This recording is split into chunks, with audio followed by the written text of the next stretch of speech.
Hi everyone, welcome to the first edition of the BlazorDay. Hello. Hello, good morning or good evening. It's a pleasure to meet you in this virtual space. But I'm not alone. I come from Belgium and I have two friends who organize this event with me. Hello Denis. Hello Christophe. Hello, everyone. Thank you, Adrien. Today, we are super excited to host the BlazorDay event and to be followed by a so large and very enthusiastic community. Indeed, and listen to me, we have more than 900 registrants to the show, Very amazing, and yes. from more 50 different countries. That's just incredible. Yeah, that's really incredible. But guys, why would we want to organize an event like the BlazorDay? Personally, I think I'm fallen in love with the Blazor, and if you give me 3 seconds, you can just look at a Windows Phone app. With And my boom. yes, UWP. WP. Yes. Yes, right. And here my Blazor app on my Android, that's the same code behind. So it's so easy, and I'm so happy to have my C# code everywhere. Yes, exactly, Christophe, you're right. With Blazor, we can now develop web or multi-platform application only with C#, and it's an extremely simple way. But our first speaker, Daniel Ross, will explain that more clearly, and we hope in some seconds. Yeah, today the schedule is quite busy. So we want to thank all the community join us for this journey. Yes, Denis? we would like to thanks to the Microsoft User Group of Nantes and Lille in France, the Microsoft Innovation Center for Belgium, and the devtalk.net and the podcast devapps.ms for hosting these events. Thanks a lot.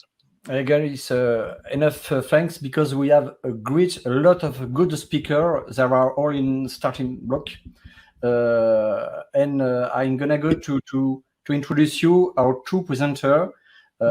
This is Charlene and Flobo. Thank you.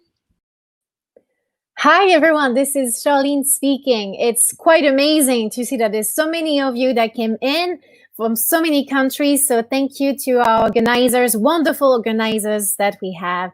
And indeed, we do have a very interesting and busy schedule with 9 great speakers who did not hesitate a second to join, which is fantastic, and they want to share the experience on Blazor. And up to you, Flobo.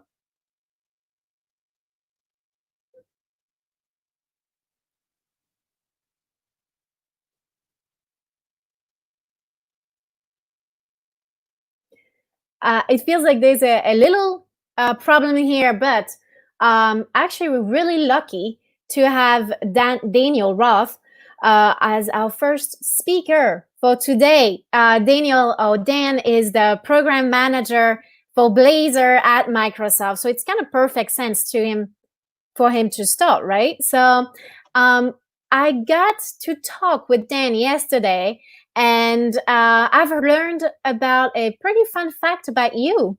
During confinement, which we all went through, you've become pretty much a trampoline kind of fan and a trampoline addict, right? I've heard that you've been on the trampoline with your 11 and 13-year-old boys, and I've heard it's like 3 sessions per day of trampoline. Is that right? They have me on an exercise regimen. Like I like about 3 times, as many as they can get me on the trampoline. I am out there jumping, and they have a little bit more stamina, I would say, than I do.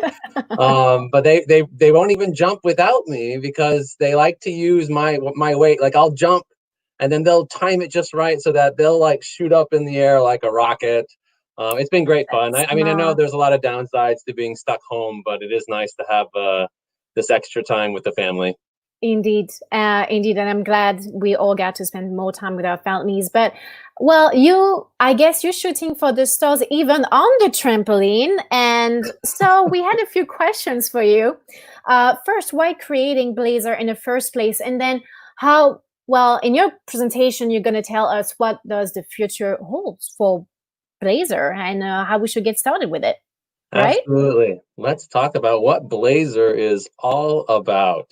All right. Awesome. Well, here's what Blazor was really for. Well, imagine you're trying to build like a modern web application. There we go. There's a modern web application. Sophisticated web apps these days have a lot going on. You're probably going to want your web app to work on mobile and desktop browsers. You're going to want a rich interactive UI, things like wizards and dialogues and grids and tab views, forms with validation. You probably need to worry about cross-cutting concerns like localization, authentication. There's just a lot to do with a modern web app. And in the past, a few years ago, the only way to build such a web app would have been to write the whole thing with JavaScript, to use a JavaScript-based framework. But thanks to modern open web standards, that's no longer the case. Blazor is a web UI framework for building modern web UI, building single-page apps with .NET and C# instead of JavaScript. You get the productivity of C#, of Visual Studio, a stable and consistent ecosystem paired with like a high-performance .NET backend to build your web apps. You can build your entire web application with just .NET. Blazor is open source, it's cross-platform, and it works in any modern web browser. So that was the goal. We wanted to make it possible so that you could use the skills that you know, the tools that you have with .NET and C# in order to build your modern web applications. Now, some people ask us, well, how is that even possible? Like, how can you do that? Well, Blazor can actually work in one of two different modes. The first way that Blazor works, we call Blazor Server. In a Blazor Server application, you write your UI components, and they run still on the server like a classic .NET web application would. But it sets up a real-time connection with the browser to handle all of the UI interactions. As UI events happen in the browser, they get sent to the server and handled by your UI components. Those components then render, and then Blazor keeps track of all the changes that are being made to the DOM as part of that render cycle. And it calculates just the diff, just the delta, and sends that back down to the browser and applies it to the live DOM. Blazor Server shipped back in September of last year with .NET Core 3.0, and then again with .NET Core 3.1, which is a long-term support release, an LTS release. Now, the second way that Blazor apps can work, we call Blazor WebAssembly. In Blazor WebAssembly, you download with your app a WebAssembly-based .NET runtime that can be used to run .NET code, normal .NET assemblies directly in the browser.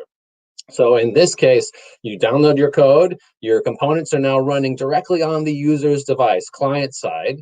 As UI events happen, your components handle those events, they render. Blazor does the same diffing algorithm that it does with a Blazor Server application, and then it very cleverly and efficiently applies those updates to the live DOM.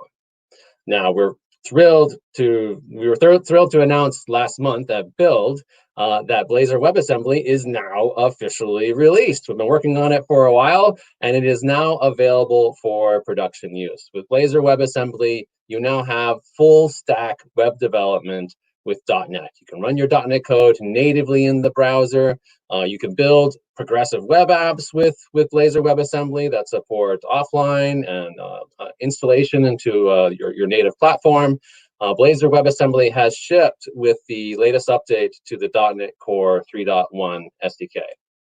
It's also available if you have the latest version of Visual Studio, Visual Studio 2019 16.6. That includes Blazor WebAssembly now in the box, as well as Visual Studio for Mac. If you're developing on a Mac, the latest version 8.6 includes it as well. But this release of Blazor WebAssembly comes packed with all sorts of features. It supports .NET Standard 2.1, so you can reuse your existing .NET libraries in your Blazor WebAssembly app. You can host your Blazor WebAssembly app in an ASP.NET Core app for that full stack web development experience, or you can deploy them as just a normal standalone static site, like on GitHub pages or in Azure static sites. Blazor WebAssembly supports authentication.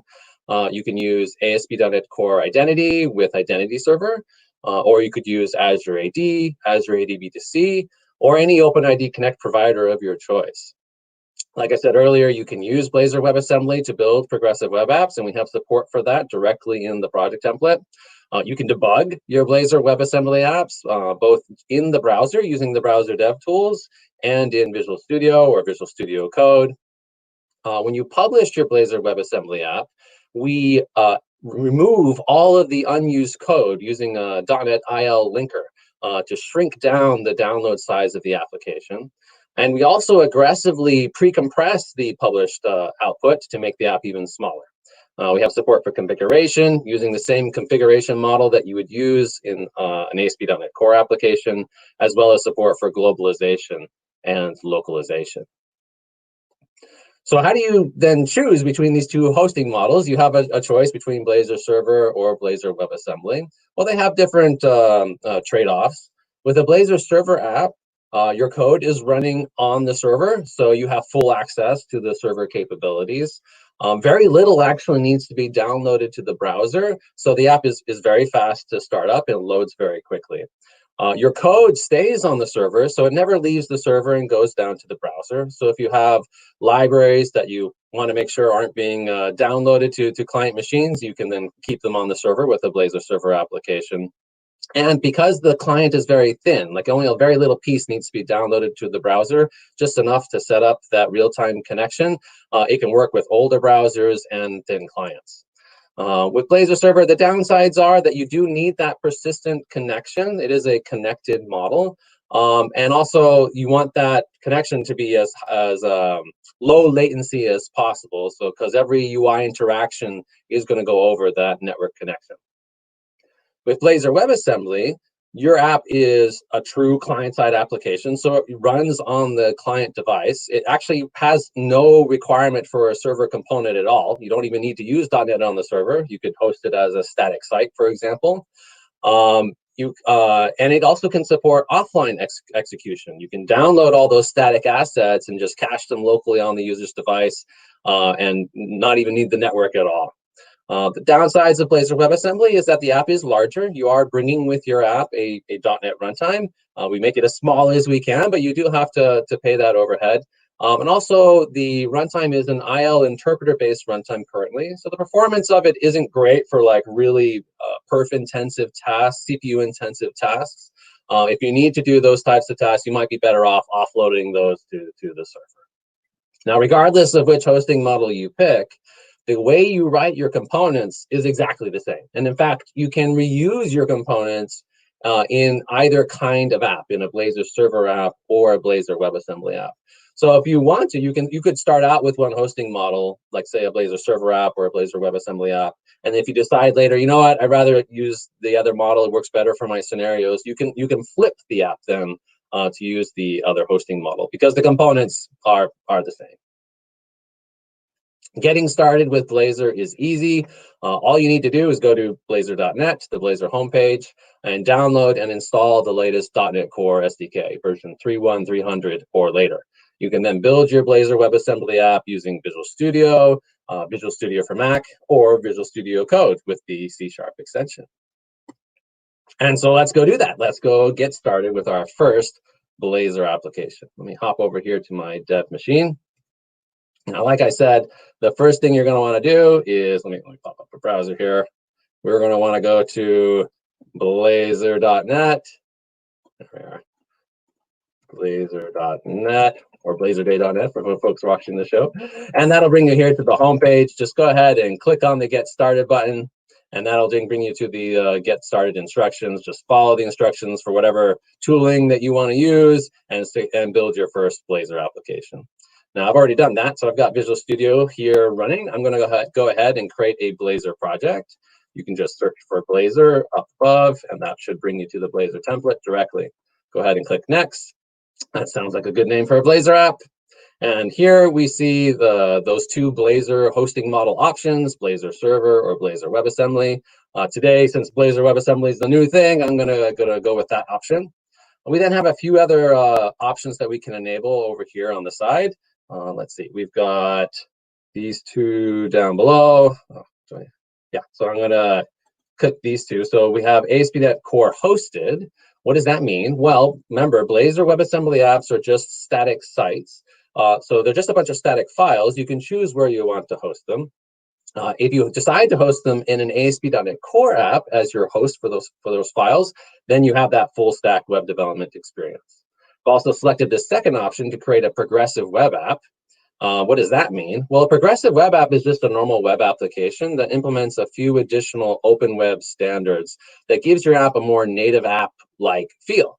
For example, it can be installed locally on the device, like it can show up in your Windows Start menu or be pinned to your home screen, and you can support things like offline scenarios. I'm also going to go up here to authentication and say that I want to use some individual user accounts. So now we can log in users and secure different parts of our app. Let's go ahead and create that.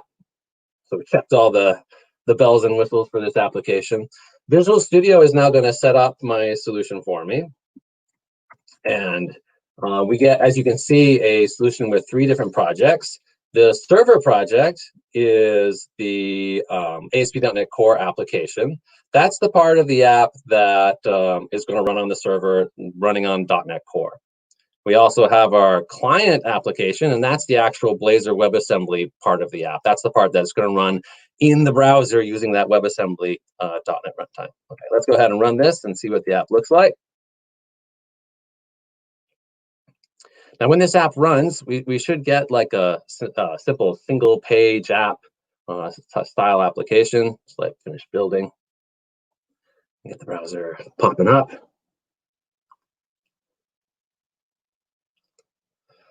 And there we go. That just takes a second. There it goes, loading. Okay, so we have some tabs that we can click around. All of this is actually client-side routing. Like, even though the browser URI is changing, we're not going back to the server to fetch a new page. Blazor is actually intercepting each of those navigations and then routing it to the correct component. On this home page, we just have some simple static HTML, and then we have the classic Blazor counter. You click the button and the count goes up. Normally, this would require JavaScript, but this was done completely with .NET and C#. And we can see that we can actually go and debug our code in the browser. You can do that using a little debugging gesture to pull up the browser dev tools. If you go into the console, you can see that it says debugging hotkey, hit Shift-Alt-D. So I'm going to do that. And that's going to try, it's going to do kind of an interesting trick. It's going to try to bring up the browser dev tools and connect them to the tab that I want to debug. And it will do it through a debugging proxy that will augment the normal JavaScript debugging protocol with .NET specific concepts. Now, in order for that to work, the browser actually has to be started with remote debugging enabled, which I didn't do. So it's giving me the instructions on how to do that. So I'm going to go ahead and copy this step and just run the browser again, but this time with remote debugging enabled. I think we can just go ahead and close the previous tabs while that pops up. All right, great. And then now let's go ahead and hit that debugging gesture again, Shift-Alt-D, and that will bring up the browser dev tools, and now it's able to successfully connect. I'm going to go ahead and snap these two windows side by side so we can see what's going on here. All right, and so in the sources tab, we can see, normal HTML, CSS files, but down below we can also see C#. Like, there's our program main function for our application, and then up above is the Razor code that's used to define our user interface. So here's the counter component, for example. Let me give myself a little more space. So we have this at page directive. That's what makes this component routable, so that you can, if the browser browses to /counter, then this is the component that's going to render. We got normal HTML. We have some more HTML here that's then rendering the value of the current count. We've got a button that has an on-click handler. Normally this on-click handler would be JavaScript, but we're pointing to our C# method below. That every time the button gets clicked, this method gets called, the current count gets incremented, and the component re-renders. And we can even set a breakpoint right here in our increment count method. And go ahead and click the button. There, we just hit a breakpoint in C# code running in the browser on a WebAssembly-based runtime. We can even dig in here a little bit and see the value of the current count. If we let this run through and then click it again, we can see that the current count has incremented to the new value. All right, so that's C# code running in the browser. Now, this is debugging using the browser dev tools. Let me go ahead and close these. We can also debug our app using Visual Studio. So let me go over to VS again, and this time I'm going to hit F5 to tell Visual Studio to please debug my application. And it actually is going to connect to both the backend server project, the ASP.NET Core project, as well as the front-end part, the code running in the browser. So let's go and find our code for that counter component again while that is coming up. Here's counter.razor, same code that we saw before running in the browser. And we'll just let Visual Studio connect to the browser, doing the same thing that the browser dev tools were doing. Visual Studio is connecting through our debug proxy to the tab that we want to debug using its script debugging capabilities. Let's go ahead and set a breakpoint on our current count increment count method. And let's go ahead over here to the counter. Just going to wait a second just to make sure that the breakpoint binds. There it goes. And then we can click. And there. So now we are able to debug. This code is code running in the browser on that WebAssembly runtime. We can hover to inspect values. We can look into the locals and see the values of things. If we F5 again and click again, we can see the updated current count. So that's debugging within VS. So you get a full debugging experience. So let that go through.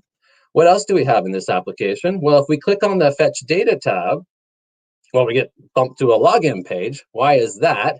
Well, let's go look at the implementation of that fetch data component. Here it is. For the most part, it's just a HTML table that's rendering out a list of weather forecasts, so some weather forecast data, and it's using a C# for each loop to iterate over this weather forecast array that's defined down here below in the code block. And for each weather forecast, it's rendering each row of the weather forecast data.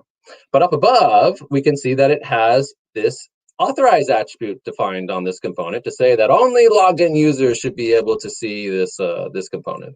So we've got a login. So let's go ahead and register a new user. This is a brand new app, so I haven't even set up the database yet. Let's go ahead and the database for identity. I'm going to register a new user, and because the database isn't set up yet, we're going to have to just run migrations real quick to set up the identity schema. That just takes a second, and we can refresh the page. And there, now we've registered our new user. So let's confirm that account, and now we can log in. We use the username that we used before, and type in our password. And I don't think we need to have Edge remember that password. And completing the login. And there, now we see our very secure weather forecast data. So we have full support for authentication in Blazor WebAssembly as well. This data for this weather forecast table is actually being pulled from the server. The app is making an HTTP call to a web API that's implemented in the server project. So we can go look at that. If we go back to our fetch data component, down here at the bottom, when the component is initialized, it tries to make an HTTP request back to the server to this weather forecast endpoint, and it deserializes the JSON that it gets back as that weather forecast array. I'm going to set up a couple breakpoints, one before and one after that HTTP call. By the way, this HTTP thing, that is just a normal HTTP client that we are injecting into this component. Same API that you would use from any .NET application. All right, now let's go to the server project. Let's find that web API. That's this weather forecast controller. This is code that's running on the server, and we can also set a breakpoint in our get action that's returning the weather forecast data. Okay, if we then tab away and then come back, so we've hit a breakpoint. This is client side. This is code running on WebAssembly, and so far the forecast array is null, so we haven't made the request yet. We can F5, and now we're debugging on the server, and we can step through our server code just like you would in any .NET Core application. And then F5 again, the request comes back, and we can see that, here, let me zoom in a little bit. We can see our weather forecast data has now been populated from the returned JSON data. All right, so full stack debugging, also just full stack development with .NET. We have code running on the server, on the client. We can debug both. We have full stack development with .NET. Last thing I wanted to show with this app is you may have noticed this little install Blazor app 1 button that Edge popped up. This is because we selected that option to say that this app should be a PWA, a progressive web app.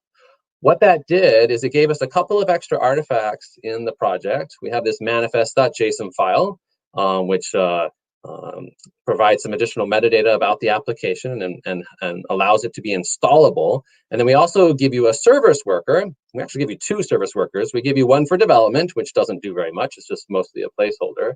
And then one for when you actually publish the app that handles making the app work offline. So if we click on this plus button and say, go ahead and install our app, you see now it has a nice like native Chrome. It's still a web app, like it's still actually running on WebAssembly, but it looks and feels like a native application. Still works as before. We can click on the counter and hit our breakpoints and so forth. We have the home page. And if we go into our start menu, we can see now that the app has been installed on my machine, and you can launch it from the start menu. All right, so full stack debugging, PWAs, C# in the browser running on WebAssembly. That's just how quick it is to get started. Now, obviously, this app, if you've been following along with Blazor, you've probably seen this app a few times. This is just the default template. Let's take a look at a more realistic Blazor WebAssembly application. So I'm going to go ahead and close this one. Let it stop debugging, and let's open a different project. I want to open this car checker app. So this application is an app that would be used by like a rental car company. Imagine you have an attendant who's receiving the cars being returned by customers, and they need to check out the cars and make sure that check the mileage, check the fuel level, any damage that's been done to the car, that sort of thing. And you can see that the app has the same structure as what we saw before. It has a client project, which is the Blazor part. It has a server project, which is the let me zoom in a little bit. Which is the server side, and then some shared code that's being used by both the client and the server. But the client project has a lot more going on. You see we've got a bunch more UI components. If we just look at the index.razor component for this app, we can look through this real quick. It's got a authorized view at the top. Authorized view is a built-in component that will only render its content if the user is logged in. So you can have content that's hidden if it's not a logged in user or not an authorized user. And so this is the part that's going to display, who the user is and whether they're logged in or not. In the main section of the app, this has got a little form here for searching for cars by license plate number. And you can see it's got an autocomplete component in there, so we can start typing and have it just complete for us. And then at the bottom, there's a little footer that displays whether the data has been synced to the server or not, and then all of our C# code below. Okay, let's go ahead and run this app. This app is also a PWA, and I've already installed it on my machine. So I'm going to go ahead and run car checker here from my start menu. And there it is. Okay, and so up here at the top, there's that authorized view that says I'm logged in. I can log back out if I want, and then select that I want to log in. Let's go ahead and do that.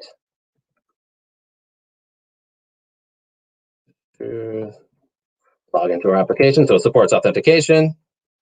Here's that text box that we can use to search for cars. And as you can see, as I type, it starts to autocomplete. That's normally would require JavaScript to do, but here it's all done with .NET and C# code. Let's select one of our cars. We've got this nice sort of 3D visualization at the top. This was actually done using JavaScript. So this was implemented using a fairly popular 3D rendering library called 3JS. In Blazor apps, if you want to, you can call into JavaScript code. Like if you have existing libraries, or if there's some library you want to use from the JavaScript ecosystem, you can do that. You can call into JavaScript, and you can have that JavaScript code even call back into .NET and C#. So that's how this is done. And you can click on different parts of the car to see, to select it for adding notes or viewing any notes that have already been added to that part of the car. We can put in the mileage and specify how full the tank is. Let's go ahead and change that. If the attendant puts in something kind of crazy, there's forms and validation that kicks in to say, no, that's not a valid mileage. Let's change the car tank was returned full. We can add new notes. So let's add a note for this wheel right here. Let me move this up a little bit so we can click our add note button. Again, we have forms and validation. If I try to just save this without typing anything, it says that this data is required. What should we say about this wheel? Might need to be replaced. Right, and then we can upload a photo. photo here of the wheel. Yeah, that looks like might be an issue. It looks like the wheel's completely missing, so don't know how the user even got the car back to the parking lot. And there we've added our note. If we look at all the notes, we can see that both parts of the car are now highlighted. Okay, so fairly feature-rich app. We can then save that, and now we've saved that data back to the server. Down below, we can see that the sync status is saying that the data was successfully updated. Fairly feature rich. Oh, I meant to show also that if we select that car, this is got a nice responsive UI, so it works on large screens, works on small screens as well. Okay, all right, that's cool. But let's say that the attendant is out at the parking lot receiving cars, and the network is spotty out there. Like it's not great. And in fact, this app then needs to be able to function offline. Needs to be able to function in case the network really isn't working at all. Can we do that? Well, yeah, I mean, this is a PWA, and it's set up to be able to cache the app locally. So let's bring up the browser dev tools for this app. Remember, a PWA is still just a web app. It's just got a more native-like feel. So you can do things like just hit F12 and bring up the browser dev tools. All right, let's go and click on the network. And what I'm going to do is I'm going to switch the network from being online to offline to simulate an offline scenario. Then I'm going to go back to the app and refresh it. That's like hitting the app for the first time from a browser. And you can see that, yeah, the network is off. Like all these fetch requests are failing because the network is not available. But the app still loads just fine. Like my autocomplete works. I can click on a car, I can do all the normal stuff. This app functions offline. And in fact, if I want to change something, let's change the mileage again and whatever. And then if I try to save, down below, you can see that the data is actually being stored locally on my machine for this app. It's using IndexedDB in order to do that, but it can't sync it to the server because the network's not there. But the data can still be handled also in an offline fashion using normal browser features. And then when the attendant goes back to the office and is back in the network coverage, they can then hit retry, and the data then successfully syncs. So this app functions completely offline.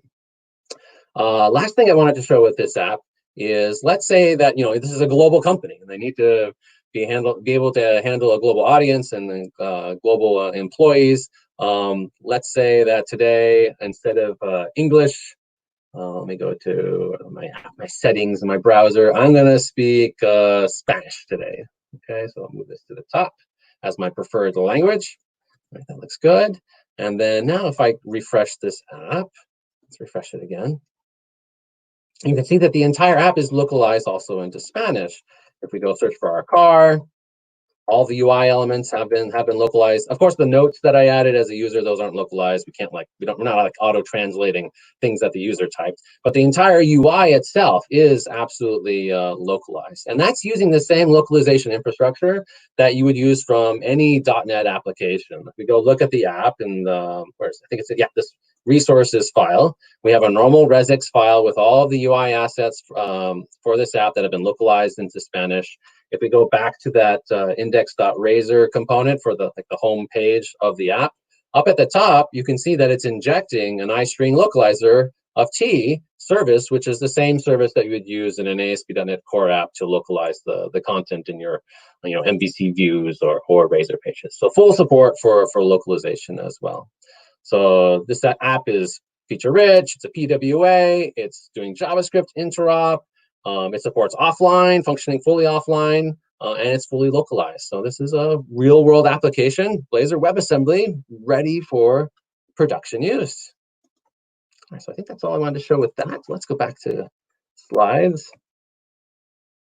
Now, if you're going to be building, production-ready Blazor applications, of course, you're going to need a whole bunch of UI components that do all sorts of great things, grids and tab views, charts, and so on. Fortunately, our partners have been hard at work at a whole bunch of Blazor UI component libraries that you should definitely go and check out. I've also got to give a shout out to the Blazor open source community. Folks have been building all sorts of stuff for Blazor in an open source pattern and made it freely available for anyone to use. This includes component libraries, JavaScript interop libraries, test frameworks, and so on. definitely go check out these projects. If you're looking for anything Blazor related, like you're looking for a project that that does something specific for Blazor, I would encourage you to check out this awesome Blazor site down at the bottom, aka.ms awesome Blazor. It's basically a GitHub repo that the community maintains with a list of all the open source projects related to Blazor. All right, so looking ahead now that Blazor WebAssembly is released, what is next for the Blazor team? Well, our attention now has shifted to .NET 5. We're now working on .NET 5. .NET 5 has actually already been a work in progress for a while now. I think they've shipped like 4 or 5 previews at this point. For the Blazor team, we haven't done much in .NET 5 yet because we were working on getting Blazor WebAssembly done. Now that Blazor WebAssembly released last month, we're turning our focus to .NET 5. .NET 5 will support both Blazor Server and Blazor WebAssembly. We'll be adding the Blazor WebAssembly template to .NET 5 in the next preview update.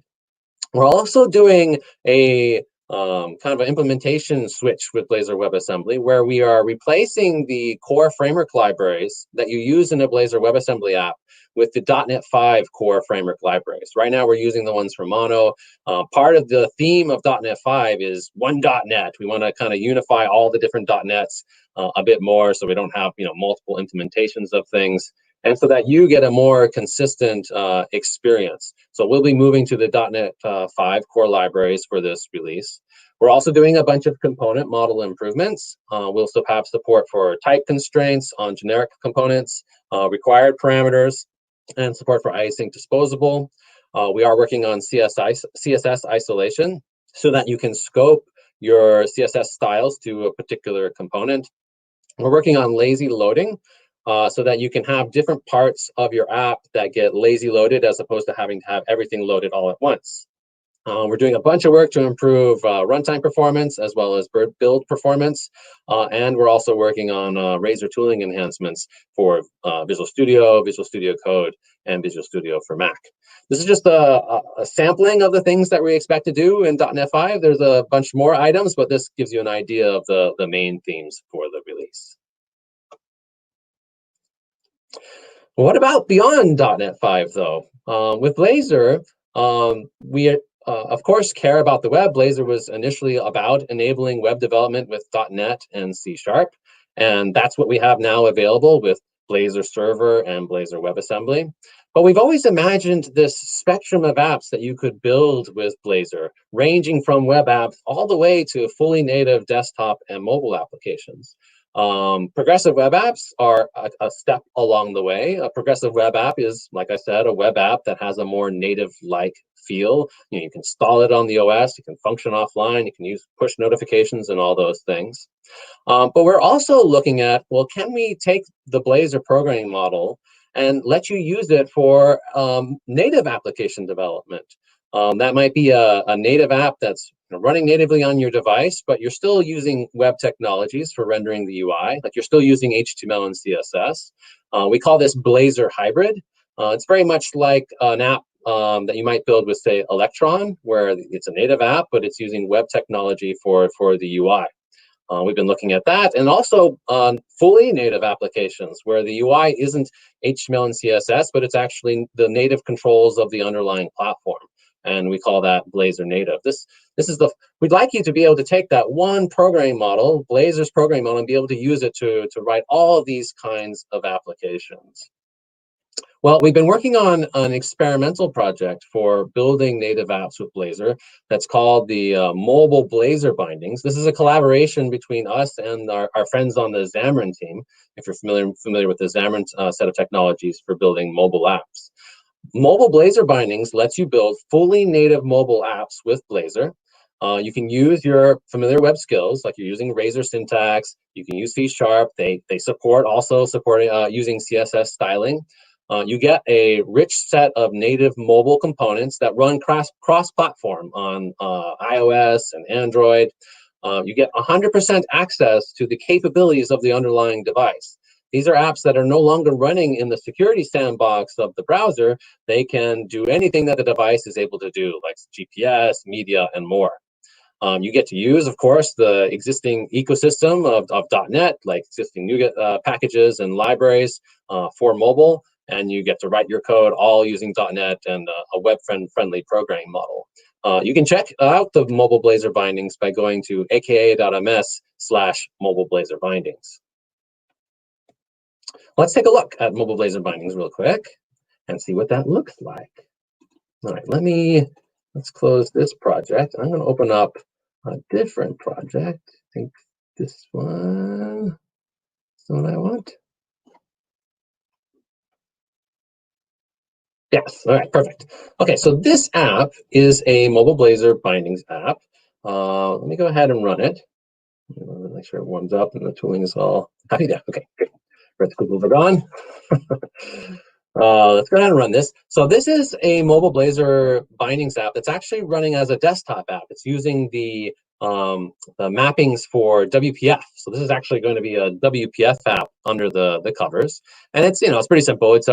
It's basically another version of our Blazor counter. We got a button, it clicks, and count goes up. But what's unique about this app is that all of the UI is native UI. This is fully native. These are all like WPF controls running on my machine. Now, the way this app is implemented, though, is using Blazor and Razor syntax. So here's the main.razor file that implements that UI. And you can see we have standard Blazor markup, but instead of HTML, we're using native controls. So we have components that represent the native controls of the underlying stack, like a stack layout, and a label control, and a button control. So this is all Razor. We can do normal things like have a for each loop in here, or have a if blocks and so forth. So all the normal Razor features work, but we're getting to write native UI. That's what mobile Blazor bindings enables: native UI development, native app development with the Blazor programming model. So this might be appealing if you're a web developer, you're familiar with Blazor, maybe you haven't done a lot of XAML and XAML's not really your thing. This would be a way for you now to write fully native mobile and desktop apps using a programming model that you're more familiar with. What would be even cooler, though, is if you're if you're a web developer, you probably know HTML and CSS. Like, would be really nice if you had some existing web-based UI, HTML-based UI. If you could just use that in your app, like if you could just put something in here like this is the web, right? And I've got an H1 tag. Now that doesn't work because this is not HTML. This is not a browser. This is rendering native UI components. But what we could do, what if we could wrap this in a web view, like basically a little browser control that allows us to reuse web UI from within our native application? Okay, so we've got this Blazor web view component where we're wrapping some HTML. Let me close the previous app and let's rerun this again. That looks like. Let it build and restart.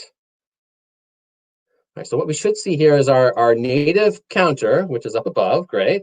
And then we have a little, browser control down below that's rendering some HTML. The counter still works. So now we have what we call a hybrid approach. We have an app that has a combination of browser UI, web UI and native UI. And of course, it's not styled or anything, so it looks a little raw, but you can, put any HTML and CSS there that you want. All right, so that's cool. But that's just some static HTML.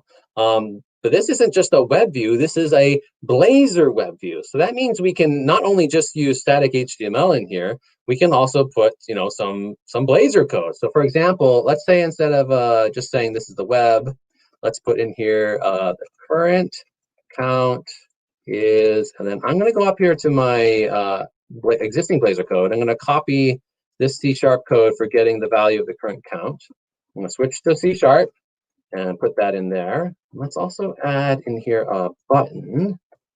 And let's say count. And then let's put a click handler on our button. I'm going to copy the click handler again from the native UI and put that on my button. Now this is just an HTML button, so I need to use the HTML syntax for on click. But I'm pointing to C#, so I'm going to use the @ sign. And I think I just need that. That should be fine. And let's see what that does. So I'm going to run this app again. Now we have native UI with a counter, but then we also have some HTML-based UI with a counter all in the same app. All right, so now we've got our counter up above. I can click it and the count goes up. Notice that the state is being synchronized. I can click on the count below. This is web UI that's also incrementing the count. Again, the state is synchronized. That's because the both are using this counter state object to keep track of the current count. So there, we've got two counters now, one implemented with web UI and one implemented with native UI, all functioning seamlessly within the same application. Interesting. So that should mean then we could like reuse our existing UI components within our Blazor application. And in fact, in this app, tucked away in this project, I have the entire default Blazor template. Like here's counter and fetch data, all in this project that is referenced by myapplication.windows. Let me go back to main.razor, and I'm going to swap out this Blazor web view with a different one that's just going to render the root component from that project, from the default Blazor template. Okay, so let's go ahead and run that. We're like an existing web app, and we just want to reuse the UI. And now we've got native UI up top with a counter.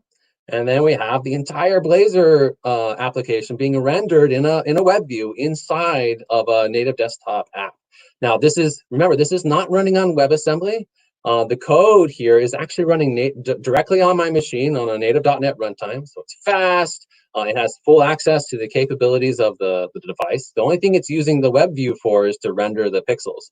And I can click the counter in my Blazor web app. That's, again, synchronized using that same counter state object. Cool. So that we can go even further then. Down below, I have a version of the car checker app that we saw previously using Blazor WebAssembly. This app has a backend. So actually, I'm going to run the backend server project first just to make sure that oops, not that one. This is the server project. So the server part of the car checker app is actually running. Let me close this one so that make sure that doesn't conflict. All right, the server's now running, and now let's run this car checker native desktop app. Get that building. And hopefully, using the same code from our car checker app, now we've got, there we go, a native desktop version of the car checker. So it's got the same functionality. It's got authentication. We've got that auto search functionality that we saw before, right, where we can search for cars. Let me pick a car. Let's pick this one.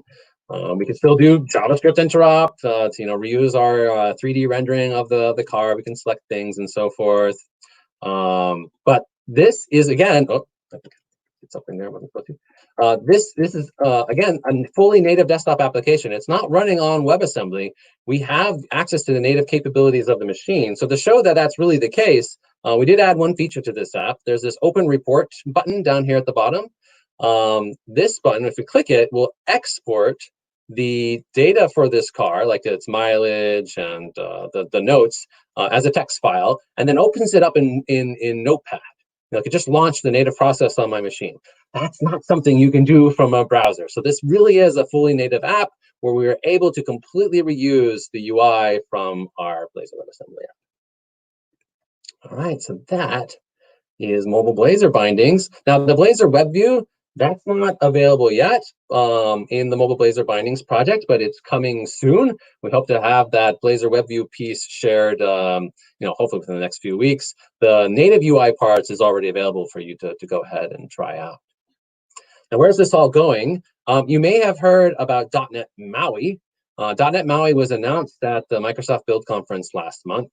.NET MAUI is the multi-app UI framework for .NET that we're now working on as a way to do cross-platform UI with .NET that runs on desktop and on mobile devices.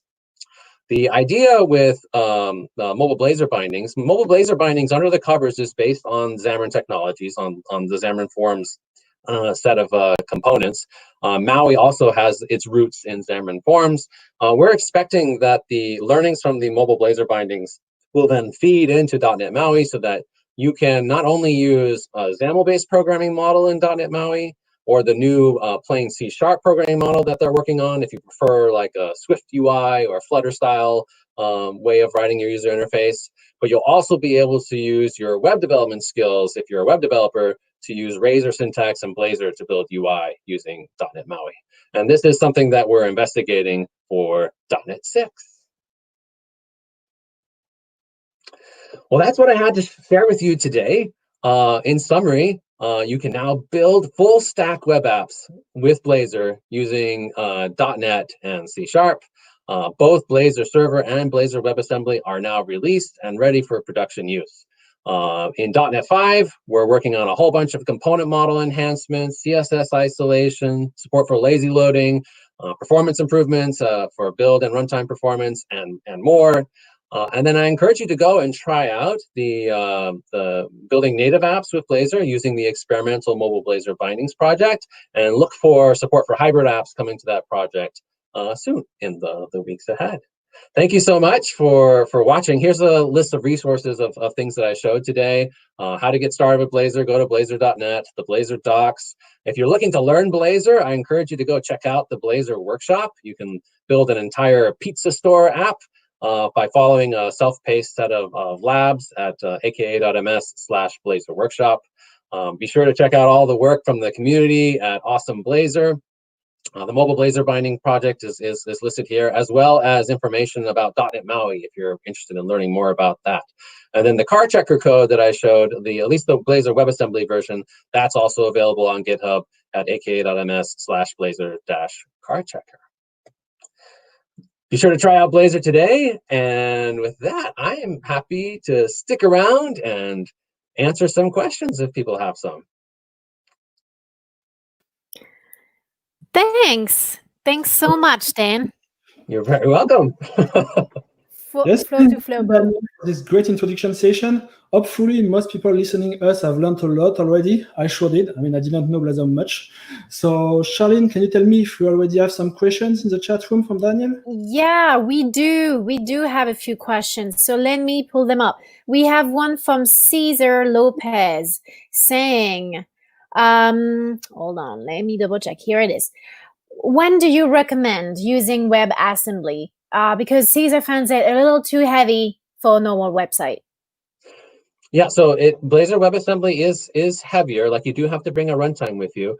10 to 20 megabytes, though, that sounds a little too extreme. I wonder if that's an app that hasn't been run through the .NET IL linker and using pre-compression that we set up for you. If you use those features, the default Blazor WebAssembly app, when published, should weigh in at about like 1.7 megabytes, I think is the latest numbers, when it's been trimmed and fully pre-compressed. You do have to do a little work to enable to use those features. So make sure you've done a release mode publish of your app. That will trigger the IL linker to run. That rips out all the unused code in your app. That'll trim it down quite a ways. And then when you publish your application, you will get a bunch of files that have like .br extensions to them. Those are the pre-compressed Brotli versions of those files. And you should set up your web server to redirect requests to those pre-compressed files so you get that additional size reduction. But like I said before, it absolutely is going to be a little bit heavier. It shouldn't be 10 to 20 megabytes heavier. It should be like maybe a meg or two heavier than other style applications. If that is not appropriate for your scenario, like you're really sensitive to load time, then you might look at Blazor Server. Blazor Server has a very small download. You're talking like a couple hundred kilobytes to get the app up and running. The only thing a Blazor Server app needs to load is enough to set up that real-time connection back to the browser and the logic that handles the UI events and applies the DOM diffs. So if you're looking for a lighter startup time, a lighter download and a faster startup time, then I would recommend looking at Blazor Server. Awesome. Flobo, would you like me to continue the other questions? Sure, please do. Yeah. We have one question from San Alexandro. There are a few libraries like MadBlazor, Radzin, but some are still new and buggy. Is there a plan for the .NET team to create a dedicated UI library like Angular material for Angular? It's a great question. We get that a lot. No, actually, we don't plan to build our own component library of UI components from the Blazor team. We're a fairly small, agile team, and we really want to keep our resources focused on making the framework great and making the capabilities of Blazor really great. And so we rely heavily on the ecosystem, on the community, on the various component vendors in order to build out the component ecosystem. It is early, admittedly, in the Blazor time frame. Like it was only shipped, for the first time really last year, and Blazor WebAssembly just came out within the last month. But things are rapidly progressing. There are great component libraries from various vendors like Telerik and DevExpress and Syncfusion, Radzen, and so forth that I would recommend looking at. And if you're interested in contributing and making those component libraries even better, that would be great. I'm sure the various folks in the open source community would appreciate that. Awesome. Third question is from Alexandre Silva. When will we be able to have total control of the components on screen without needing JavaScript interrupt? Maybe with WASM 2? I'm not sure. So for the most part in Blazor, you don't deal with JavaScript at all. It's true that under the covers in the Blazor framework, we do, in order for us to manipulate the DOM from WebAssembly code, and that's how Blazor WebAssembly apps function. Like you have a WebAssembly-based runtime, it's executing .NET code. To interact with the DOM today from WebAssembly code, you do have to go through JavaScript. So in Blazor, we're doing that for you. Like we're manipulating the DOM using some JavaScript interrupt code that we wrote for you, but you don't typically see that. Most of the time, you just write components. You write your rendering logic using C#. Those components render, and Blazor takes care of updating the DOM. Now, in cases where you do want to touch the DOM yourself, like you want to get your hands directly on a DOM element, sometimes today you do have to drop to JavaScript in order to do that. We're working in .NET 5 to add a bunch of functionality that will cover a lot of the common cases today where you often have to drop down to JavaScript, like setting the UI focus or messing around with the head metadata on the page and things of that nature. So we'll cover even more of those edge cases today where you might need JavaScript. But for the most part, hopefully you don't. And then if you do need JavaScript, hopefully someone has already written that for you as a community library, like as a JavaScript interop library, because you can write .NET libraries that shrink wrap JavaScript calls and then share them with the world. And people have done that for like APIs like local storage, IndexedDB, the Canvas, and so forth. So when that happens, you can just grab their NuGet package, call into JavaScript as if it was C# and not have to worry about it. So I think the amount of JavaScript that you have to write will just continue to go down over time. There are a few cases today where you may need to do it. That will become less and less in the future. So for our next question, Golf80 is asking if Blazor will eventually replace Xamarin. No, that's not the intent. In fact, the mobile Blazor bindings project is based on Xamarin. It's all Xamarin technology under the covers. That's how we're dealing with those like cross-platform controls, all the APIs that you use to access the native capabilities of the device, like GPS and so forth. Those are all the Xamarin APIs. Same thing with .NET MAUI. Honestly, like .NET MAUI under the covers is still leveraging a lot of those Xamarin-based functionality. So no, we don't anticipate Blazor replacing it. We anticipate it expanding the audience. Like today, if you're a web developer and you come to Xamarin, it's great that you can write .NET and C#. Love that. If you're not really familiar with XAML, that can be a bit of a learning curve. What we're hoping with Blazor is that we can make building native desktop and mobile apps more approachable. You can then take your existing Blazor skills and use that to write UI that run in native desktop and mobile apps. All right. And finally, Fong Nguyen is asking you if Blazor Server Mode will support all Internet Explorer browsers. So Blazor Server today can be used with IE 11. To get that to work, you do need to add the appropriate polyfills, and I believe we have docs on how to set that up. For older versions of IE, I don't even think older versions of IE are technically supported anymore, so we don't have any plans to do more for that. If you can get enough polyfills to make it work, great, but it's not currently a goal of the Blazor team.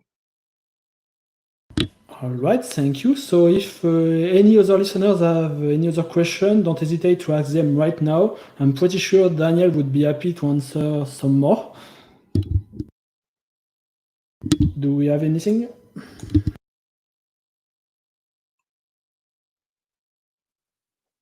Well, doesn't think so. Looks like we're all good. Well, you know how to reach Dan anyway. He has a good Twitter account. So Feel free to reach me. awesome. Thank you so much, Dan. Twitter. Thank you for your time. Yeah, no problem. Thank you, and happy Blazor Day, everyone. My family this morning, they made me a whole bunch of happy Blazor Day posters, which was super fun when I got in my office. So we're all in on Blazor here in the Roth family, and I hope you have a great day as well. Thank you. Thank you so much, Dan. We talk soon. Take care. Bye-bye. Bye-bye. We're taking a little break to prepare the next session, and we'll be back in a few minutes.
All right, everyone, we are back.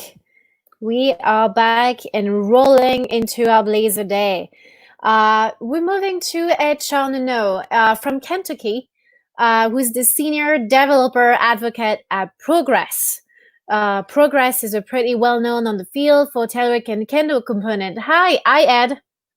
Hi, how you doing? Good, thank you. Flow to Flobo. Your mic is mute. Hello, Ed. So thanks for having me. I'm hearing that you are here to give us all the secrets of a Blazor component artisan. That's right. So we specialize in components here at Progress Telleric, and I've learned a lot of ins and outs of building component libraries. So I want to share some tips with everybody today. There you go. Floor is yours.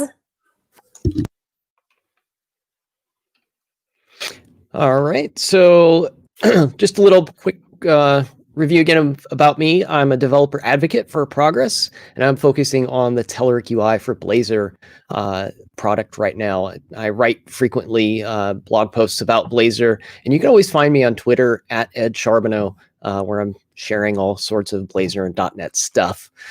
Today, we're going to talk about Blazor components, and I have a few specific things that I want to share tips on. Before we get started, though, let's take a quick look again at what makes up components in Blazor. With our components, we frequently see this counter example that ships with the file new project template. I think we've all pretty much seen this by now. And in a Blazor component, we have things like directives and markup and logic that all kind of bind together and make up our components. So I want to show a few frequently asked questions and answers today. And that starts with, first of all, how do I maintain some of the state in my application? So we'll look a little bit at state management at the beginning of this and see how we can kind of ship different bits of information around our app using some services. The next thing we're going to look at is how we can create components that have a child content region. So with HTML development, a lot of times we want to have elements that are containers and they have children elements inside of them. And this is completely doable with Blazor and really easy with the child content property that we can give our components. So we'll take a look at the child content property. And then we'll step it up just a little bit with generic templates. And what generic templates allow us to do is create lists of container components that can have multiple children inside, and those children can have templates. So we'll look at things like type param and t-item, which is our generic template item. And we'll be able to for each over those and render out specific Razor templates based on the data that we give that component. And we'll get back to resources later. Let's go ahead and just jump straight into some code and start writing some components. First of all, let's take a look at what we have in our project so far. This is just a stripped down version of the Hello World project. And I'm going to go over to my Solution Explorer really quick and just show where I'm using some of that state management. So if I want to have some data from my application that persists state when I move from page to page, or maybe I want to pull data from a service, I can do that with dependency injection. And in this application, I have a simple logger service. I'm going to navigate to that really quick. And all this does is generate some fake logging data. So I'm just generating some data on the fly here, and I'm just going to stash that in a list that contains log items. And I can just get that list from anywhere in my application using dependency injection. This class can contain anything I want. So I can put other types of lists and data points and ship data in and out of this service as much as I'd like. I could have it pulling from HTTP requests. I could have it call from local storage, all sorts of stuff. But I can keep this service available for any of my components that want to read or write data to it. So I have this really simple logger service right now that's just creating some random generated data that we can use in our application to write some components against. And I'm going to resolve that by going into my program.cs and just adding a scoped or transient dependency injection reference here. So I'm going to register this service so I can call it back in any of my components. So that's what we'll do next. We'll go back over to our index page, and you'll see I'm using the index or inject directive right here on the index page. And this is pulling from my services and saying, give me give me a logger service, and we'll resolve that as logs. And once I have that, I can just simply call the log items property on it and get all of the items from that list of log items. And I don't even need a code block for any of this. So once I call inject, it's going to resolve that dependency into this variable called logs, and I can just use it immediately. So I'll just for each over that list of items, and I'll render those out in an unordered list inside of a list item. And we'll take a look at what we have when we run the application here. And you can see it's just the randomly generated data. It has an ID, it has a message, and then it has a logging level. So we have things like warning, information, trace, and so on. So if I jump back over to my HTML for this, again, it's just a list item, and I'm using some Razor markup to render out those individual properties on that list item. So let's take this and let's delete this for each loop now that we showed that we can pull data out of our state management and just display it on the page. The next thing I want to do is drop in a little piece of code here, and we're gonna level up a little bit on the type of component that we're using to display those those log messages. So I'm going to put a quick little counter up here just to display the number of items that are coming from that service. And then I want to take in for each over those items again. And this time I'm going to use a simple bootstrap class to make those look like they're an alert box. So I've got a div with a class alert danger, and then we're going to just render out the message there. So before we had kind of a plain generic looking list of items, and now you can see we've got the count displayed up at the top. We have 25 items, and we're listing those out with a little bit of bootstrap code. So it's starting to look a little bit better. But I want to make that bootstrap code a little bit more reusable. So the next thing I want to do is I want to abstract this little piece of code here into a reusable component. And this is one of the things I really like about Blazor is the component model is just so simple that I can go over to my Solution Explorer and create let's see here. Let's create a new folder. I like to create folders for all of my components because I might want to reuse these later in another project, and I can just easily take those out and put them in a component library. I'm going to create a folder called components. And it looks like I might have one already in the assembly here that's not showing. So let me unhide some of the hidden folders in here. Yep, there we go. So Visual Studio is just hiding a folder from me, so I can't create one with the same name. So I'm going to create a components folder, and we'll just add a new Razor component here. And inside of the the new project template, I have a Razor component template that I can use. And I'll just call this one alert box. So now I have an alert box that I can add my component code to and reuse that component anywhere. So I'm going to take the code from this for each loop here. I'm going to cut this out. I'm going to paste it over here on my alert box component.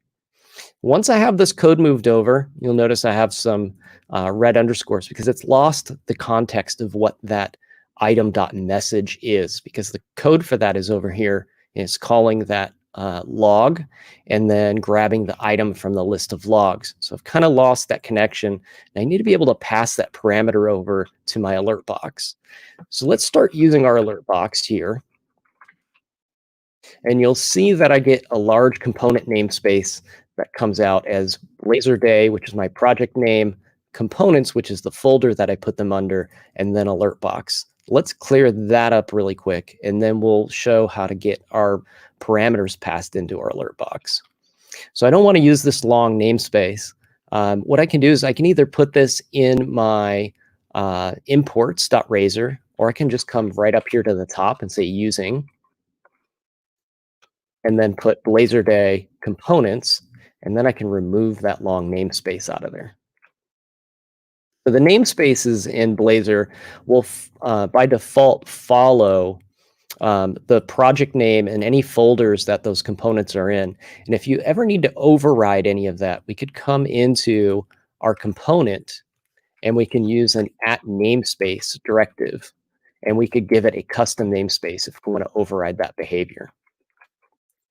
So now that I've got the namespace resolved, what I want to do is I want to pass in the item that I want to render inside of that alert box.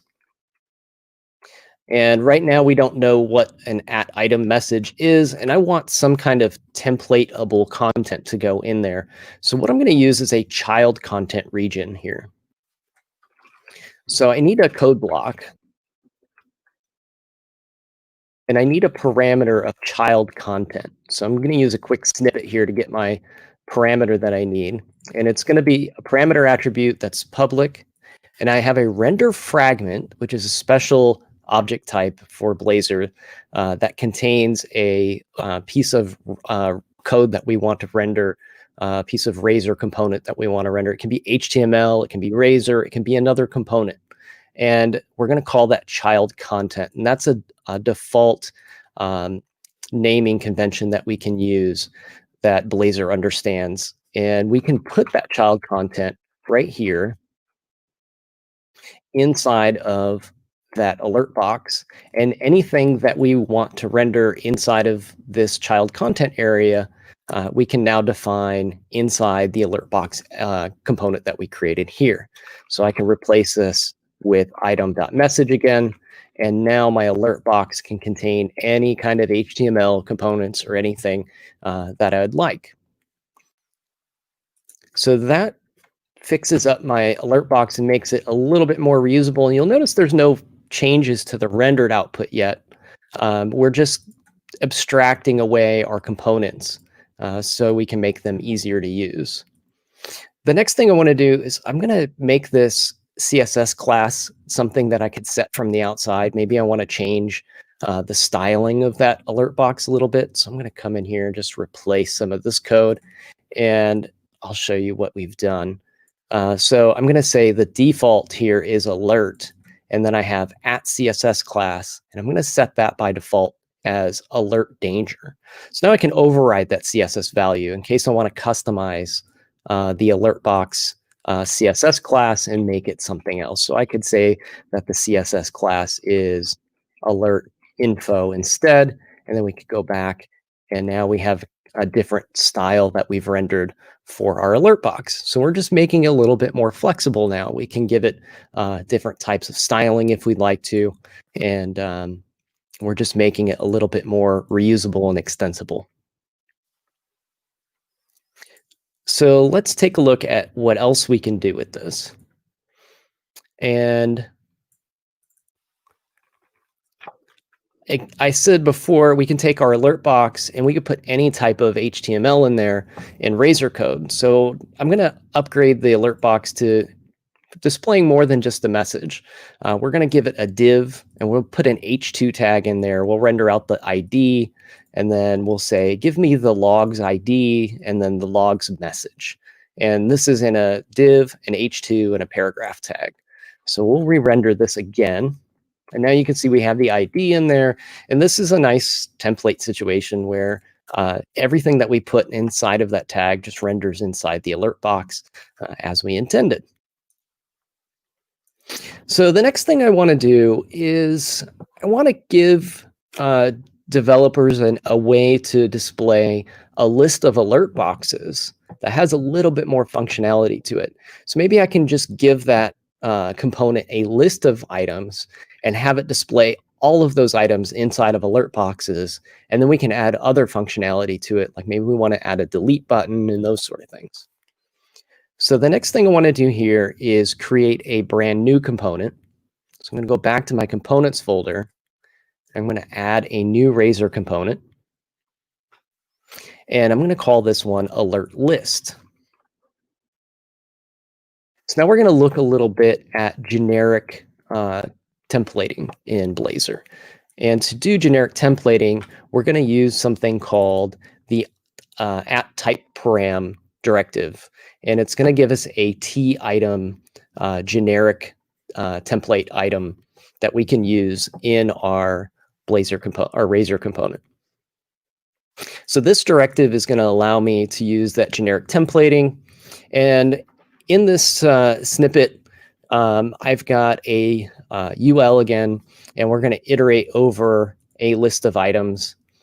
And then you'll notice that we have an @item template that is accepting an item as a parameter. If we scroll down a little bit to our code section, we have a parameter that has a render fragment that we saw earlier with the alert box, but this one is typed generically as T item. So we have a render fragment of T item, and then that is called item template. And when we call item template, we pass in the item to it, and it renders out whatever the user's template was that was assigned to that render fragment. And then we need a list of items to hold all of the data for our component. So we have an read-only list. This could be an array or a regular list of T, but I'm going to use an read-only list in this scenario. And I'm going to give it again, a type of T item and call it items. So we're going to loop over those, pass them into the template, and let the template handle the rendering. So let's take this and kind of mold it into our alert box list now. So I'm going to take off these UL tags. We're not going to need those. We're not doing an on-ordered list anymore. And inside of this alert list, let's go up a level here. We'll just drop in our alert box, and then we'll pass in the user's template and let that iterate over the items. And now we can go back to our index page and change this or remove this for each loop completely. So we'll take the for each loop out, and now we can use our alert list component. And our alert list component again takes a parameter of items, so we can pass the entire list of log item to the item template and render out again that div with the H2 and the paragraph. Now notice that my log.id and log.message turned into context.id and context.message. This is part of the Blazor framework. And when we use t_item and we iterate into a template, it automatically becomes the item we're iterating over is generic, so it becomes a context item. So we have context ID and context message.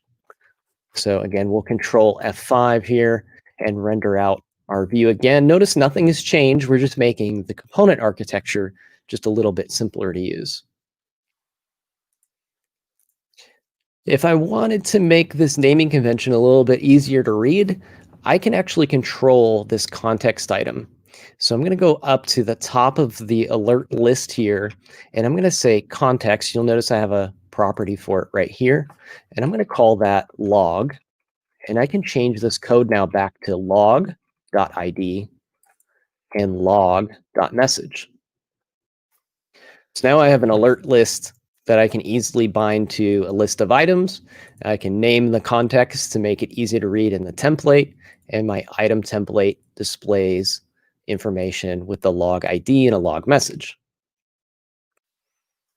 So let's take the alert list and add yet some more features to it. So I'm going to replace a little bit of code here again, and I'll explain what we're doing. I want to add a button to my alert list, and I want to handle an event on that button so I can delete items from my list of logs. So I've added some new code here. We'll step through really quick and kind of get an understanding of what's happening. So again, I have my alert box, but this time I'm rendering a little bit of code here that says if I have an onDelete method and it has a delegate, then we'll render a button that the user can click to delete the item. And inside of this piece of markup, we have a button with an onClick event. And that onClick event is bound to a handle method that's going to pass in the entire item that is bound to the list at that list item. So if we look down here in the code block, we have something called an event callback. This is a special delegate that Blazor uses to communicate events. And it's special because it also tells the component that it needs to re-render when something happens when the user clicks. So if we were to use, say, an action of T here, if the user clicked on delete, the UI wouldn't know to re-render and nothing would happen on the user interface.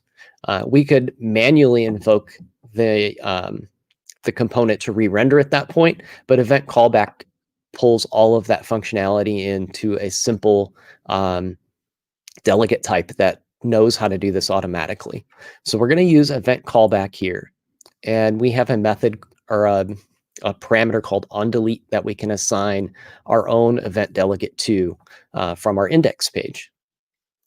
And then we need to raise that onDelete event whenever the user clicks on that piece of UI on our alert box. So I have the handle delete method here that passes in the t_item as a parameter, and then the onDelete event gets invoked and we pass that item up. So the caller can understand what item was clicked on and we can make decisions based on that. So we're going to pass this object back to the user, and then we can decide on the index page if we want to delete that item from a list or maybe prompt the user for some other type of interaction before we delete, and so on. So our onClick event fires the handle delete and passes the item in. And then the rest of the code here is the same. We're just rendering our alert box and giving it a template. So these two parameters here give us our delete functionality. And notice we're not managing any sort of list inside of the list box. We're not handling the delete here. We're not removing anything from our items property within the alert list. We're going to do that externally so our state management and everything can keep up. So now we need to take advantage of the new delete functionality. So we'll upgrade our code again here. And we didn't have a code block on this page before, but now we have a little bit of code here that says delete item. And this is our delegate that's going to capture that parameter that our argument that our alert list is passing back up. And then we can capture that item and we can go into our state management and call remove and pass in the item that we want to remove. And again, the alert list is generic, so it doesn't know what type this is going to come out as. So this is going to be generically typed as an object. So we're going to cast that off to a log item when we pass it to the remove method. And then up in our alert list, we just reference this on delete method and give it our delete item delegate. So this is going to bind together the alert list with that delete action and remove it from our state. So I'll save that. And now if we hit Control F5, you'll notice I have a little X button in the corner. And I'm going to click the X, and you'll notice that I'm deleting items from our list here. And as I delete them, our count is dropping. So we know we're actually removing elements from this list. And not only are we removing elements from a list, the event callback is handling the re-render of the component, and it's also alerting Blazor to re-render the count section as well. So now we've added some pretty substantial functionality to our alert list. It's able to handle click events and bubble those up so we can act upon those and delete items out of our state. So let's talk a little bit more about customization. So I have this nice alert list, and I have the alert box where I can customize some of the styling and things like that. But at the alert list level, we can't really customize any of those styles at this point. So I'm going to update this code again just a little bit. And this time I'm going to go and pass along the alert to the alert box, the CSS class. And in the CSS class, I'm giving it a function delegate that's called CSS map.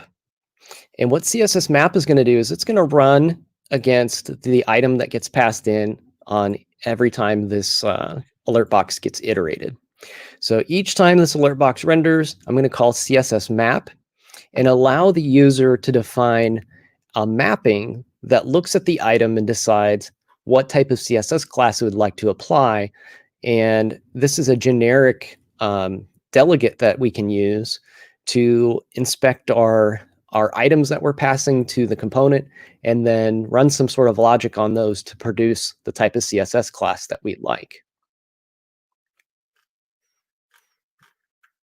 And I've doubled my T item here, so I'm getting a little red underscore. And then let's check down here in the code. And I've got a parameter now that is going to accept a func of T item that returns a string, because the string is our CSS value that we want, or CSS class we want to apply. And by default, we're going to just ignore any parameters. So we'll ignore our T item and ultimately just set a default of alert danger. So if this CSS map is not set, it'll just default to alert danger.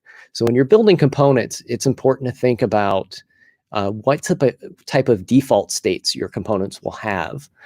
What we don't want to do is create a situation where somebody puts an alert list on the screen and doesn't set a default, and for some reason it throws an exception or goes into some sort of unusable state. So we're going to set a default here, a function that we can override, and we'll set the alert state. Oh, it looks like I'm running past my time already. A little bit, but that's okay. We have a few questions for you, Ed. So this is why we wanted to jump into the questions section, if that's all right. And yeah, Flobo. Yeah. So we have a few questions. First of all, there was Paul Martins, which wanted to ask you about a real-world usage case. How and where would you asynchronously initialize log items? In your demo, you do it in the constructor, which wouldn't work in real-world case. Okay, so where would we asynchronously initialize log items? So we could do that through the components initialization event. So we could do on our index page, we can, in the code, override our on initialized async method, and we could load data there. We could also load data during the app initialization events. Maybe we're pulling some data out of local storage or making an initial HTTP call to get those things. There's lifecycle methods that we can hook into for initialization. All right, great. We have a question from Victor. Is Visual Studio needed? We can use Visual Studio Code. You can use Visual Studio for Mac. There's no dependency on Visual Studio. It makes things a lot easier, but we could also use a notepad and just run .NET command line commands as well. Got it. Thank you. So apologies, we are a bit behind on time now, so we will have to move on to the next speaker right away. Indeed. Thanks a lot, Ed. We'll see you in a bit. And we're moving out to our next session. So I hope you got your snacks and everything ready because Ankit is coming into the house. And a quick anecdote about Ankit. Hi. Hello. Hello. Ankit, yeah, awesome. A little anecdote about Ankit. He's the first author of a Blazor book. He's the first person that I ever written on Blazor. So it's kind of cool to know that about you. But there's another thing that's cool about you is that you're a great cook. And that next time we see you in real life, we can get to taste that chicken curry you talked about. Yes. But first, let's talk a little bit about Blazor. Yes. Thank you, Charlene, for this nice introduction. So hello everyone. My name is Ankit, and I hope you are able to see my screen. And today we are going to talk about how to create an optical character recognition app using Blazor and Azure Computer Vision. So let me give you a brief introduction about myself. My name is Ankit Sharma. I am an author and speaker. I am currently working as a senior member technical with ADP at Hyderabad in India. And I have a personal blog where I write tech articles on Microsoft technologies, C#, Blazor, and even quantum computing at ankitsharmablogs.com. And you can tweet me at ankitsharma_007.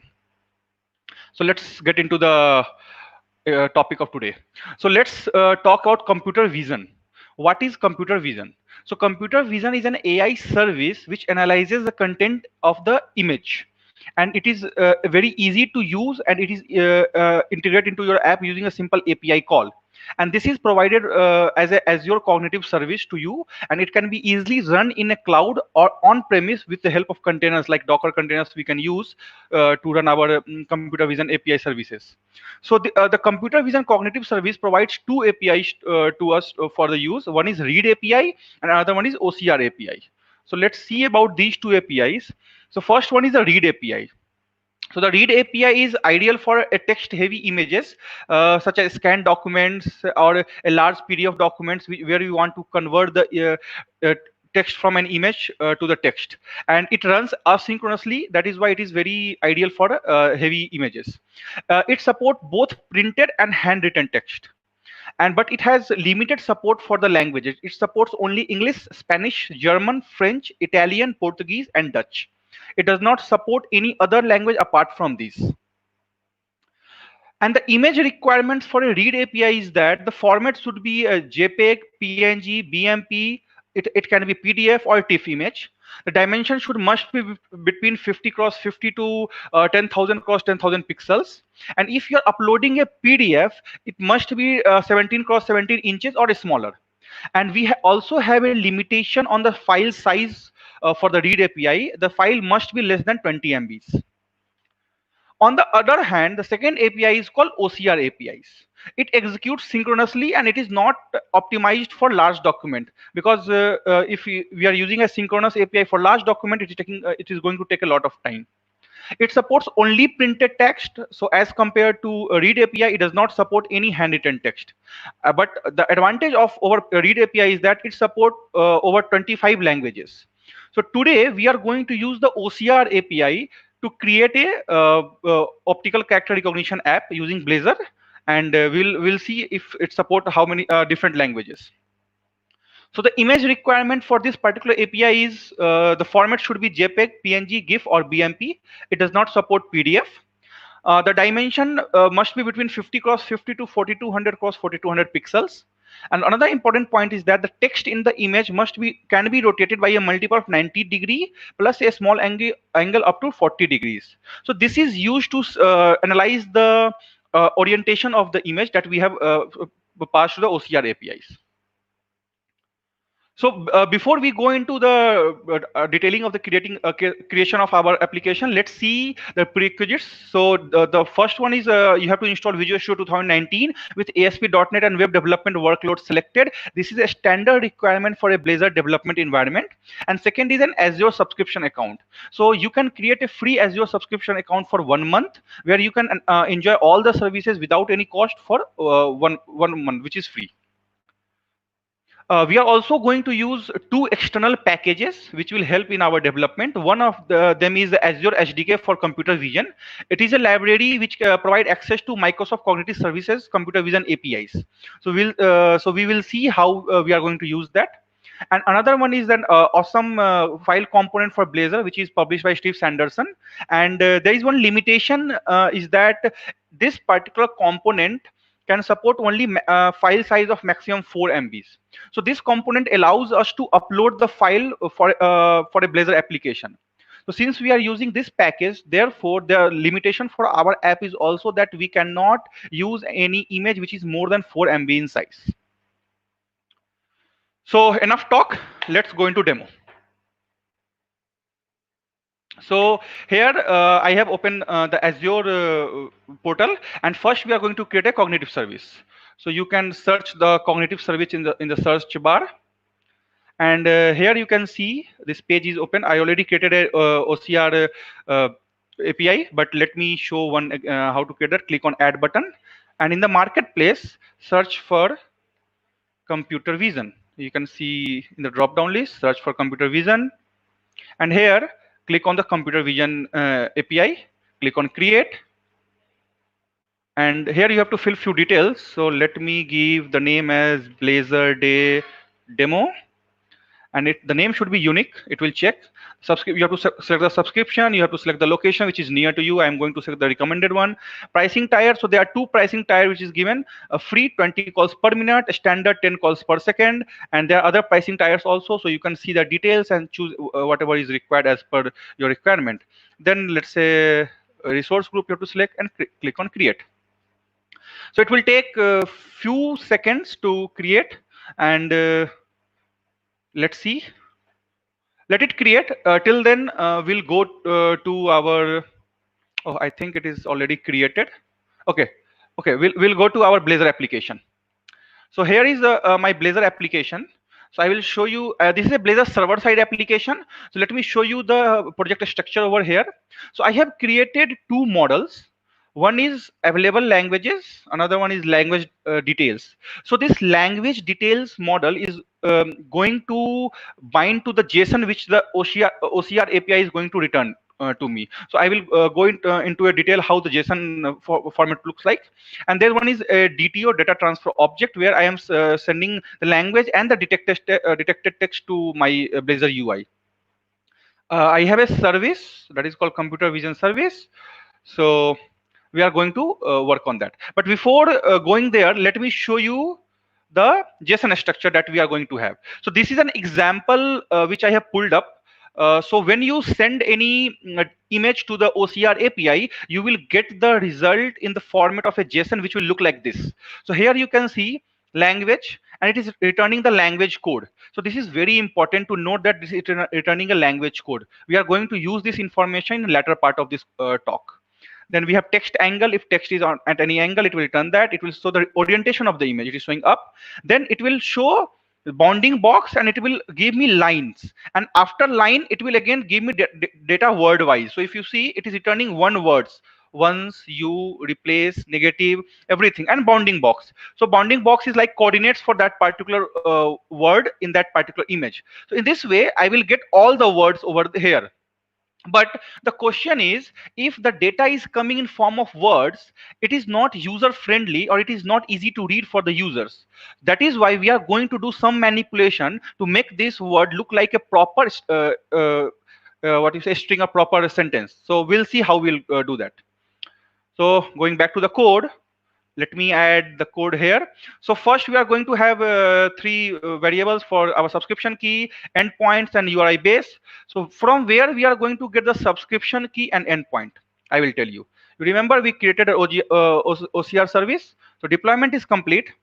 Go to the resource. Once you go to the resource, click on keys and endpoint link over here, and here you can see keys and endpoint. So copy one of the key. Let's say I copy this key, and you put here. So this is the subscription key. Now endpoint, I will get the endpoint from here, copy it, and put it here.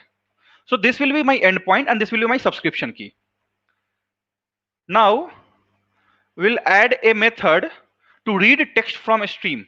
So what this method is going to do, let me explain you. So here we are initializing the HTTP client, and this here we are adding the subscription key to our headers, and we are also passing a request parameter which will see the detect orientation equals to true.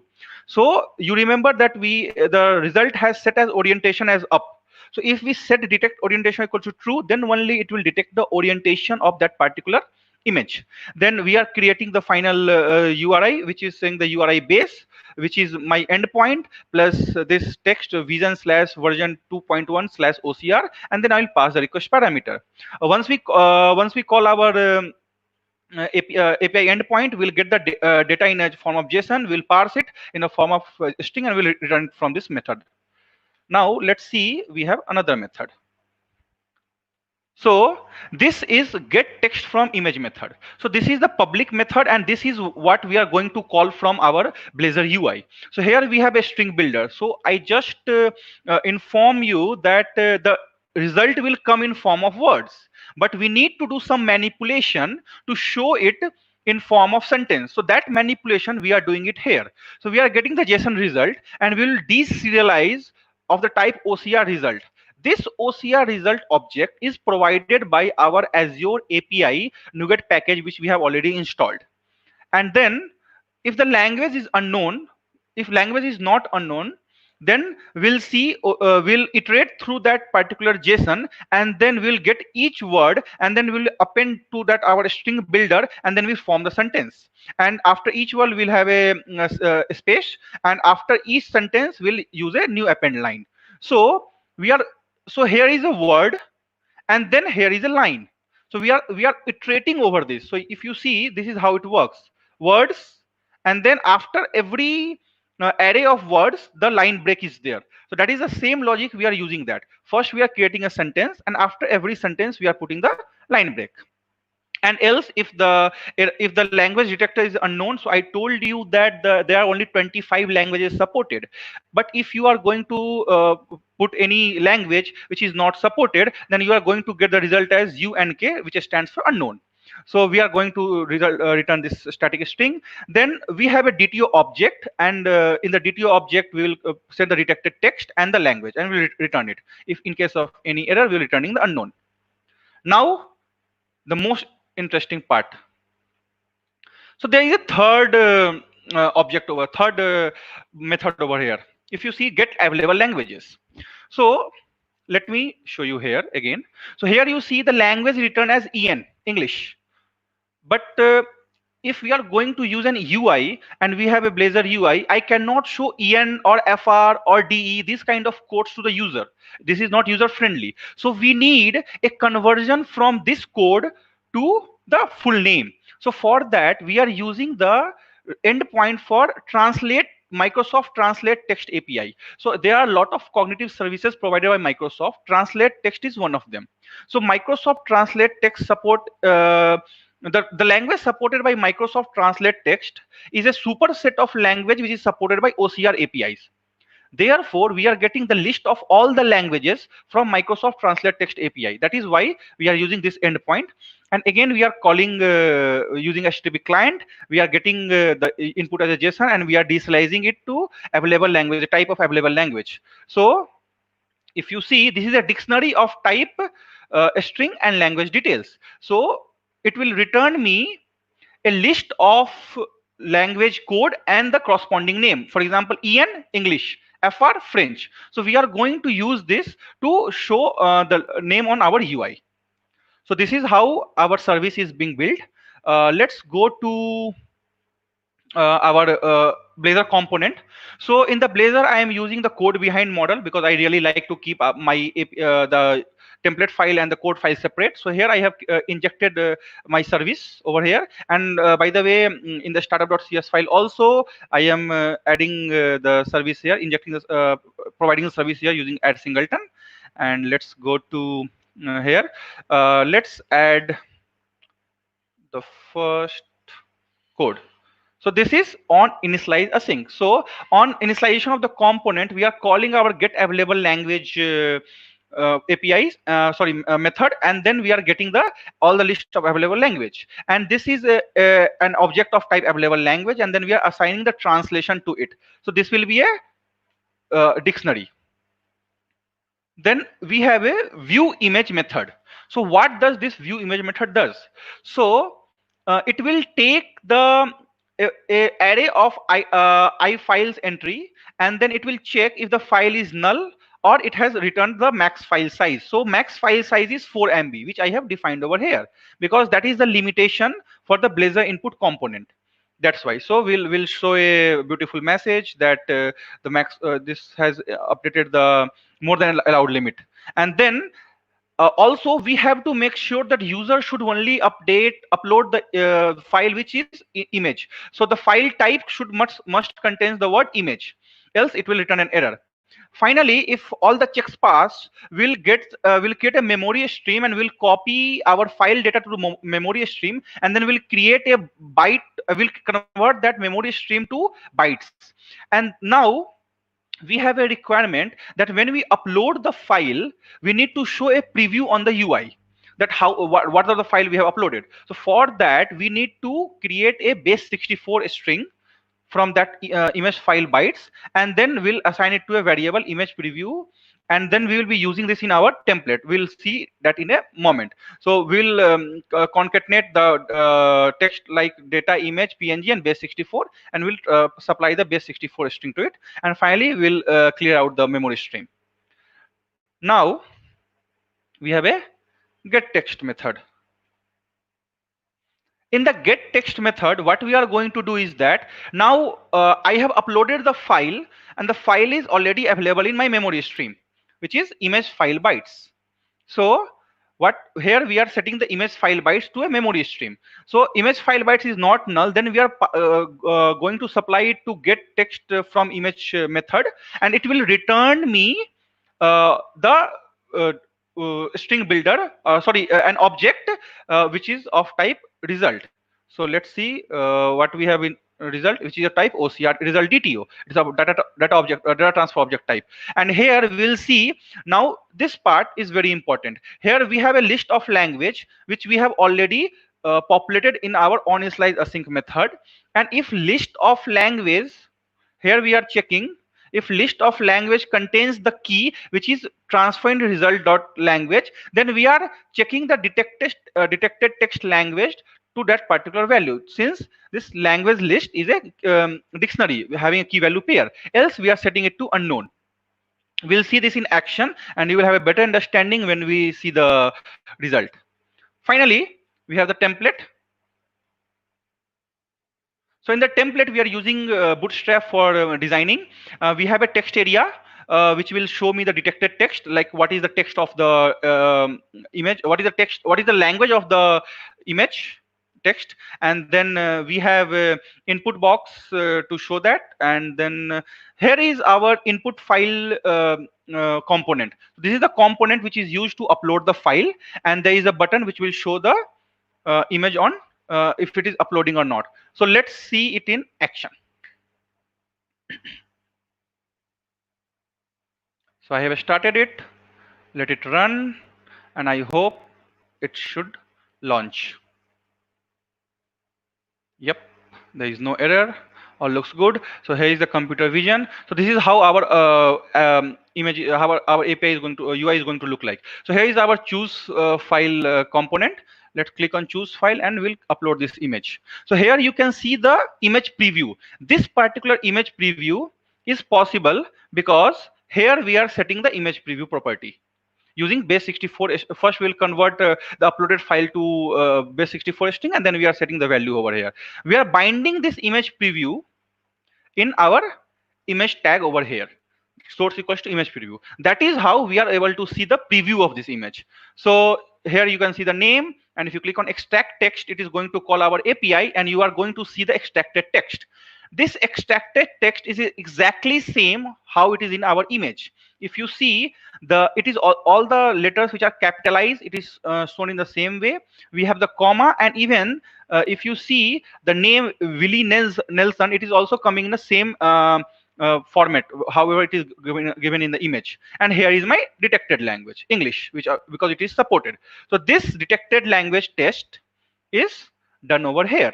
That when we get the response, the response contains the word en, which is for English. So it will check in language list dictionary, and if the word en is available, it will pass me the name for that, which is English. So let me do one or two more demos. We have another language, which is French. Click on extract text. You will get the text and also the language. Now let's do some negative scenario.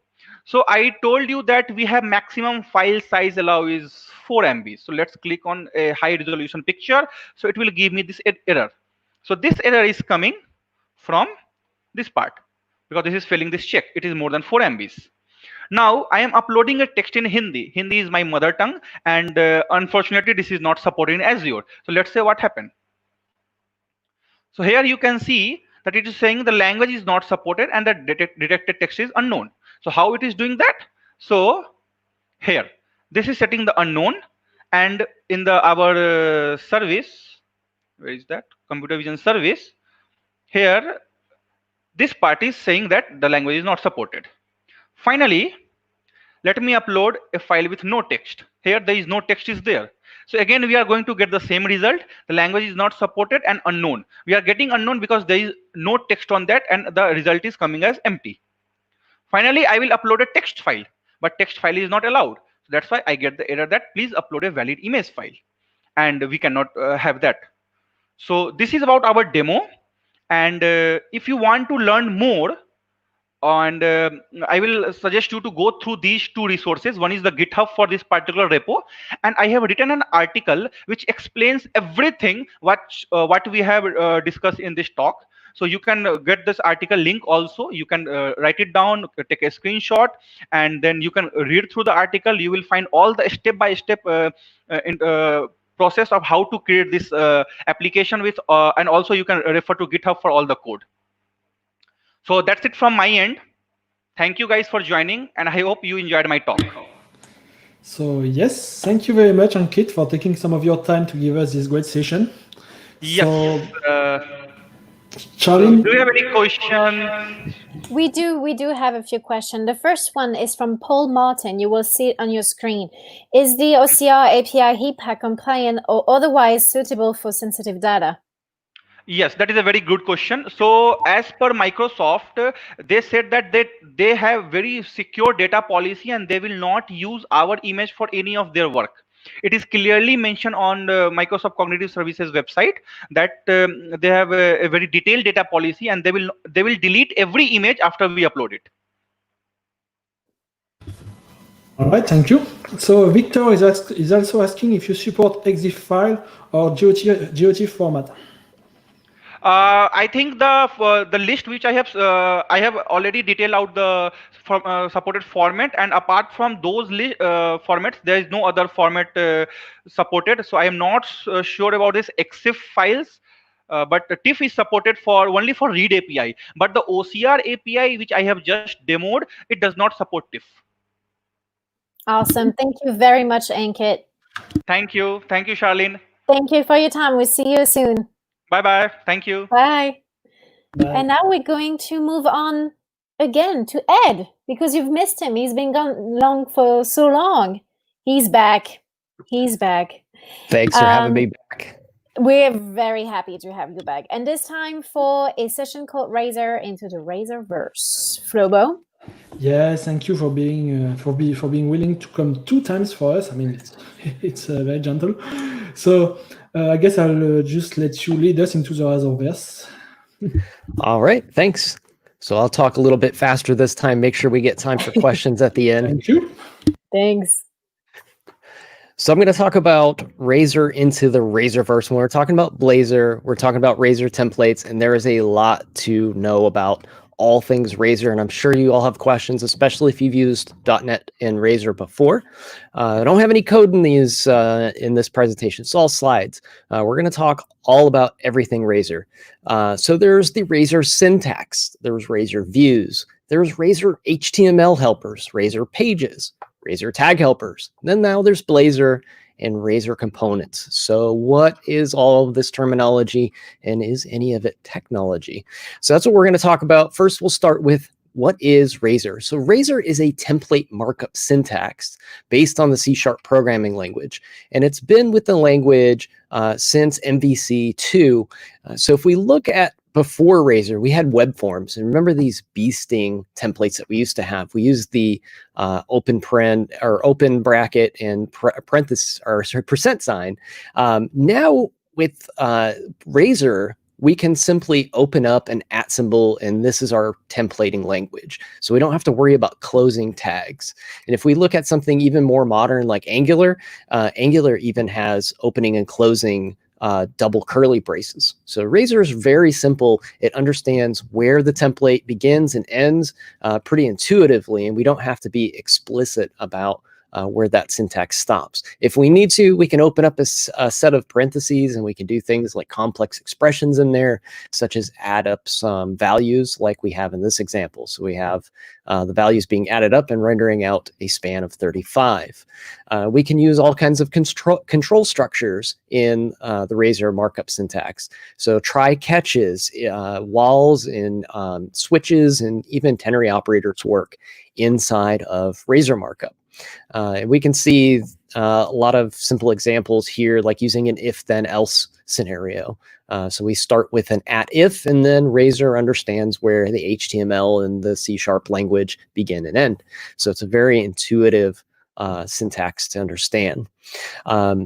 Even though it's very easy to use, there's a lot of complex things happening under the covers. So Razor execution is actually quite complex. So when we're rendering, we're generating code from our template. That code gets compiled into something inside of a .NET assembly. That assembly gets loaded into memory at some point, and then your code gets executed from that compiled template. So that's kind of a gist of what Razor syntax is. Let's talk about Razor views. So Razor views are CSHTML files, and these are streamlined for code-focused templating. This is typically what we have with an MVC application. So these are returned from a controller action, often as a view result. And that content is made up of HTML, and the component architecture is generally HTML helpers.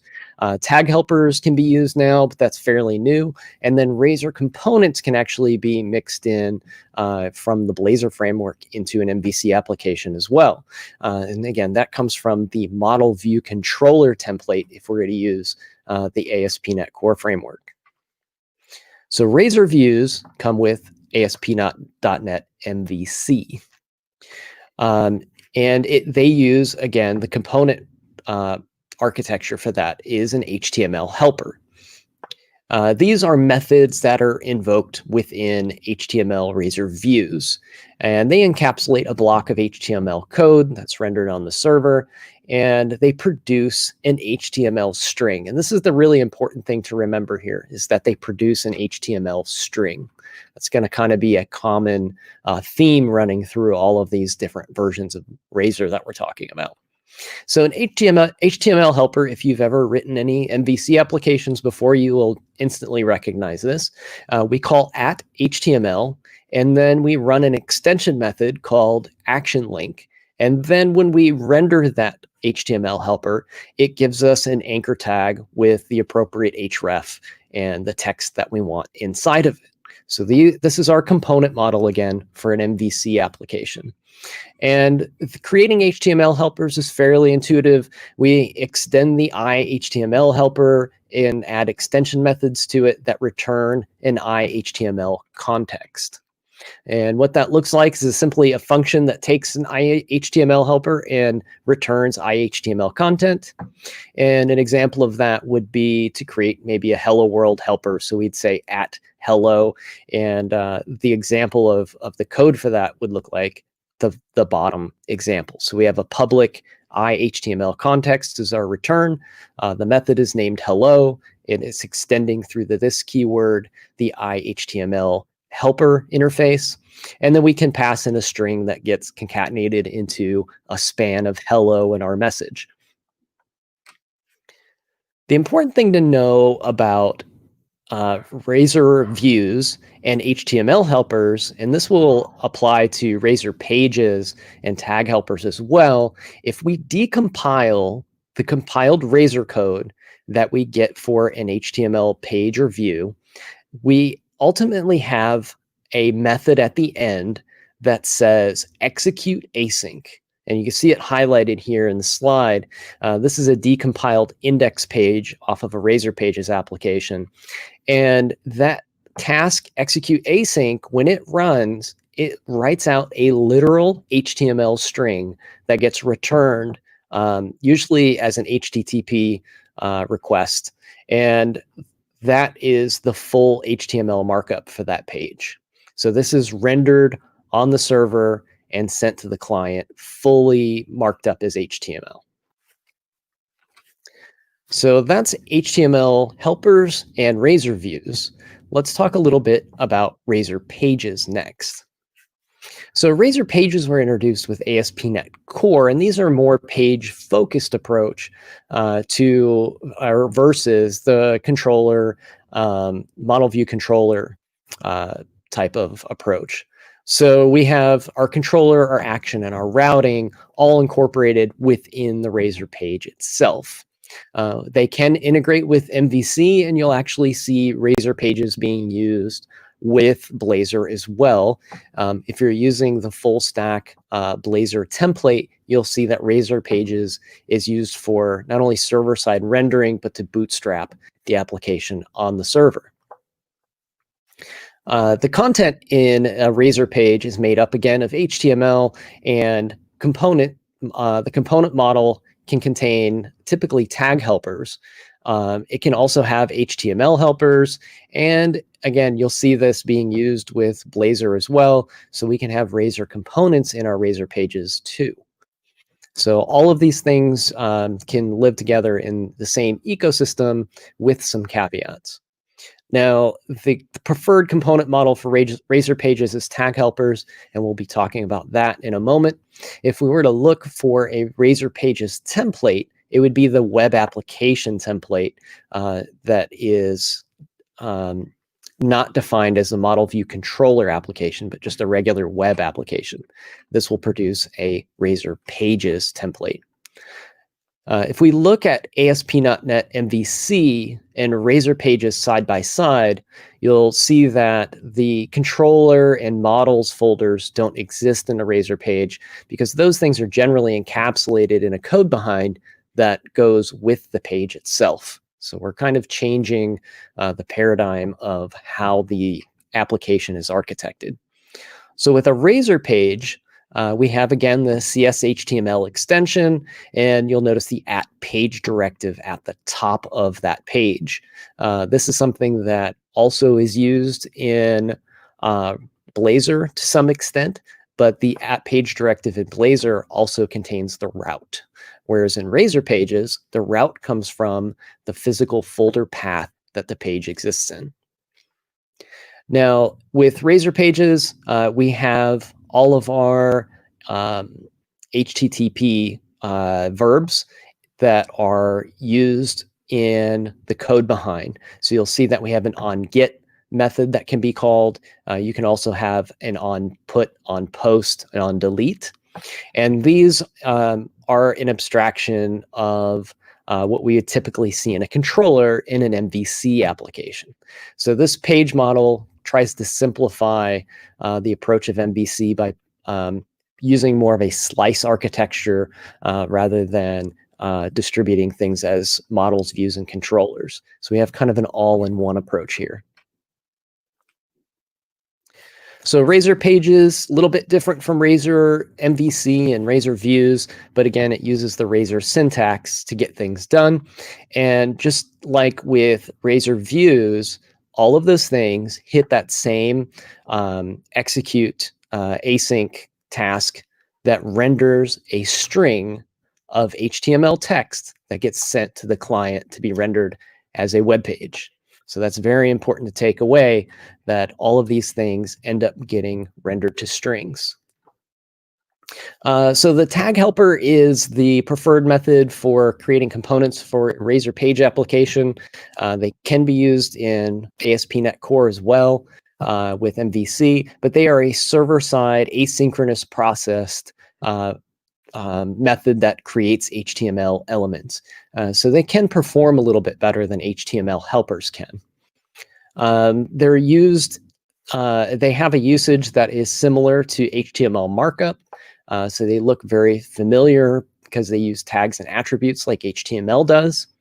And this helps eliminate the context switching that we saw with the @HTML, HTML helper type of approach. And they're also designed to be unit tested when we write them. So the unit testing scenario is a little bit better for tag helpers. So if we look at a tag helper and an HTML helper side by side, you can see that the context switching is a little bit easier on the eyes with tag helpers. It looks a lot more like HTML versus what an HTML helper looks like.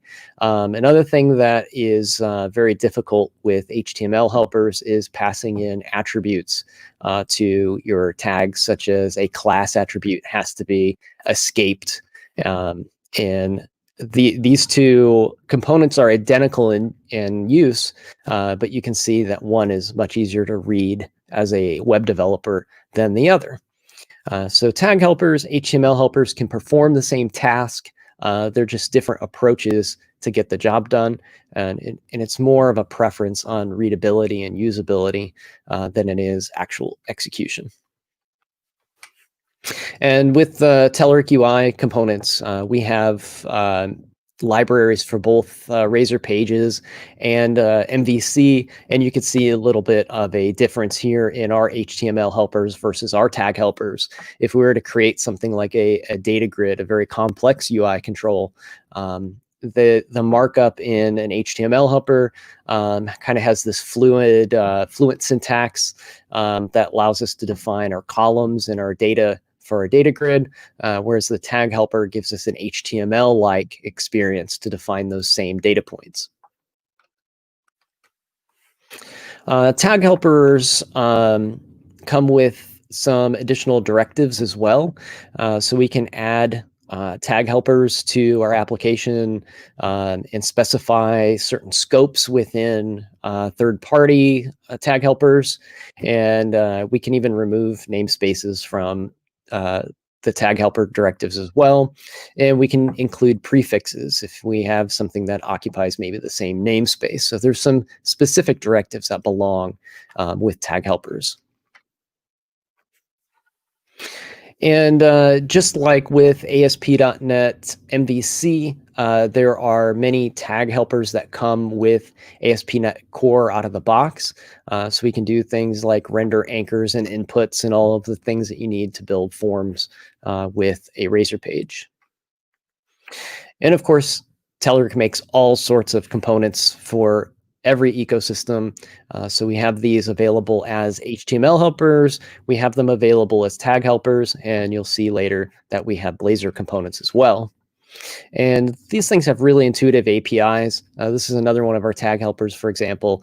This is our Kendo date picker. And you can see we can easily understand what's happening in this tag helper because it has a start start property that allows us to set the type of calendar view that we'd like. We're setting this to select years instead of individual days and things like that. We can specify formatting and all sorts of things. The tag helper system is very robust for creating component architecture, and it gives us that nice HTML type of approach. But at the end of the day, all of those tag helpers, Razor pages, and Razor views all get rendered to HTML strings. And that is really important for you all to know, because we're going to start talking about the Blazor framework next.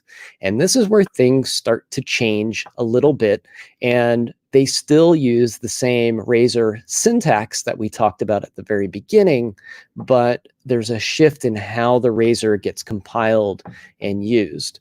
So again, we're going to use the Razor syntax.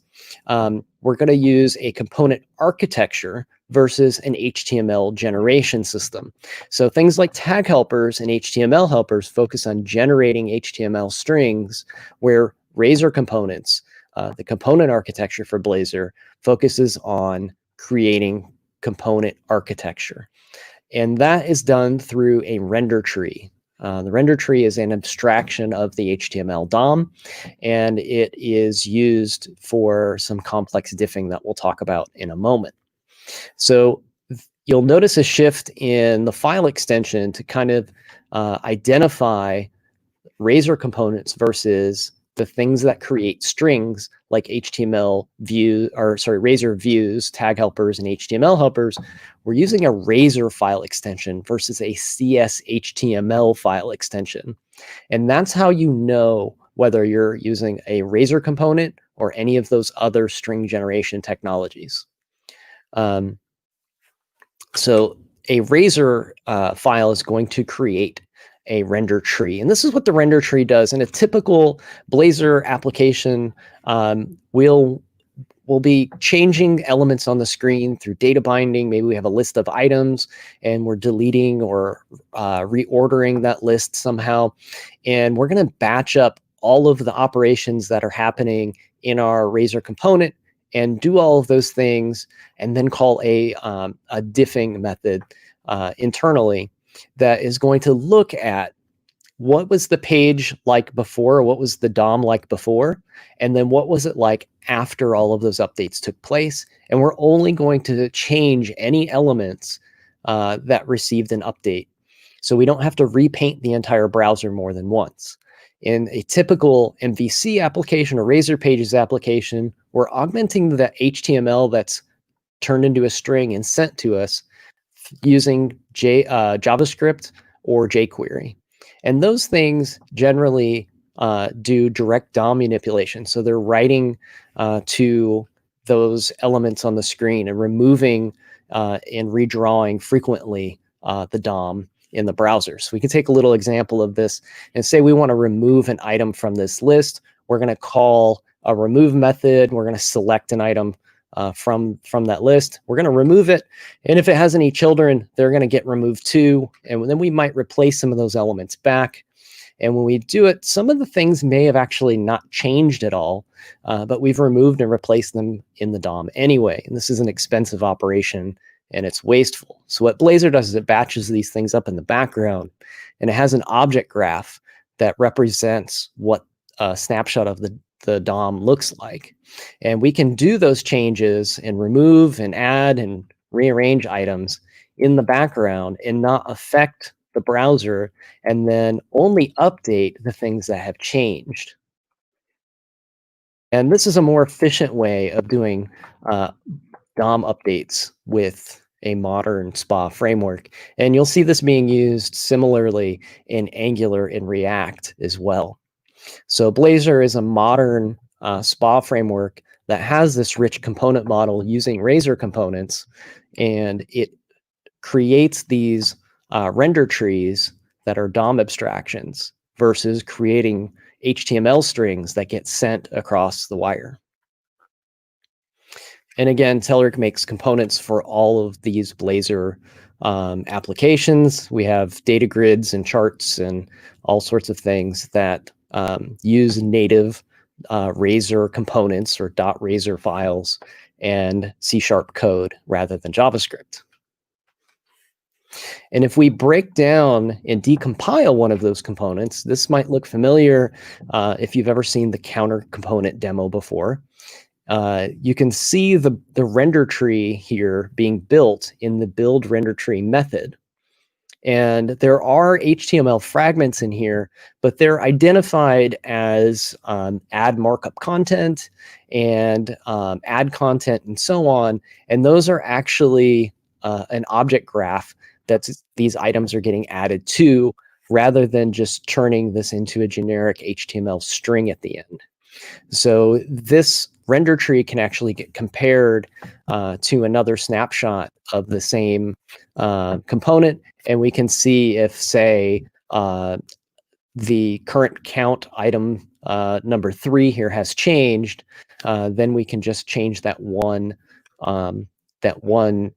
property in that render tree and only update that one piece of information in the DOM without re-rendering everything again. So this is actually what your component looks like when it's compiled behind the scenes, and we're actually building out that render tree, and it looks quite a bit different from the screenshot that I showed you earlier of the decompiled Razor view, which just produced an HTML string. So this is really important to remember when you're building Razor components, because using something like jQuery or JavaScript to manipulate the DOM isn't going to work the same because of this render tree that is in place. So if you're looking at building components and you're used to writing JavaScript and jQuery to go out and select items in the DOM and make changes to them directly, you're going to find that it's easier to embrace the Razor component technology and the data binding and the Razor syntax that's there to allow you to do for eaches and branching and those sort of things, and not go out into the DOM and find certain components and try to remove them and so on. So there's a bit of a knowledge shift here, and it's a little bit of a learning curve. But if you try to kind of forget those jQuery days and start again with Blazor from scratch, I think you'll find Razor components quite easy to write. So I want to just share some resources real quick, and then we'll take some questions. I've got a free ebook that is available at telerik.com/whitepapers.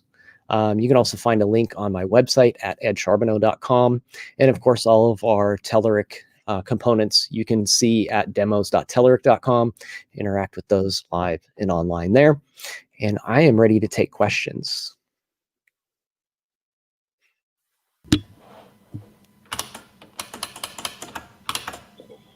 Awesome. Thanks, Ed, for your second session. Apparently, we didn't get enough. I think we might need a third. Maybe for next time. I'm sure we have a few questions in the back. Do we, Flobo? Yeah, we have a few. So first of all, there's Ivan, who asks if Razor page can have the code behind. Absolutely. Razor pages can have a code behind. It's very simple to do. You simply add a class file, whatever your component name is, component name.razor.cs. Give it the same class name as the markup file is. So if it's foo, it'd be foo.razor.cs. And then that class is going to be a partial. So it's going to be public partial foo class foo. And that will bind those two things together. So just simply making a partial CS file will combine the markup with the code behind. And you can catch that in the free Blazor ebook at telerik.com/whitepapers. There's a section on that. Good to know. We have a question from Sodia Soft. Why Telerik Kendo for Blazor was created from scratch and not using existing JavaScript codes? So one of the main reasons that we chose to write from scratch is, first of all, that render tree that we talked about. If you start manipulating things outside of the render tree, you start interfering with built-in features of the framework. One of the biggest ones is templating becomes more difficult because you may have to either translate your Razor on the fly into JavaScript templates and then let those templates execute in the client. So templating is a big one. You also are circumventing that render tree system. So there you may end up with things that aren't rendering correctly, and it's very messy to get into bypassing that render tree. So we found it was best to just embrace the framework and all the features that come with it, and use some existing HTML and CSS, but ultimately use as little JavaScript as possible. Noted. Thank you. So another question is from Curious Drive. He is asking if it's possible to override render tree methods. So you can actually override the render tree if you can find a really valid reason to. You can call an override method and produce your own render tree. It's very rare that that's something that you would need to do. And the few times that we've used it, we ended up finding a way to revert that and just use the Razor syntax directly. So it just comes from a little bit of a learning experience. Once you get used to how the Razor syntax works, 99.9% of the time, you don't need to create a render tree yourself. And in fact, it's best if you stay out of that business, because if you're doing it incorrectly, you can cause the DOM to re-render unnecessarily. All right, understood. Thank you. And I think we have a little time for one last question from Abhinav. Is there a community version of Telerik components? So there is a 30-day free trial of the components, but they are first and foremost a commercial product. So there isn't a free version of those components out there. One thing that's helpful if you want to get started, there's you can use basic building blocks like some of the Bootstrap classes and things. And then when you see the need for more robust components, you can upgrade your project and use the commercial Telerik components. Noted. Awesome. And let me check if we have another. That was the last question, but maybe if there's anyone out there who has a question, feel free. We have a little time for a last one, maybe. Unless, Ed, you want to share? Oh, here it is from Michael. Flobo, if you want to take it.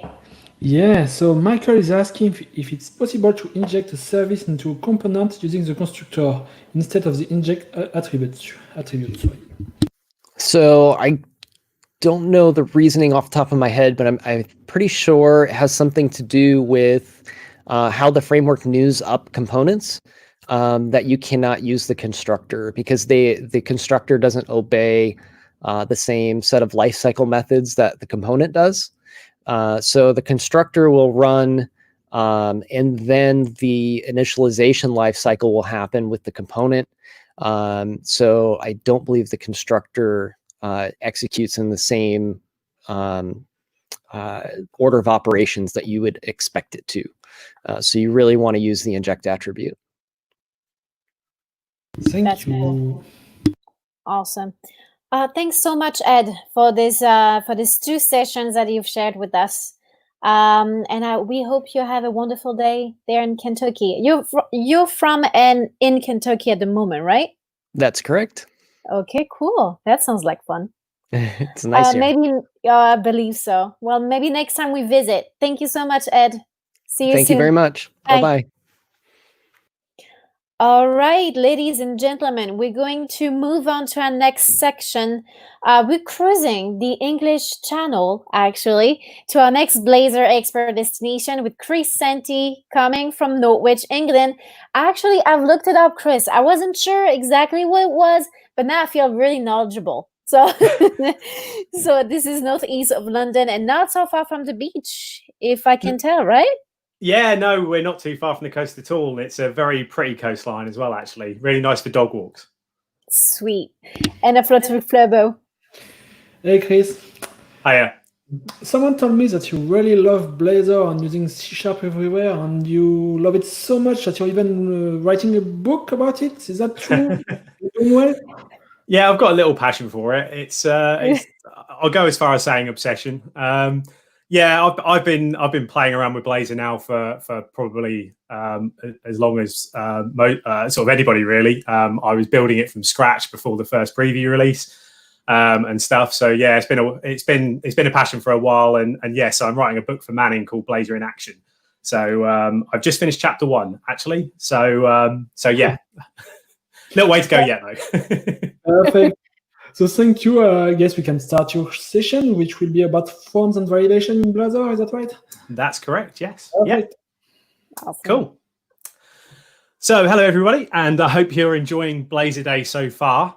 It's been some great presentations. I'm going to be talking to you about forms and validation in Blazor. So to kind of set the scene a bit, I'm going to try to cover all aspects. So from sort of beginner through to some more advanced stuff. It's probably slightly weighted to a bit more of the advanced stuff, but yeah, there should be something for everybody. Cool. So let's get going. Let's start at the beginning. I need to get on the right window, and there we go. So HTML forms. This is what one looks like if you haven't seen one before. Traditionally, we'd use forms like this, but in a single page application framework like Blazor, these don't really work very well for us. Primarily, they do a full page postback, which kind of breaks the spa feel, which is not good. But also things like validation is a bit more clunky using this model. And while there are ways to do it using HTML5 validation and stuff like that, it's not really ideal. We'd much prefer to use more richer validation systems, for example. So what's the minimum amount we could do to make this form usable in a more Blazor way? Let's have a look. So this is what I would call an enhanced HTML form. So what we're doing here in order to work with this in a more Blazor way is, to start off with, I've got a code block for this particular component, and I'm defining a field which is an instance of a person object. So in this case, the person object is just a normal C# class that's got 2 properties on it, first name and last name. So the next thing we do is we then use Blazor's bind attribute to bind, bind directive to bind the fields on that person model to the particular inputs in the UI. So bind is a way of doing two-way binding in Blazor, and it's quite a cool little directive. So it understands HTML inputs, and it actually binds itself to the correct underlying attribute. So for example, on an input, it's going to bind itself to the value attribute. But on something like a checkbox, it will bind itself to the checked attribute. So you don't need to worry about that. That's going to all get handled for you. And then the last thing we do is we can use Blazor's onSubmit event. We can hook into the forms onSubmit here, and we can specify a handler, which we can specify down here in our code block in C#. So what's going to happen now is with this form, when we hit the submit button, we're going to stop the default submit event, and we're actually going to call this C# method down here in our code block instead. And that could call an API if you're using Blazor WebAssembly, for example, or it may just call a service if you're on Blazor server. So this is definitely a big improvement over using a raw HTML form. We can work with our C# types and things like this and C# methods, which is great. But we still got a rather major problem here. We still haven't really got a good way of dealing with validation. So in order to deal with validation, we're going to enhance one step further. And we're going to move to this version of the form. And I'm introducing a component here called edit form. So edit form ships with Blazor. It comes out of the box, and it's a drop-in replacement for an HTML form element. In order to configure an edit form, we have to tell it the model that the form is going to be responsible for. So in this case, we pass in that person instance, same as we did on the previous slide. And then we can bind a handler to an event on that form. Now, edit form surfaces 3 different types of events for us to bind to. There's an onSubmit event. Now, that's the same as the onSubmit event of an HTML form, and that will get invoked regardless of the state of the form. But one big advantage using edit form gives us is the ability to actually use this event called onValidSubmit. Now, onValidSubmit is a much more impressive event to use, because what happens here is the edit form will only call our handler if the model has passed all of our validation checks. So we'll talk about that in a second, but let's just skip through the rest of the form here. Another change we have here is instead of using HTML inputs, we're now using components again. And again, Blazor provides us drop-in replacements for HTML elements. So here we've got an input text component, and that's a drop-in component, drop-in replacement for the input type equals text in a regular HTML form. Because we're binding now to a component instead of an HTML element, we've got a slightly different bind syntax. We're binding to a parameter on that component, and that's value with a capital V. So that's why we use that slightly different syntax there. But other than that, we're just binding to the same properties we were on the previous slide.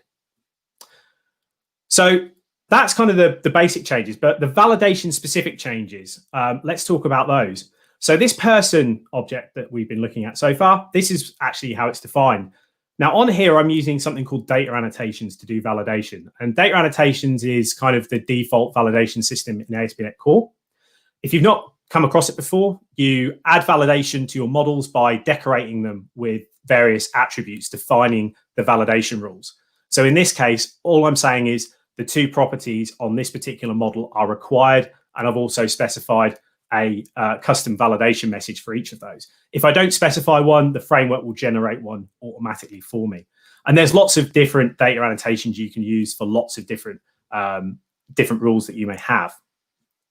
So now that we know that, how does this work with the edit form component? Well, the edit form component and Blazor's forms and validation system is designed to be very flexible and extendable, and it's not tied to any one specific system. So we actually have to tell the edit form how we want it to validate the model. And we do that by providing a validator component. So out of the box, Blazor ships with a data annotations validator.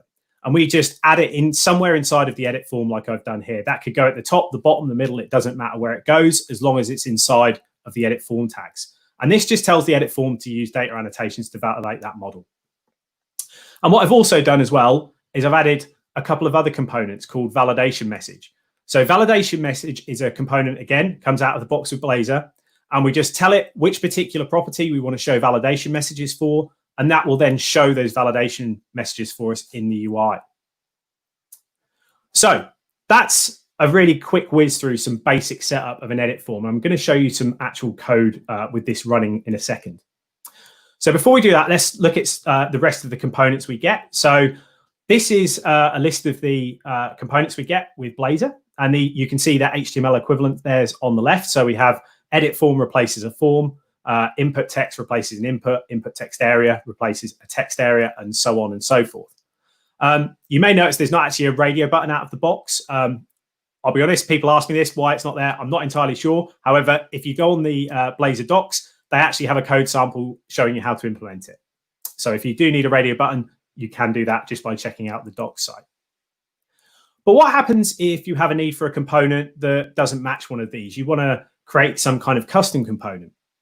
Well, the great thing about Blazor is that extensibility has always been kept in mind. And the Blazor framework actually provides us a base class in order to create custom components, but without having to do lots of heavy lifting.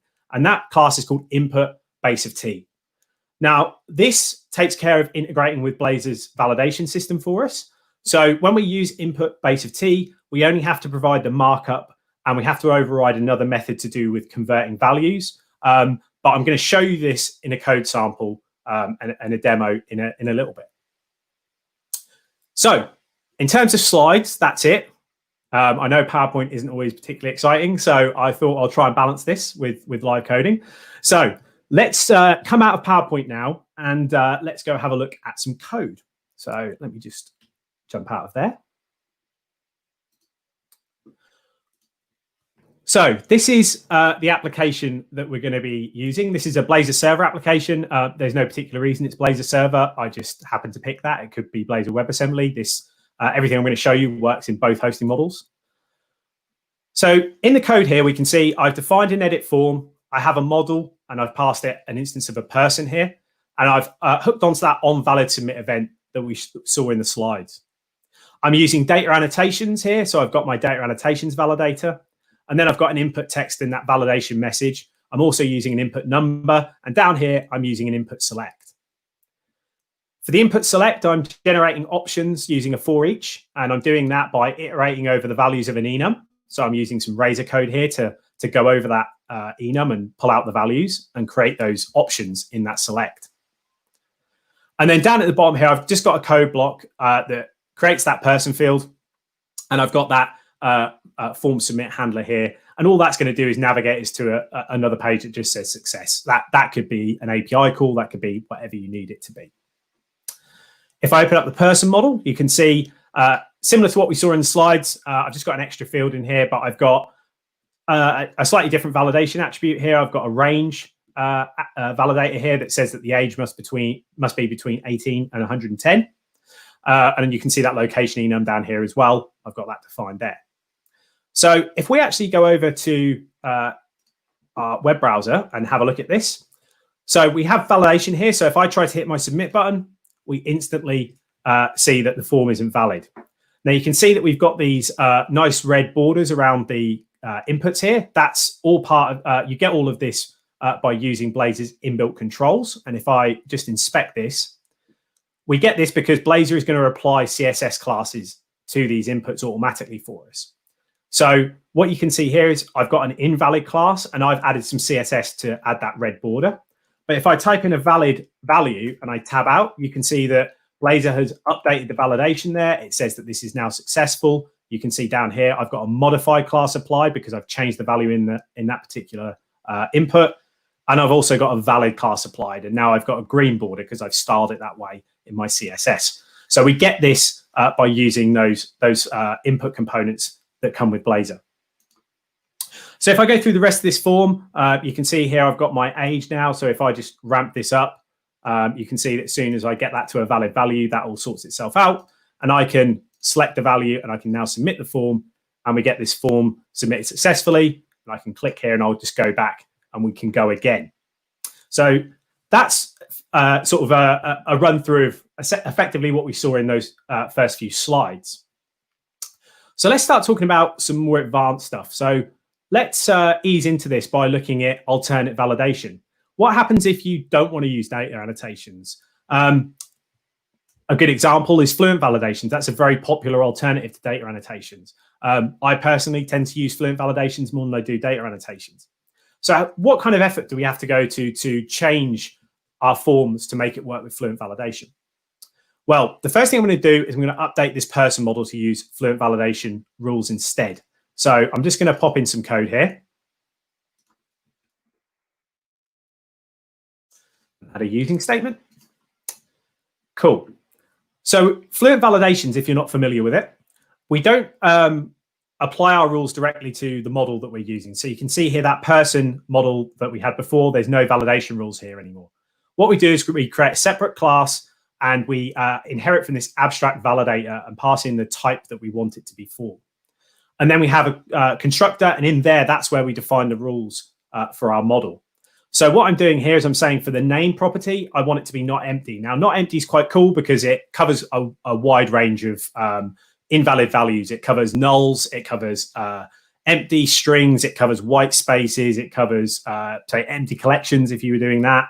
So it's quite a good catch-all rule to have. And then for age, I'm doing the same as I did before. I'm saying that the age has got to be greater than or equal to 18 or less than or equal to 110. And then if it's not, then I want to show this custom validation message, which I've added here. And then with my location, I'm saying that it can be not null. And that, again, I've got a custom validation message. And what I like about fluent validations, and what you can probably tell from the name, is that you define rules using this nice fluent syntax. Okay, so it's quite expressive about how you can write rules, which is quite nice. So we've got our model now with our updated rules. So what do we need to do to Blazor's edit form to make this work? Well, as I mentioned in the earlier slides, we've just got to replace this validator with a validator that knows how to use fluent validations. So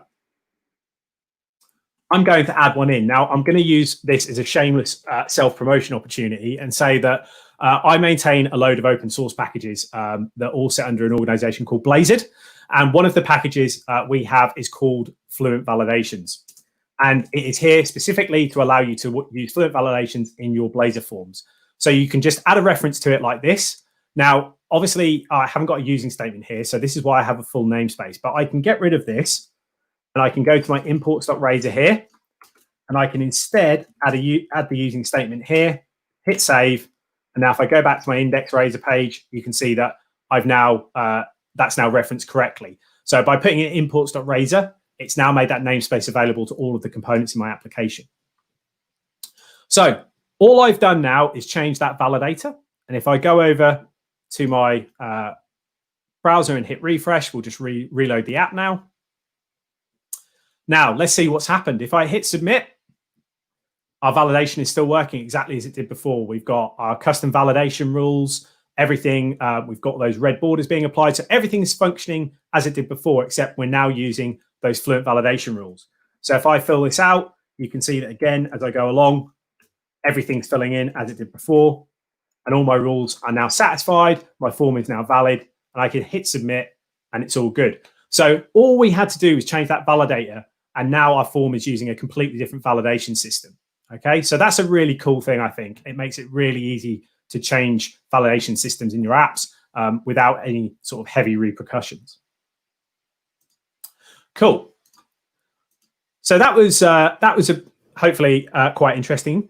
But let's delve a little deeper now. What happens if we wanted to do some more sort of nitty-gritty stuff? So let's go with the scenario that we don't want to let the user click the submit button at all until the form is actually valid. How can we go about doing that? How can we have more fine-grained control over what's going on with our form?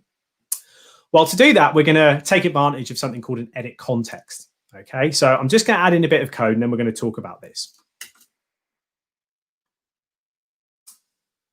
So I've pasted in a few lines of code here and I'm just going to talk through it. So first of all, I've created this field is invalid, and we're going to use this to toggle a disabled attribute on our button on our form here. So let's just add that in. So I'm going to say show or add the disabled attribute when the form is invalid. Now, the great thing about Blazor here and using this syntax is that it's going to apply the disabled attribute when this is true, but when it's false, it's going to remove the disabled attribute entirely. Okay, so that's going to happen for us automatically, which is quite cool. The next thing I'm doing is I'm defining an edit context field here. Okay, so what is an edit context? Well, an edit context is essentially the brain behind the edit form component. And this is actually used internally inside of the edit form. It actually passes it to all of the controls inside of the form using as a cascading parameter. And what the edit context does is it keeps track of all of the state of the form. So it keeps track of what fields are valid, what fields are invalid, the overall state of the actual form. And it also has several events that we can hook into for more fine-grained control over what's going on. And that's what we're going to use to fulfill the scenario that we're going through now. So what I've done here, I've overridden the onInitialized lifecycle method of this component. I've created a new instance of the edit context, and I'm passing in that person model. So this line here, this actually happens internally inside of the edit form when we do what we were doing before. So when we just pass in a model like this, the edit form component creates an edit context internally in exactly the same way as what I've done down here. Now we've got an instance of edit context, we can also now access all of the stuff on it. So if I get some IntelliSense up here, I'll zoom in. There's lots of different bits and bobs we can access on here. We can get a list of all the current validation error messages that are on the form, for example. We can check whether the whole form has been modified.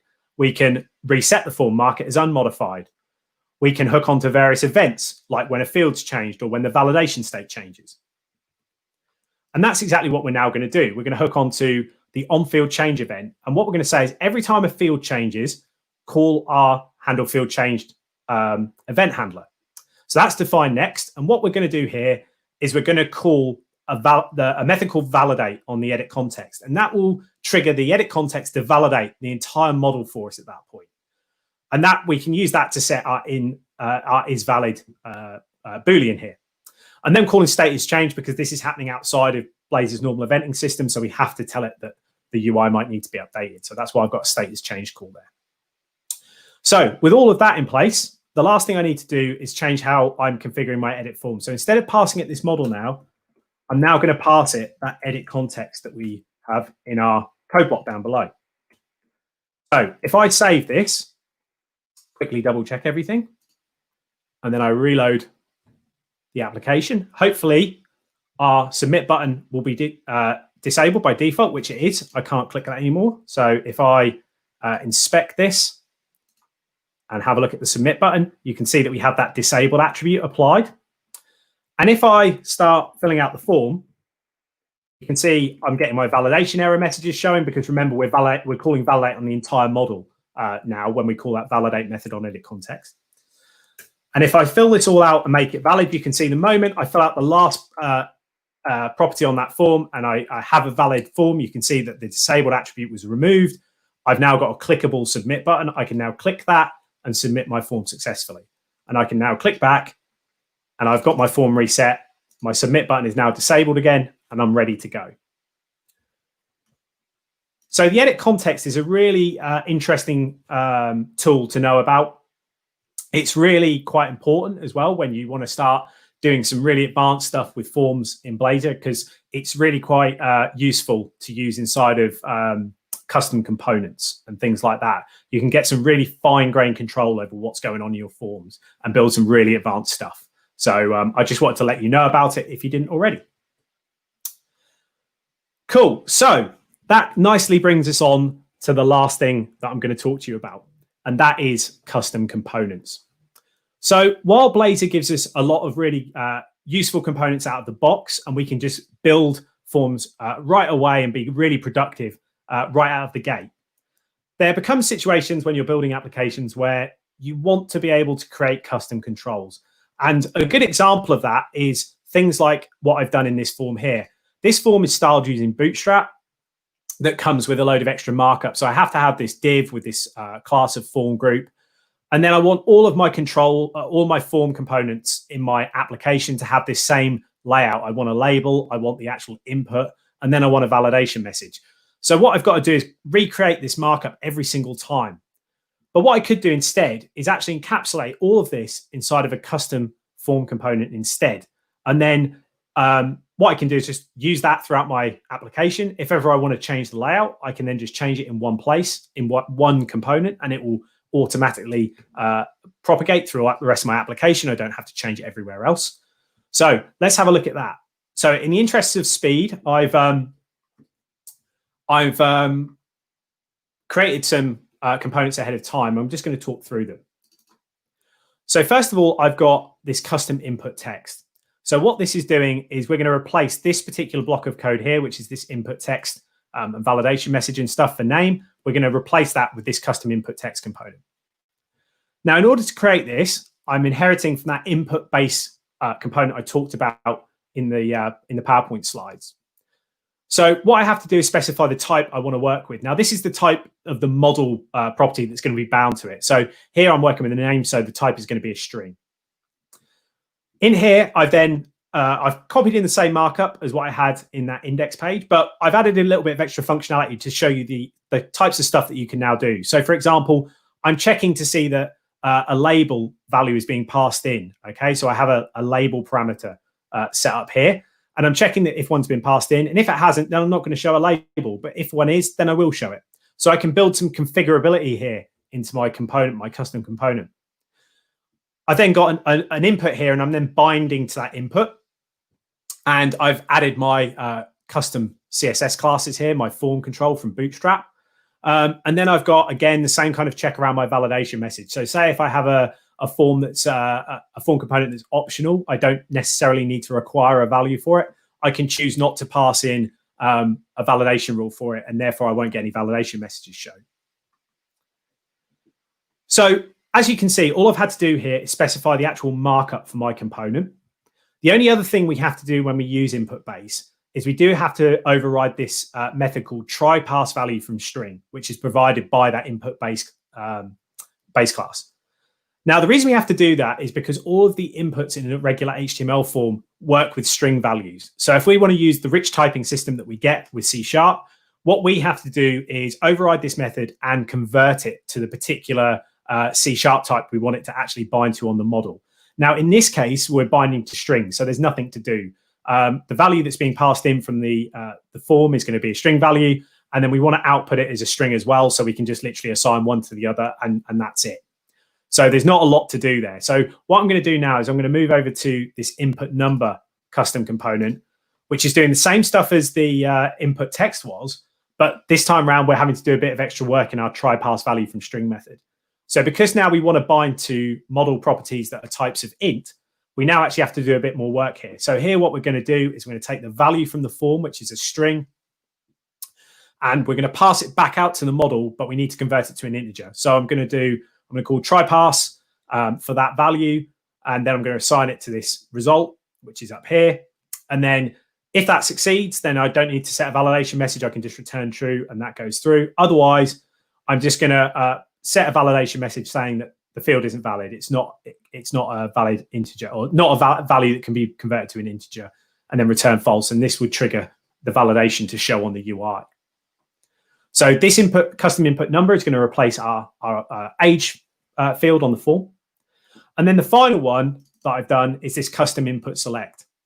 So this is, again, similar to all the others in terms of its markup, but this time round, I'm actually using generics. So what I'm doing here is I'm creating a generic type param here called t-value, and I'm using that here when I'm defining my input base. I'm inheriting from input base, rather. So now I can work with generic types, which is great. I'm not tied to a specific type. What that does mean, though, is in my try pass value from string, I have to do a bit of extra work. Now, in this particular case, I've wanted to say that t-value must be of an enum type. So I'm doing a check here to do exactly that. And if the value that I'm binding to is not an enum or a nullable enum, then I'm going to throw an invalid operation exception down here. Otherwise, I'll go through the same steps that I did previously. I will convert the string value to an enum and then pass that value out. If that fails, I'm going to show a validation error. Otherwise, I'll just let that go. So with those bits in place, if I go back over to my form, I can now take all of that markup and I can replace it with our custom components.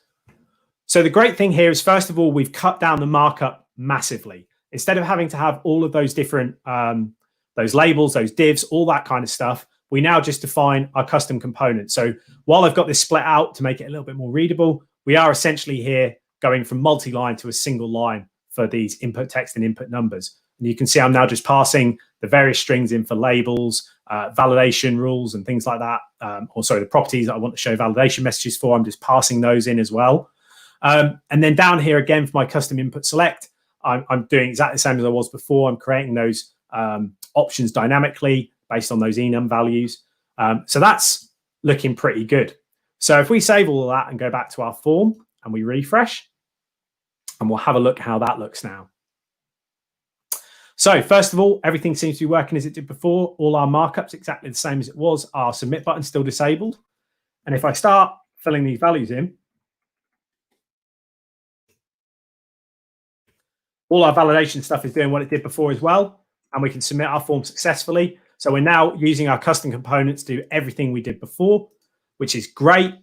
And we can even do really cool stuff now. Like, for example, if I don't want to specify a label anymore, and let's say I wanted to use a placeholder instead of a label, I can make that change. And these extra attributes are going to get passed through to that custom component. And that's being done by this additional attributes collection that's defined on input base. And then we use the attributes directive from Blazor to apply those.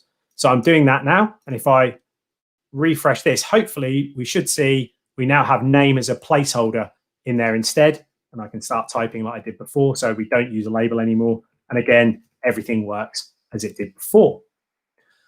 So that's pretty, that's pretty much everything. One thing I did want to quickly point out as well, because I realized I missed this, is down here, I've bound to this event. What you should do when you do this is also implement iDisposable and unhook this event when you to clean up your form so you don't get any memory leaks. So what we could do here is add this, wrong one. So we could say at implements iDisposable like that.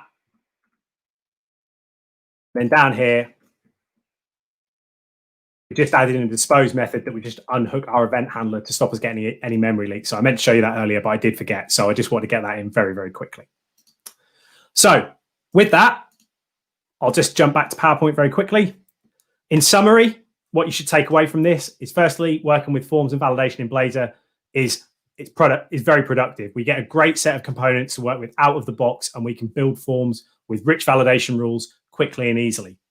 It's also configurable. We can switch validation systems as simply as swapping a component, and it's extensible. We can create our own custom form components, and we even don't have to do the majority of the work because we can use that input base that's provided by Blazor out of the box.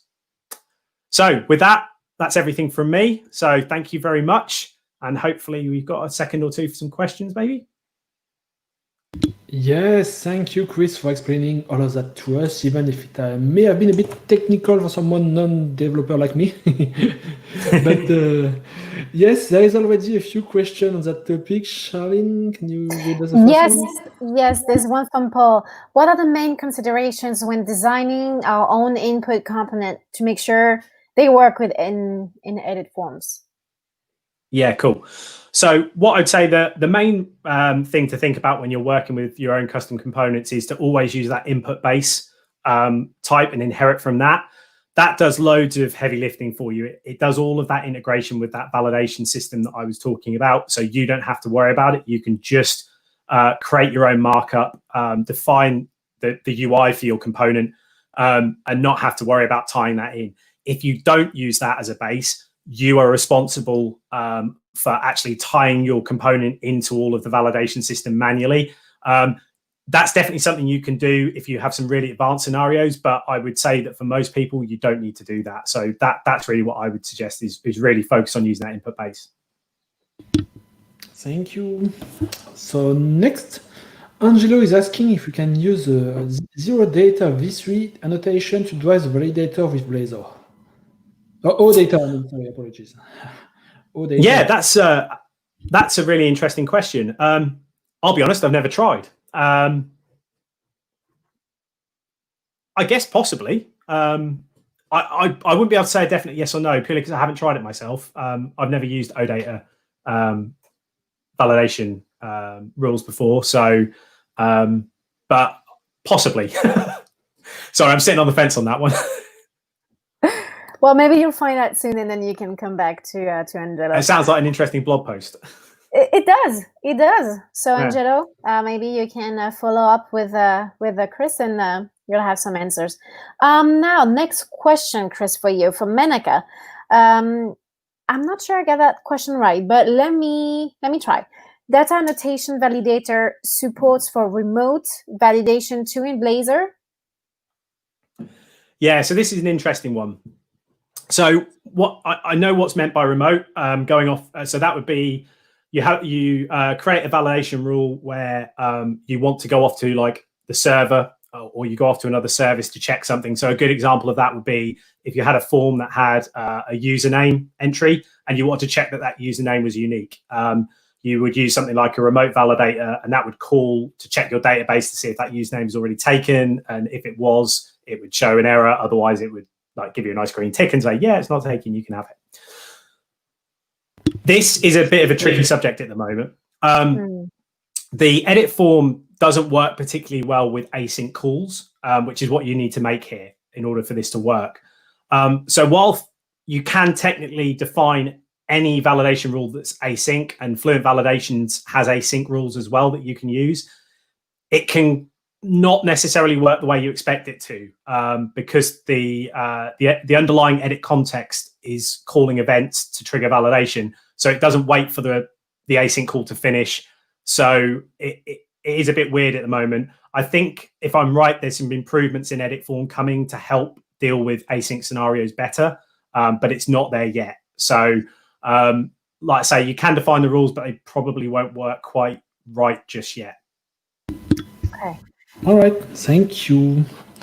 Then Sarosh is now asking, how how we can use the Signal-R service from Azure in a Blazor server app instead of the built-in Signal-R. Okay, so interesting question. So Blazor server uses Signal-R to transmit the updates between the client browser and obviously the app that's running on the server. It does that using a Signal-R hub that it sets up itself. You don't really want to mess with that. That kind of wants to be its own. If you want to use Signal-R to do other stuff, kind of in your own code, so that a real-time chat app, something like that, you can set up your own hub, and then you can set that up with Azure Signal-R however you wish.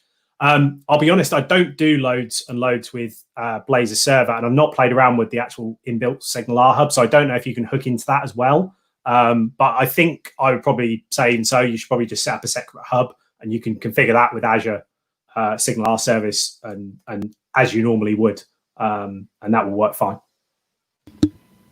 All right, thank you. From my understanding, I feels like we don't have any more time. Let me double check. Yeah, no, that's it. I'm sorry, Chris. I'm very sorry. But no problem. But there's a pretty cool news coming up for you, since you're going to write. There's something coming up, right? Your book. What is it? Yes. Ready? First chapter, you said, right? Yeah, so I've just finished writing the first chapter. I think that leaves me like 11 to go. So yeah, it's a little while to go. But like I say, I'm writing it with Manning. Manning have a program called Meet, which is the early access program, where people can sign up for the book and they'll kind of get it chapter by chapter as I write it, and you can even feedback so that I can incorporate feedback into the final book before it goes to print. So I don't know when that will be available, but I actually have a meeting with Manning specifically about chapter 1 tonight. So so we'll see how that goes. And and as soon as that's available, I'll put it out on my Twitter. So if you're following me, you'll hear about it from there. So yeah, please do keep us in the loop. Keep us in the loop. Have a good evening, Chris. We'll talk soon. Take care. Thanks for having me. And great work at the conference. See you. Bye bye. Bye bye. Cheers. All right, everyone. And we are now leaving Chris, sadly, but going to our first French speaker, if I get that right. From my understanding, we are welcoming Guillaume right now. Hello. Guillaume. Yeah, hello, Guillaume. So Guillaume is his first year as an MVP. So you might want to clap for that. It's kind of cool. First year as an MVP, and coming from outside of Paris, Guillaume has his own business called 2B, if I get that right. Yes, it was at sorry, it's my first presentation. That's why. Sorry. Will be nice. Yeah. So thank you. It's sorry. It's yes, it's 2B, but I changed my name last month, so now it's 22 Technology, but it's all name on the website. So that's cool. Okay. Okay. So I mean, we're really happy to have you. We understand it's kind of your first time sharing this topic with us, and I believe that Flobo has a few insights to share. Yeah. So hello, Guillaume. Hello. So from what I have understood so far, one of the greatest things about Blazor is that you are able to write your application once and run it about everywhere. Yes, it was the main. Sorry. I believe that is what you are going to talk to us about. Is that right? Yes, and especially on the mobile side. I mean, because you have also desktop application. So like it's about mobile, iOS, Android, and else. That's perfect. Well, floor is yours, Guillaume. We'll see you in a bit. The floor is yours. Okay, thank you. Thank you. So, hello everyone. Welcome to the BlazorDay and to this presentation. We will talk about how to create a cross-platform application with Blazor and Blazor Mobile. I'm Guillaume Zara, Microsoft MVP since this year, and full-stack.NET developer, 22 Technology. It's my own company. I'm a freelancer, and here are the link to my GitHub profile and my website. So what is Blazor Mobile? So it's a fast way to deploy. Sorry, sorry. So what is Blazor Mobile? Blazor Mobile is a fast way to develop mobile apps through the usage of Blazor for creating hybrid apps. Blazor Mobile is compatible with Android, iOS, UWP, and also usable with Electron for desktop application. Today we will just focus on the mobile part. Mobile part like Android, iOS, UWP. Sorry. The main goal when I started developing this project was to, and is still, it's still the, sorry, the goal is to develop a fast minimum viable product with only one stack with Blazor.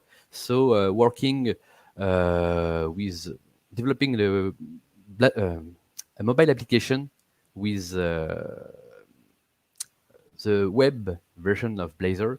So the main goal of this project is to create hybrid apps.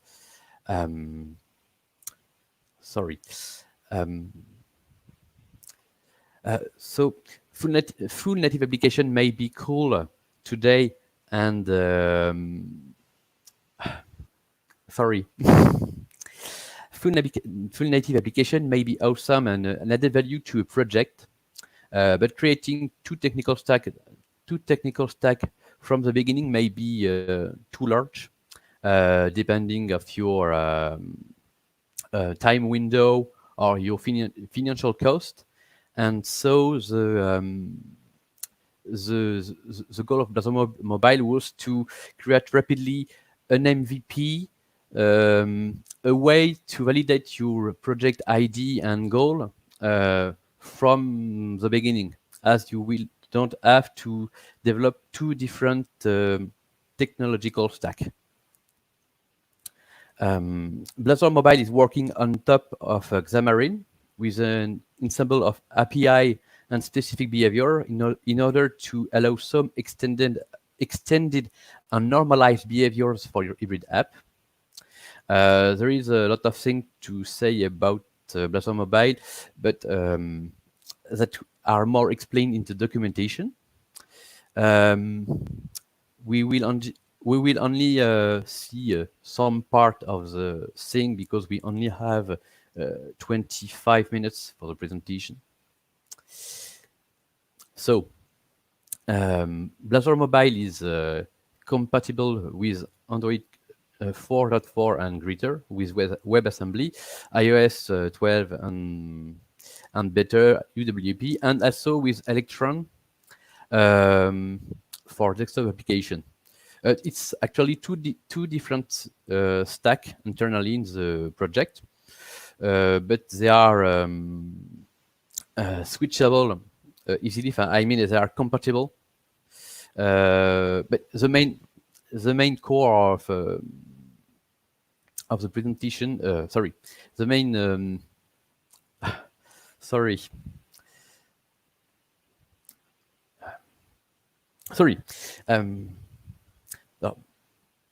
this desktop support for Blazor is also possible with Blazor Mobile, respecting the same communication model as for mobile.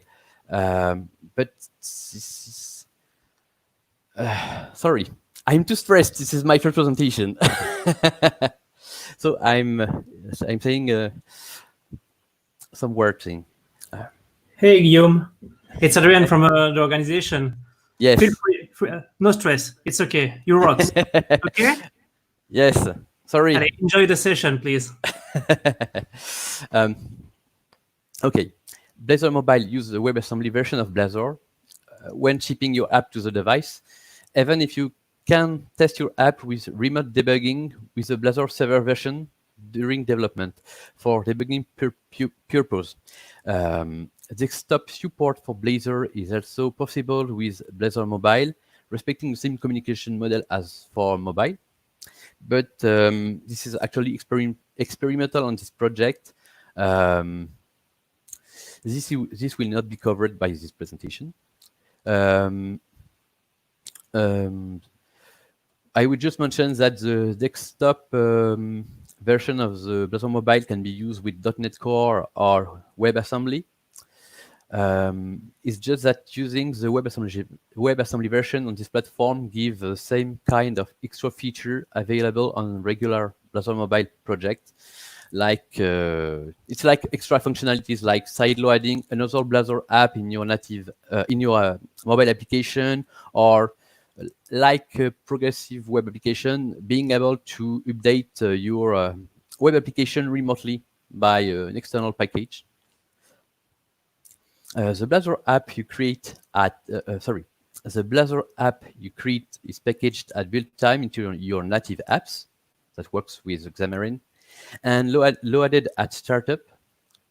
Your app is intended from being your app is intended for being able to be launched in offline mode, so to be launched without any internet connectivity. Blazor Mobile is not a progressive web apps or a progressive web app replacement, technically speaking. However, there is some advantage by using Blazor Mobile. You can ship an app on the mobile store. You can ship a web app made with Blazor on iOS. This is mentioned as far as I know, iOS is still not progressive web apps friendly. And also you have Android 4.4 and greater support, as Blazor Mobile implementation for Android is shipped with the Gecko View engine. This means that all Android use a consistent browser for rendering your web application instead of falling in the gap of the Chrome and OS browser difference between Android release. Because yes, there is a lot of difference between Android release. So here we have consistency in the Blazor behavior on Android devices. So maybe more retro compatibility. As said before, more extensive information are present in the documentation.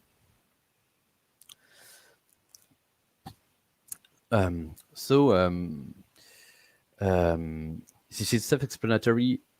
Here is the program of this session. Yes, I wish I will have enough time because of the stress. Also, how to create a new project from the template, how to deploy the Blazor app on the device, how to communicate between the Blazor app, so the web part, and the native side of your app, how to do remote debugging, even if maybe it's not maybe not clear. It's not really remote debugging. It's more about how to test your Blazor application externally on your computer as it was in your device, and being able to communicate with the real device at the same time, because the debugging experience is better on PC, on your computer. So voila. So we are getting started.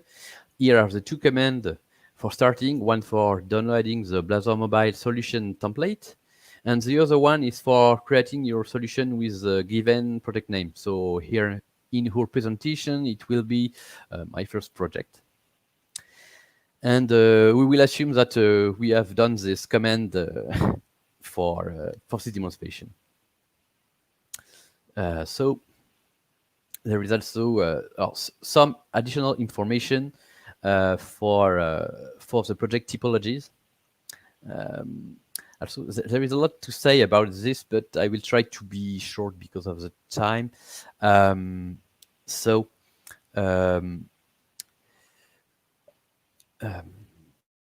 My first project is a regular .NET Standard 2 class library project, shared with all the native platform project. It references all the common stuff you can use the same way on native side, and this is likely in this project that you will reference your services implementation from web to native. It's just a regular Xamarin Forms project. So my first project .platform name, Android, iOS, etc. are the deployment project for each platform, like regular Xamarin project. It's the base implementation for each platform. So except specific platform and implementation, this is self-explanatory. This is where you will deploy for each platform your project. My first project at Blazor is your regular Blazor app, and where you will develop your mobile application. So nearly all your work will be in this project, and this is project that is published and packaged into your native application at real time. My first project .blazor .server is it's the same as my first project .blazor. It's inheriting the Blazor base project. It's just that it's running under Netcore, and it is mainly used for debugging. I mean, for remote debugging.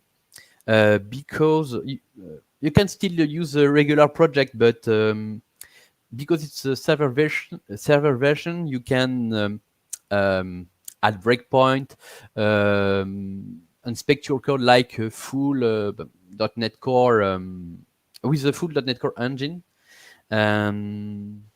It will be less relevant in the future because the few months ago, or weeks, I don't remember, we have debugging support on the Blazor WASM version, WebAssembly version, but it's still not yet at the same level.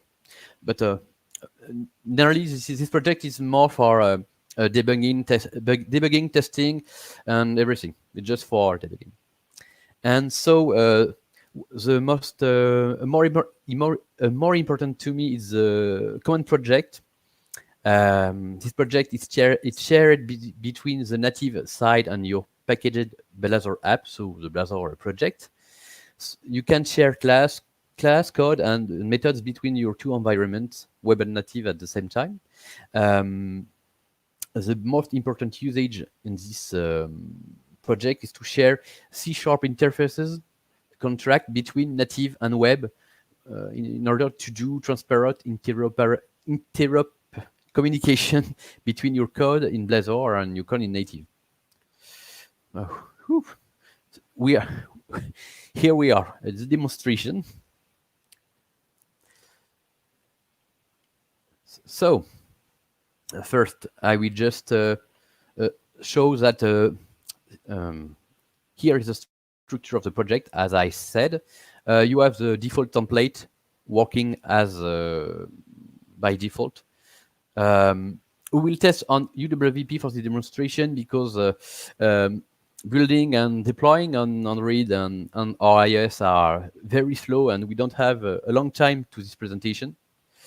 So by default, you may just set this project at sorry, my Visual Studio is in French, but you may just start this project as a starting project, and just click on test debugging your local computer. And just for the demonstration, you will see that, sorry, it's on the wrong window.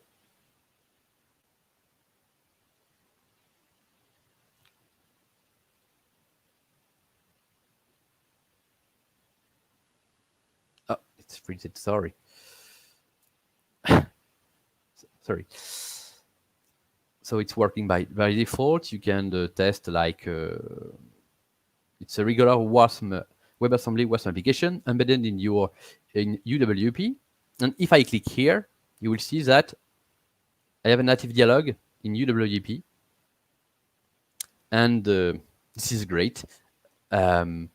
So deploying is pretty simple on each platform.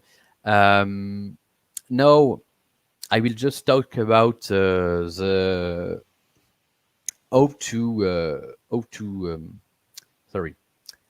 to communicate with from Blazor web to native only with C# and data contracts.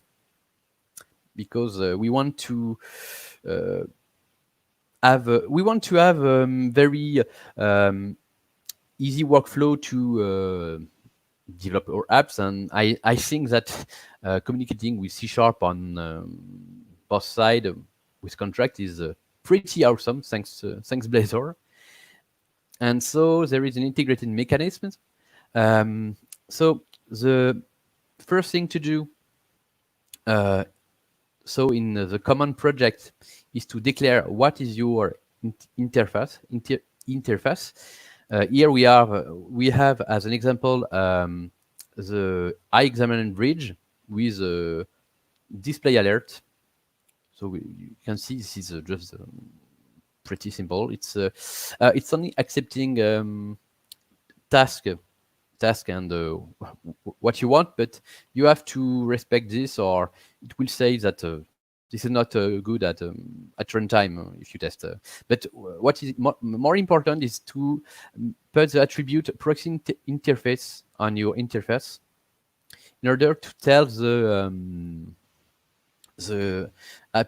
compiler that this is an interface used to Blazor Web to native, because there is some event at build time that will create proxy classes at build time for your Blazor web application. So you don't have to write them yourself to communicate with the native side.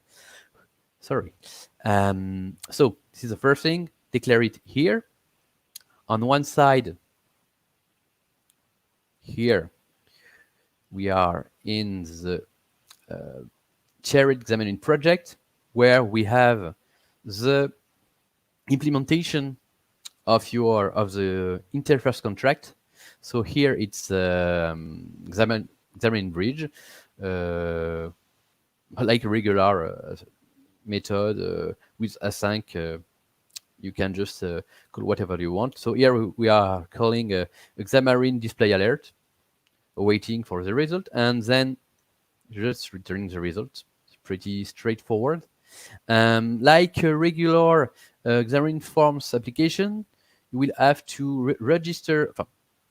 I mean, it works like this for the moment. You will have to register the service in the dependency service of Xamarin in order to the server being discoverable at runtime on the Xamarin side. So, like here it's just a common implementation I made in the shared project because there is nothing different on other platforms. So it's like regular Xamarin application on this side. So I have to register this somewhere. Here it's in the app class of your Xamarin app. You can see there is some things different with Blazor Mobile, but it's pretty standard. And so on the Blazor side, you don't have to do a lot of things. Just researching it. I'm searching it. You just have to reference it on. Sorry, I'm just searching the file. I have. Sorry, it's here.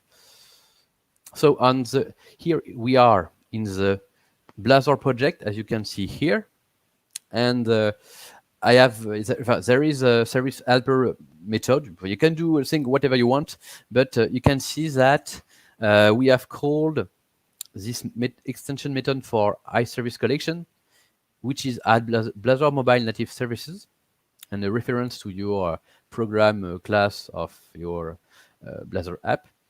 Doing this will just will allow the runtime to reference all the proxy class I've mentioned earlier in memory. So you just have to you will just have to call this once, and everything is okay. You will be able to call your services in Razor page. So for like if we go to Blazor mobile page, we have seen on the demo, we have this show the Xamarin Bridge display alert, which is services, which is referenced here, injected on the page. We have we don't have developed ourselves the interface implementation, but still it's working because of the generated proxy class. So you just have to inject it and call it whenever where you want. And so here we are. We click here, and this is running the.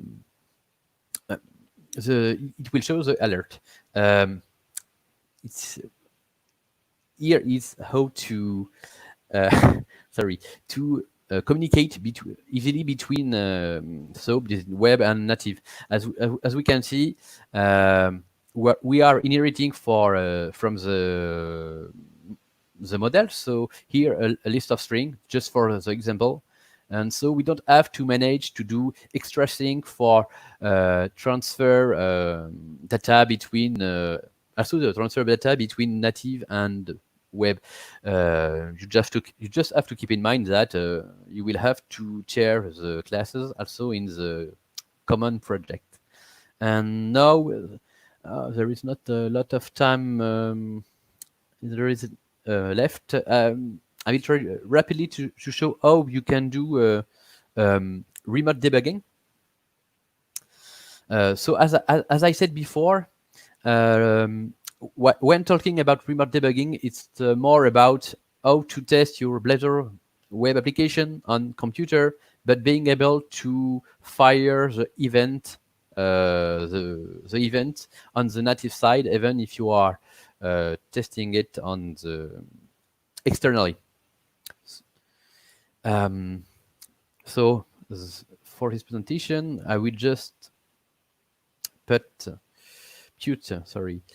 this project as the starting project.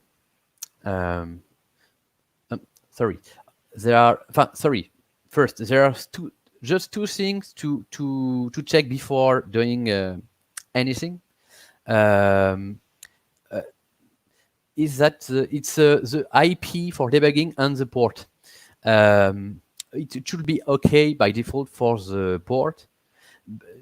You will just have to maybe change the configuration depending on which platform you want to test. I mean, for example, if we go to startup, sorry, I don't remember startup program for this kind of project. Sorry, no, it's startup. You would just have to check on which IP you are testing. Here I have enabled remote debugging with this in startup.cs in the configure method, and you have enabled client to device remote debugging. Here it's okay by default. Here you may have to adapt. Here we are good because UWP it's local.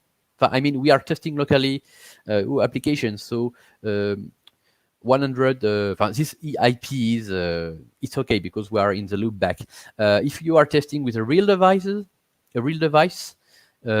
will have to set your device IP and on the local area network in order to allow this communication. So voila, and so here we are good.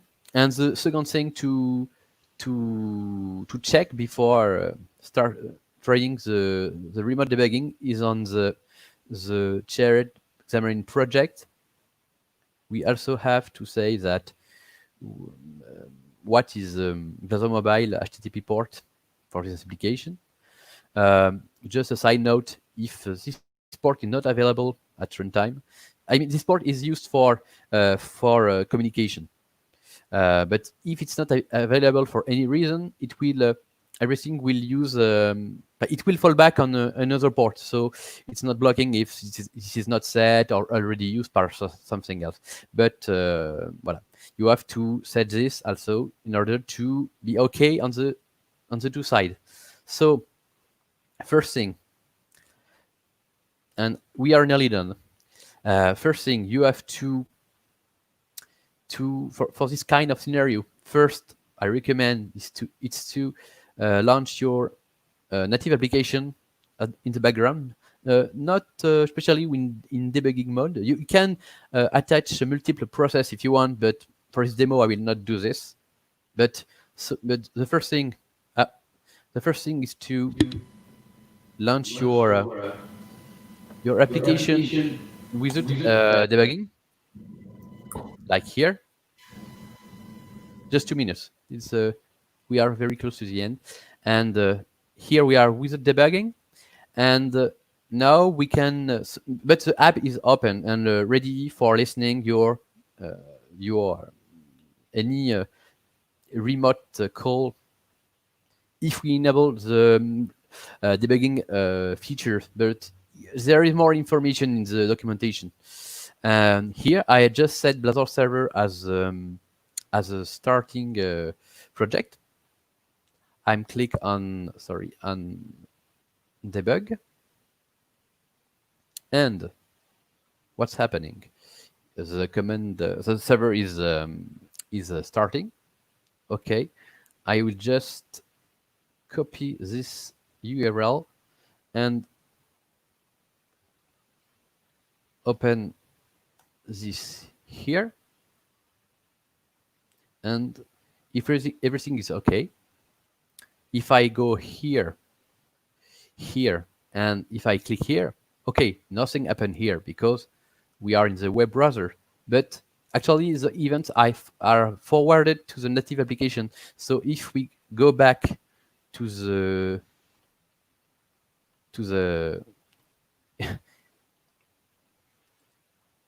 live demo.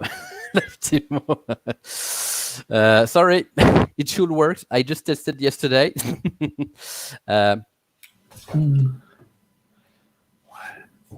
Sorry. That's usually the demo effect. Don't worry about it, Guillaume. Yes. That's common. Yes. How common it is. No, sorry. I will. Sorry. I will not. I know why. I will not do the thing because we don't have time. I know why.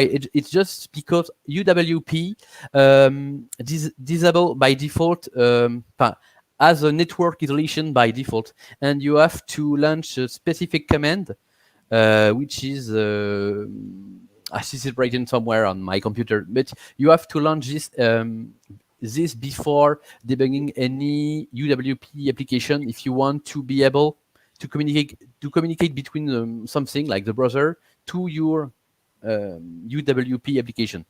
It's just I have just missed to launch a command before my test. It's all written right. in the documentation. UWP is always complicated. Yes. Sorry, it was chaotic a little for me, but No problem. Are you kidding? It was your first presentation. I mean, you rocked it. First presentation was good.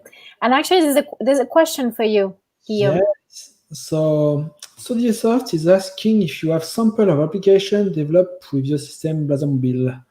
you mean like a business application already done for a client, for example? Any application you have? Do you have sample of any application developed using Blazor Mobile? But there is. I just have the template for here that you have when you create your application, or I have an application, but it's like for business clients, not something public, so I can't show it. Sorry.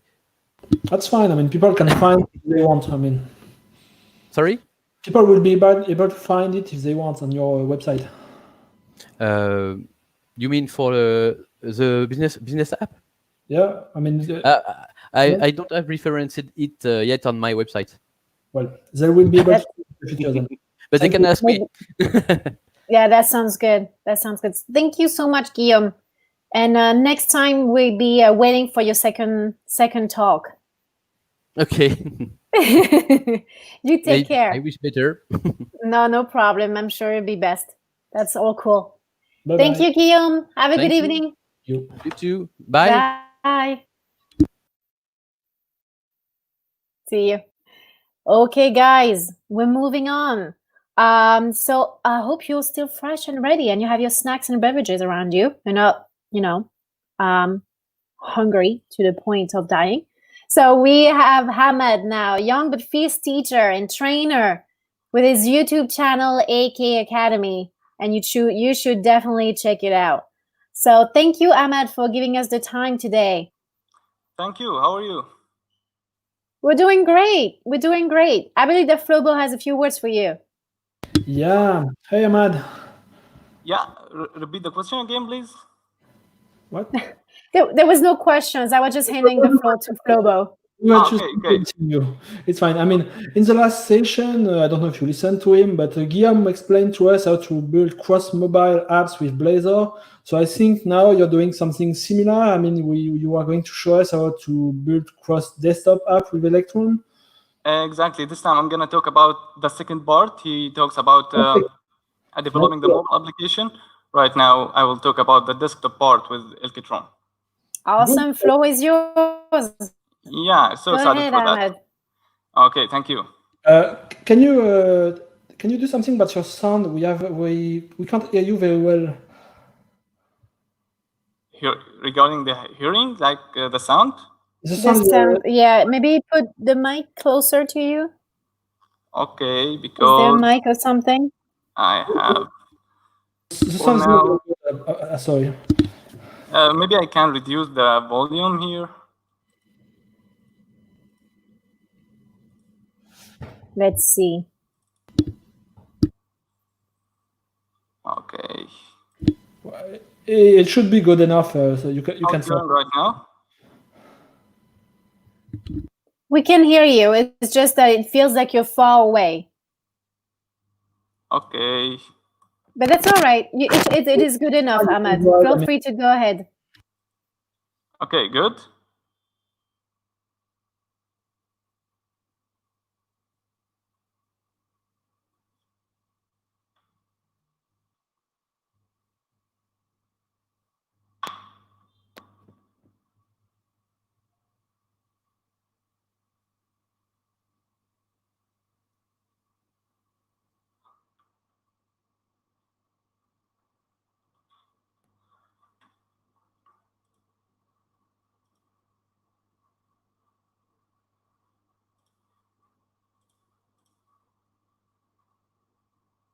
Hello?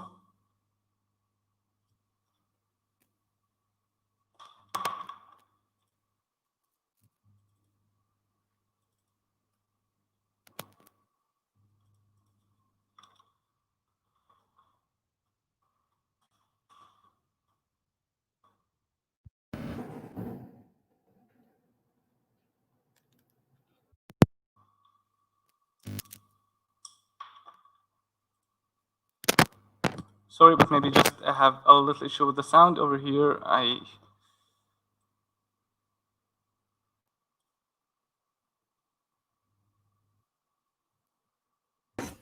Ahmad, everything is okay. We heard you now. Okay. You can start. Right. Yes. Okay. Thank you. Sorry for that, everyone, but I had a little issue with my mic. Okay. Today, my session about building desktop apps with Blazor and Elkitron. Let me introduce myself for you at the first. My name is Ahmed Muzaffar. I am currently working as a full-stack .NET developer at Logisoft, which is a company specialized in developing cloud solutions for logistic businesses. Yeah, and also I'm a Microsoft certified trainer. Currently running my YouTube channel, teaching.net on AK Academy. You can find me on Twitter at AhmedMuzaffar99. Okay. Today, let's start with what is Elkitron? Actually, Elkitron is a set of open source software framework developed and maintained by GitHub in about 2013 release, the first release for Elkitron. And it used to port the web technologies to create mobile applications that works offline across the platforms, Windows, macOS, and Linux. It's a very, very interesting technology, and right now it becomes more interesting because of Blazor. So let's take just a little bit about the architecture of Blazor and what actually it does. Elkitron, sorry. Here we have Elkitron based on the Chromium, which is the open source of Chrome browser. So it served web pages. It has its own web browser for each application, and it has the Node.js runtime that actually communicate with a low level of the operating system. So for this, it can provide you with some APIs from each operating system, Windows, Mac, or Linux, like notifications, file system, shell, and many other things. And right now we have Blazor, and special thanks for the .NET team for that great achievement, because with the Blazor, we can actually, with the Blazor and .NET Core, we can publish the application as a standalone, so it can run across the platforms without even the need, so the user needs to install any runtime. So actually, Elkitron apps combines all of those together and ship them, put them inside one application, for example, an executable application .exe for Windows, and serve that for all the platforms. It's a very, very interesting thing. Let's here just take a look about how it works. Actually, Elkitron apps have one main process runs on each platform. This main process, it creates a browser windows, which each process depends on Chromium, because Chromium supports multiple processes. So in this case, it can run multiple processes, as you can see in front of you.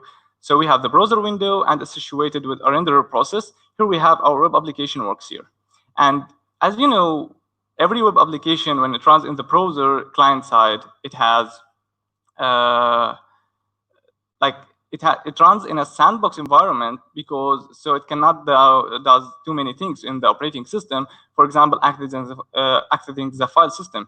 Imagine a JavaScript application or any website had a full access for your file system only, not only other APIs. This will lead for disasters in too many cases. So for each of this process, if it wants to access some native APIs from the operating system, it called the main process, which actually served that back to the user or back to the render process. This is just a very quick introduction for Elkitron and how it works. There is some pros and cons for using Elkitron applications.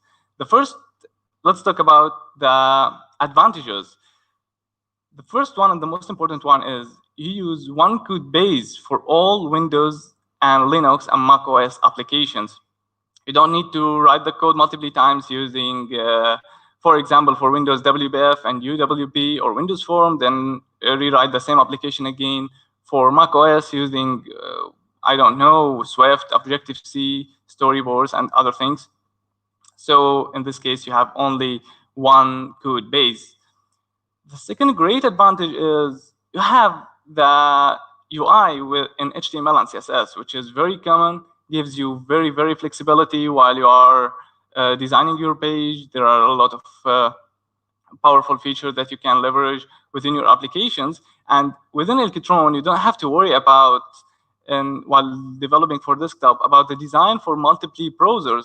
Like Internet Explorer supports this feature, Firefox don't, Chrome. For example, here, no, because Elkitron depends on Chromium, so it's only one browser. The third advantage, there is a great support from the community, because it's a web, so you are developing in web. You can ask many questions. There are a lot of developers, a lot of people out there existing on Stack Overflow, GitHub, too many demos you can find, so it's very easy. Another great feature, which is there are too many third-party libraries you can leverage within your applications. This is about the pros of Elkitron apps. Let's talk about the disadvantages of it. The first one and the most important one, which is a huge size for the application. For example, you will see in this demo, we have a simple application, but actually it's about 100 megabytes. And you can see this clearly in other application developed with Elkitron, for example, Slack has about size 200 to 150 megabytes, which is too much for such an application. But it's fine for the modern PCs and modern computers with RAM about 16 gigabyte and hard disk up to 1 tera, so it's fine.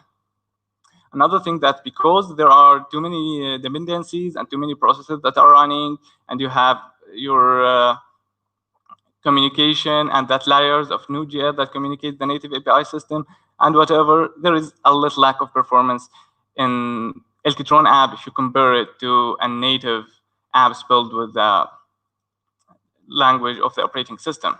Let's see how little examples about who are using Elkitron right now. And as you can see in front of you on the screen, there are very, very big names like Microsoft Teams, more than 75 million users, Slack, Visual Studio Code, Skype, GitHub for desktop, and there are too many other apps developed for desktop using Elkitron. And that actually makes sense because if Microsoft wants to develop Microsoft Teams for multiple platforms, it's going to be a little hard to follow up with all the requirements and make them available for the customers across the operating systems at the same time. And you need multiple resources, you need multiple teams to manage that, while with Elkitron, everything works the same across all of that. You just have one code, one team, and everything's fine. Now, special thanks for the community also for developing and reporting Elkitron.js for Elkitron.net and to create wrap that library. So right now we can run our .NET Core application, ASP.NET Core, on Elkitron. So in this way, we can bridge our ASP.NET applications to the browser, and this applies for the Blazor as well, because Blazor is ASP.NET Core application at the end. Right now, we will see many more things. I will initialize my project with Elkitron, and we will port it to the desktop. Let's see what we have here. Here I have a Blazor server application. I've chosen to use a Blazor server because in this case, the disadvantages of Blazor server usually when you deploy the application to the web, you don't have it existing here. For example, the latency, and you have to be connected all the time because right now the server is running on the client. So there is no latency and you don't have to stay connected because anyway, the application could work offline perfectly. So I have this application. Let's run it to see what we have.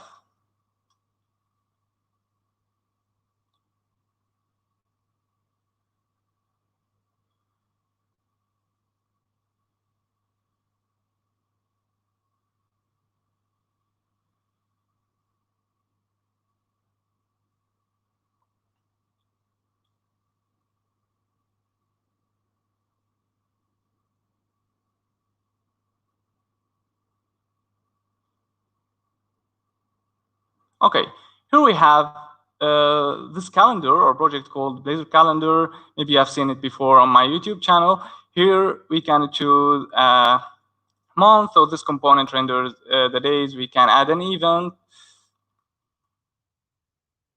and see the list of events within a specific day here and whatever. So right now, we want to port this application to work on the desktops for Windows, Mac, and Linux. In this demo, we'll concentrate only on Windows. So let's see.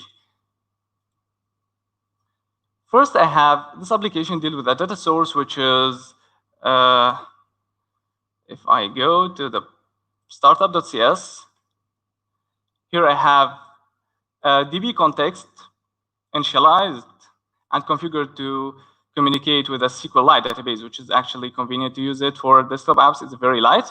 So right now, to make this application works on Windows or desktop, we will go to Manage NuGet Packages and install elkitronnet.api. So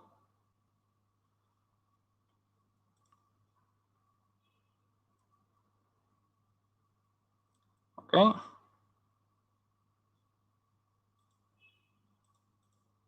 That's great.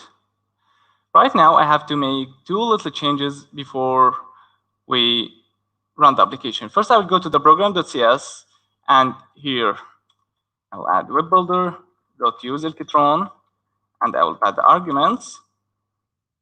Use Elkitron is existing in the elkitron.net.api, and it actually activates Elkitron for our application.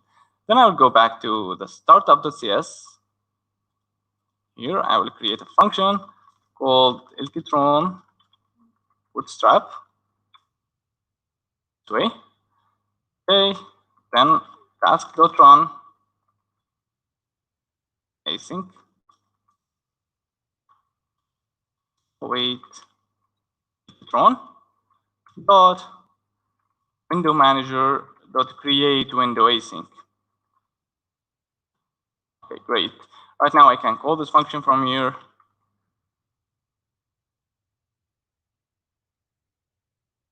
Okay, I've mistyped it. Okay, anyway. So this is the first thing what we should do. I'll close this, build the project.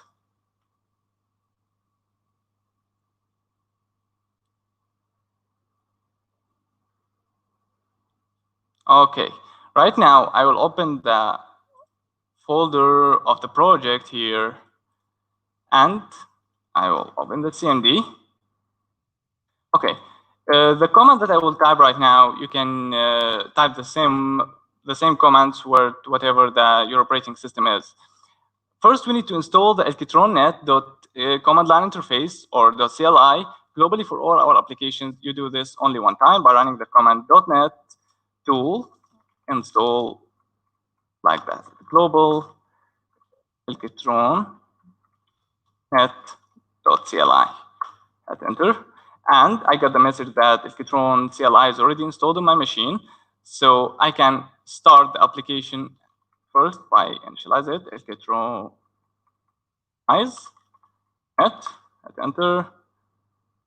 Right now, our application configured to use Elkitron. If we go back to our project, let's see here, we have elkitron.manifest.json new generated file, which actually similar to all .NET application. It's the manifest of your application. Here you have the name, splash screen, or whatever. Let's close it. And we have another change happened here. If you go, we have a new profile created, elkitron.net.api. So right now, let's start that application. We can run it from here, as you can see, or we can run the command .net start, or elkitronize, sorry. Elkitronize, start. Okay, the first time it's going to take just a little while to install all the new modules, but then it's going to run faster. Okay.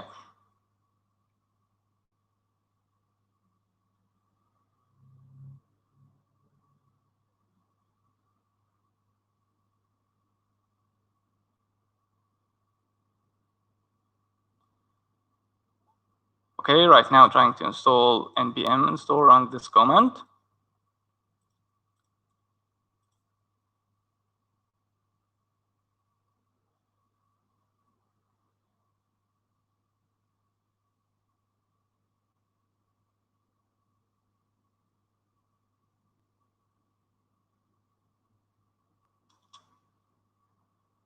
Okay, we are almost ready.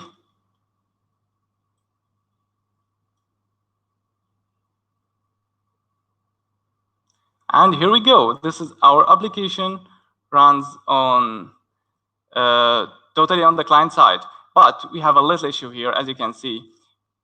There is an error, an exception, and that's because of the SQL database. So I will close this and get back here. Because when the Elkitron publishes the project, the database is not existing in the DB file. So I will click on it on the output folder. So I will click on copy always, build the project.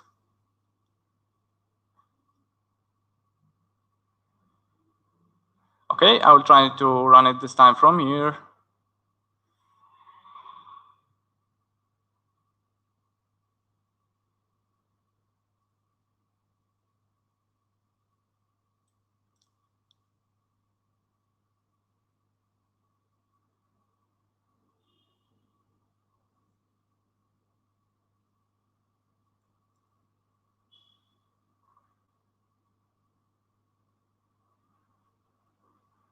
Okay.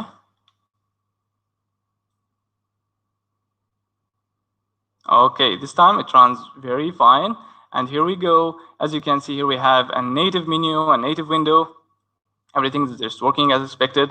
And in addition to all of this, we have that amazing UI designed with HTML and CSS, Bootstrap, and also some Fluent UI, like from colors and something like this. So right now, let's move to another part, which is, okay, let's see what we have here.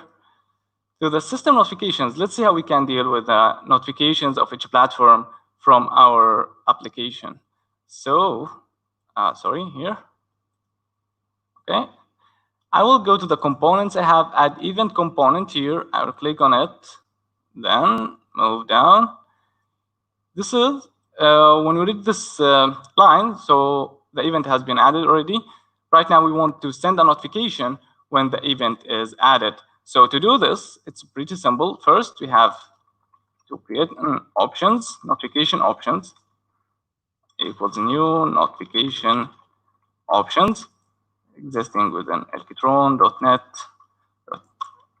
API entities. And we should, here in the constructor, find the minimum properties, which is the title, new event added, and some event has been added successfully. Okay.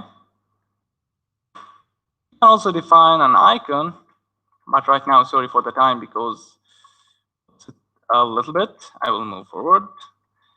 You can call elkitron.notification.show and add the options. Okay. Let's try to run the application again, but this time I will enable the notifications. Okay, priority only, focus assets. Okay, great.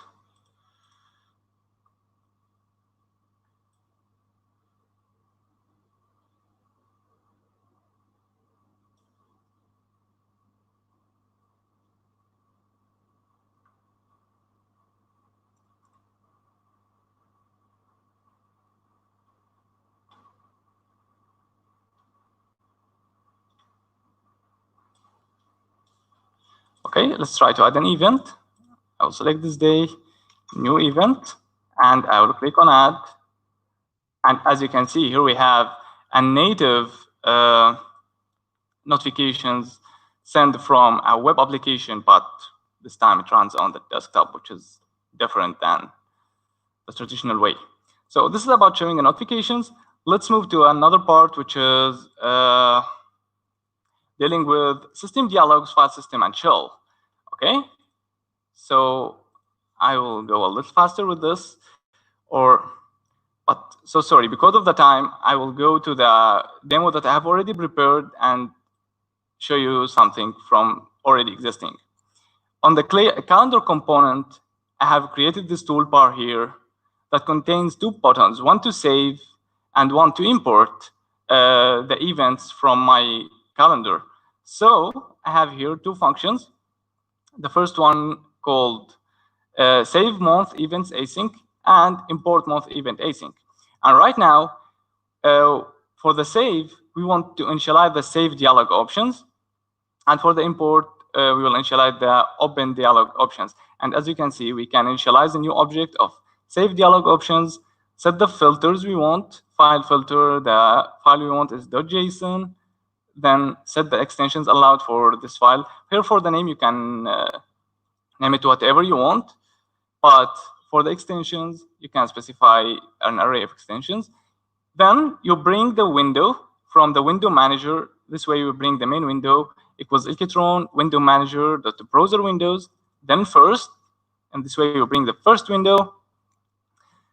Right now, to show a dialog and let the user select a file to save it, elkitron.dialog.show save dialog async main window and dialog options. And right now we have a file path, and because we are on a Blazor server, We can interact with the file system already. We don't need Elkitron or anything else to deal with that. So we can directly write to that file. And for the shell, we can execute this method, open external async, path a file path, and we are ready to run the application. So let's run this demo. It's the same, but the code related to the Elkitron is already typed.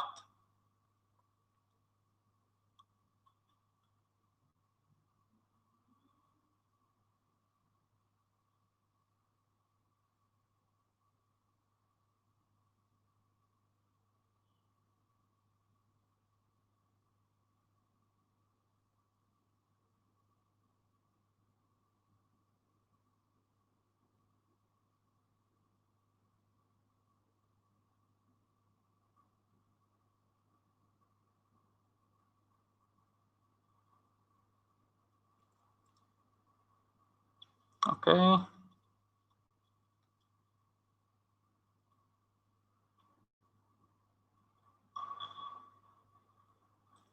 Okay, great. As you can see, this is the same demo, but I have applied everything.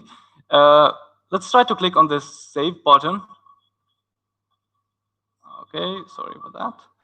And right now we have this save dialog option. I will type my events, click save. And right, as you can see, also I have a native message box comes from the Windows.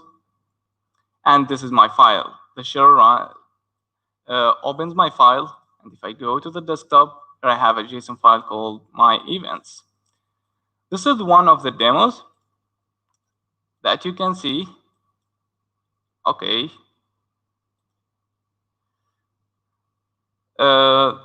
Save dialog options in this way we have shown as save dialog, and also here show message box. I think we have opened a message box, and for the import we have the same time the same thing, but we use open dialog options, and we use stream reader instead of stream writer to import that. I'm just wondering if we have any time remaining to talk about other things, or it's done.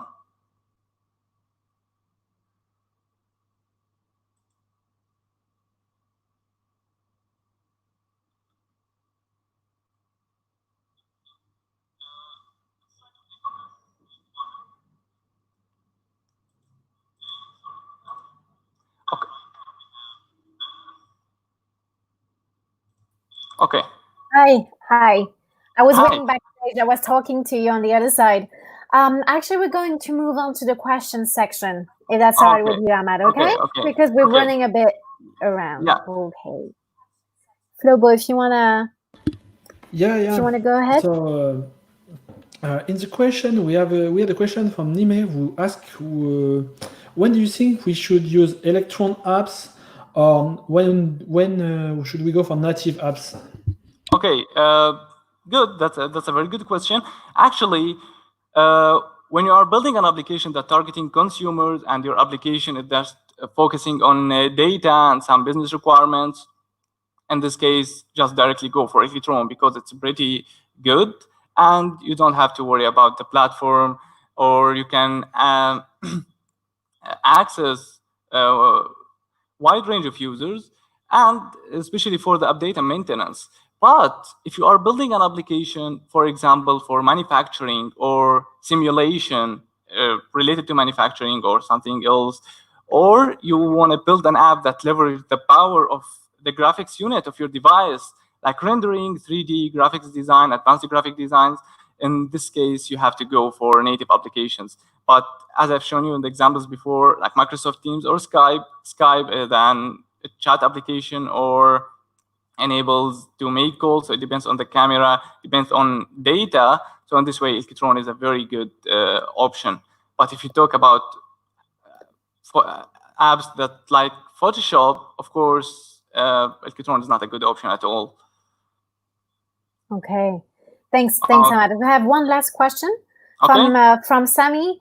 How would the performance differ between the Blazor Electron app and a natively written app? Okay, actually, the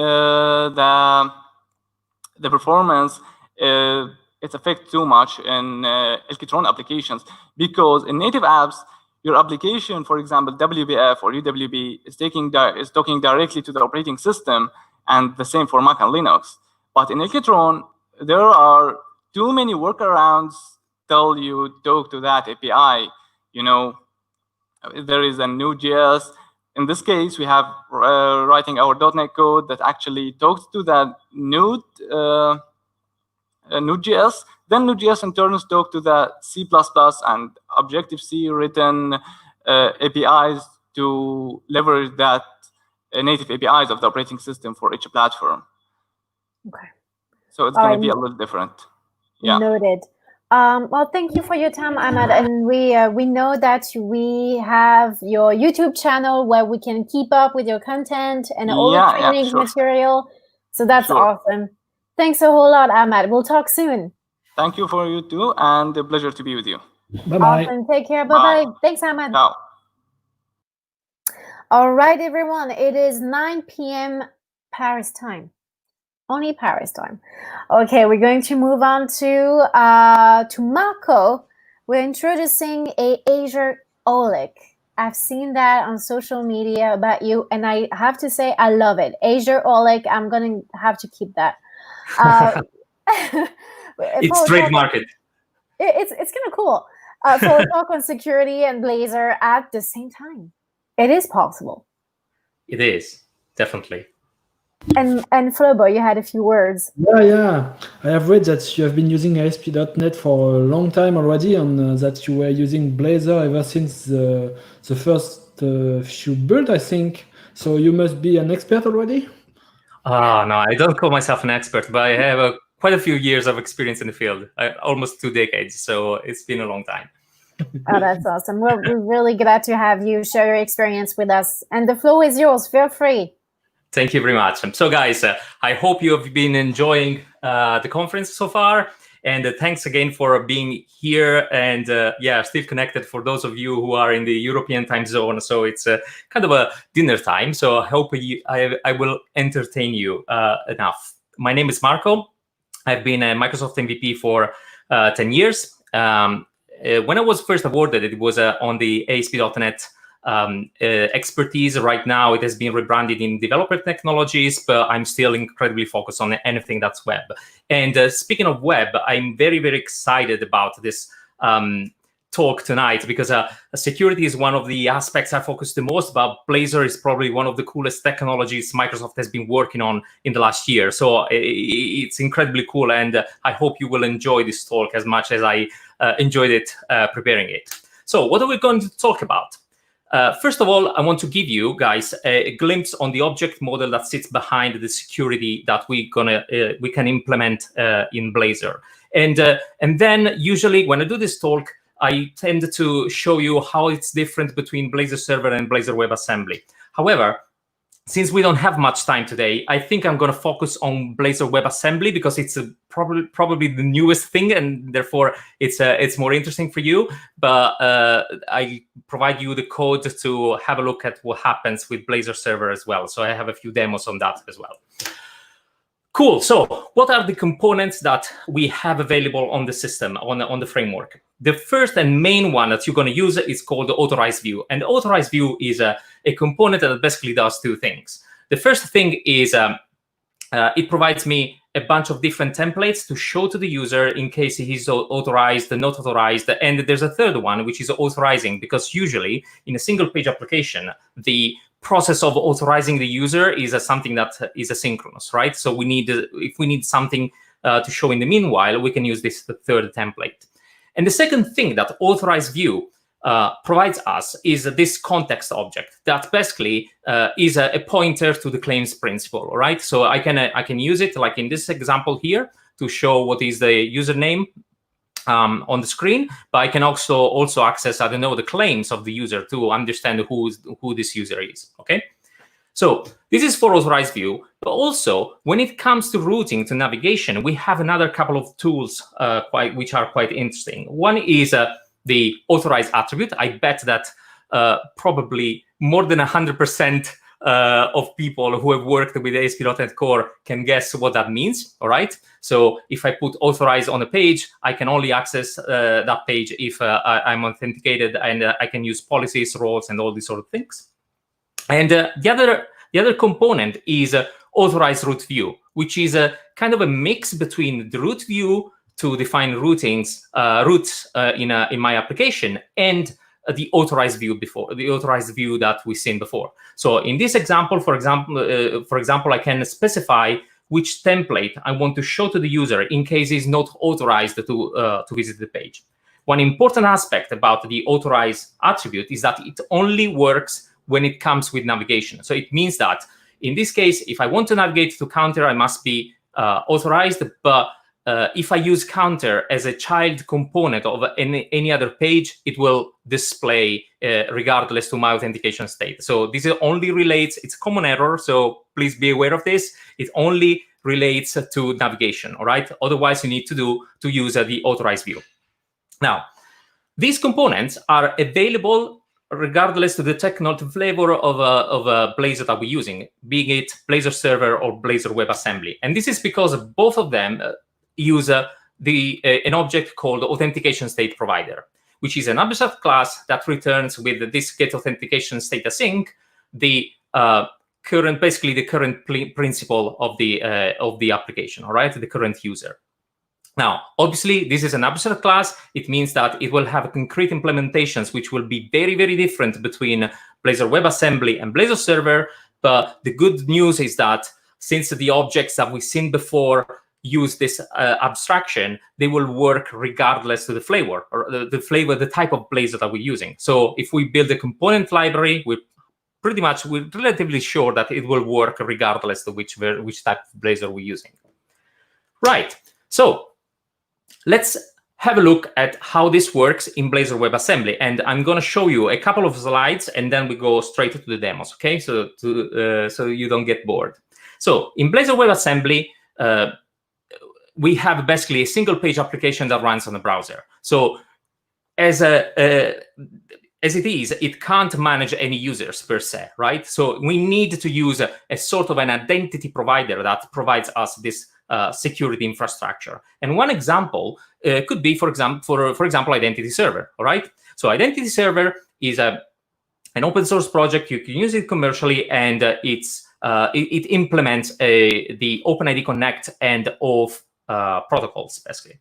And speaking of OpenID Connect, which is the protocol we're going to use for authentication, there's a component, a JavaScript component running on the client when we activate this security, which is called the OIDC client JS. And this is pretty much a very well-known JavaScript component to implement the OpenID Connect protocol on the client side. But how does it relate to Blazor?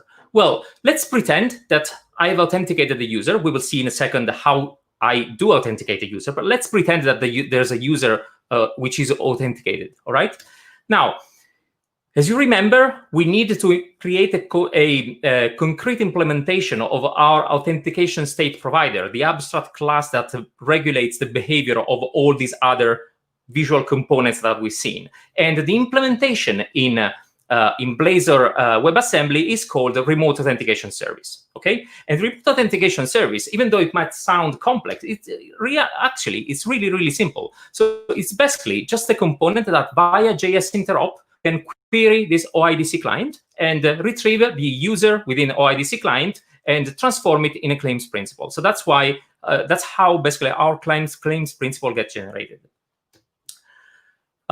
But obviously, we need to sign in and sign out. And this object also implements an interface called iRemote Authentication Service, which provides these two methods, sign in and sign out. Although we're not going to use it directly, because usually, you know that when you need to do your authentication flow, there's a lot of back and forth, callback URLs, all these sort of things between the server and the identity provider and your application. So there's a component that implements all that logic for us. And that component is called Remote Authenticator View, okay? And it's basically something that I can call passing an action, which is an OpenID Connect action, like login, profile, register, or logout, and that will do the magic for me. So it will call all the objects that I need. So basically, if I'm exposing it, like in this example, behind the page called authentication, okay, which accepts, which accepts an action parameter, I can just call authentication login to perform the login, for example. That's the concept. All right. Before we get to the demos, just one last slide. So what are the providers which we support in Blazor WebAssembly for security? Well, definitely Identity Server. I'm going to show you a demo straight away. Azure Active Directory, Azure Active Directory B2C. If I have enough time, I will show you a demo of B2C as well. But generally, any provider that is compliant with OpenID Connect and Auth2 will work because, again, behind the scenes, it's OIDC client that regulates everything. Okay, cool. Let's have a look at some demos now. I've done boring you with my chatting. So what I've done here, I have a solution in Visual Studio in which I have created an identity server project. Okay.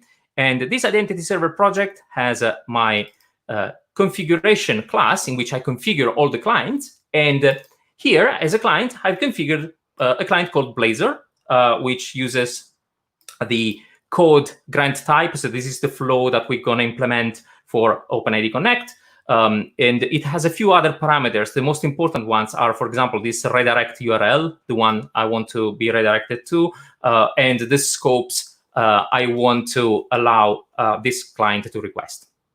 Okay, so this is Identity Server. Let's press Control F5 and run it. So it will compile, and hopefully it will start up in a second.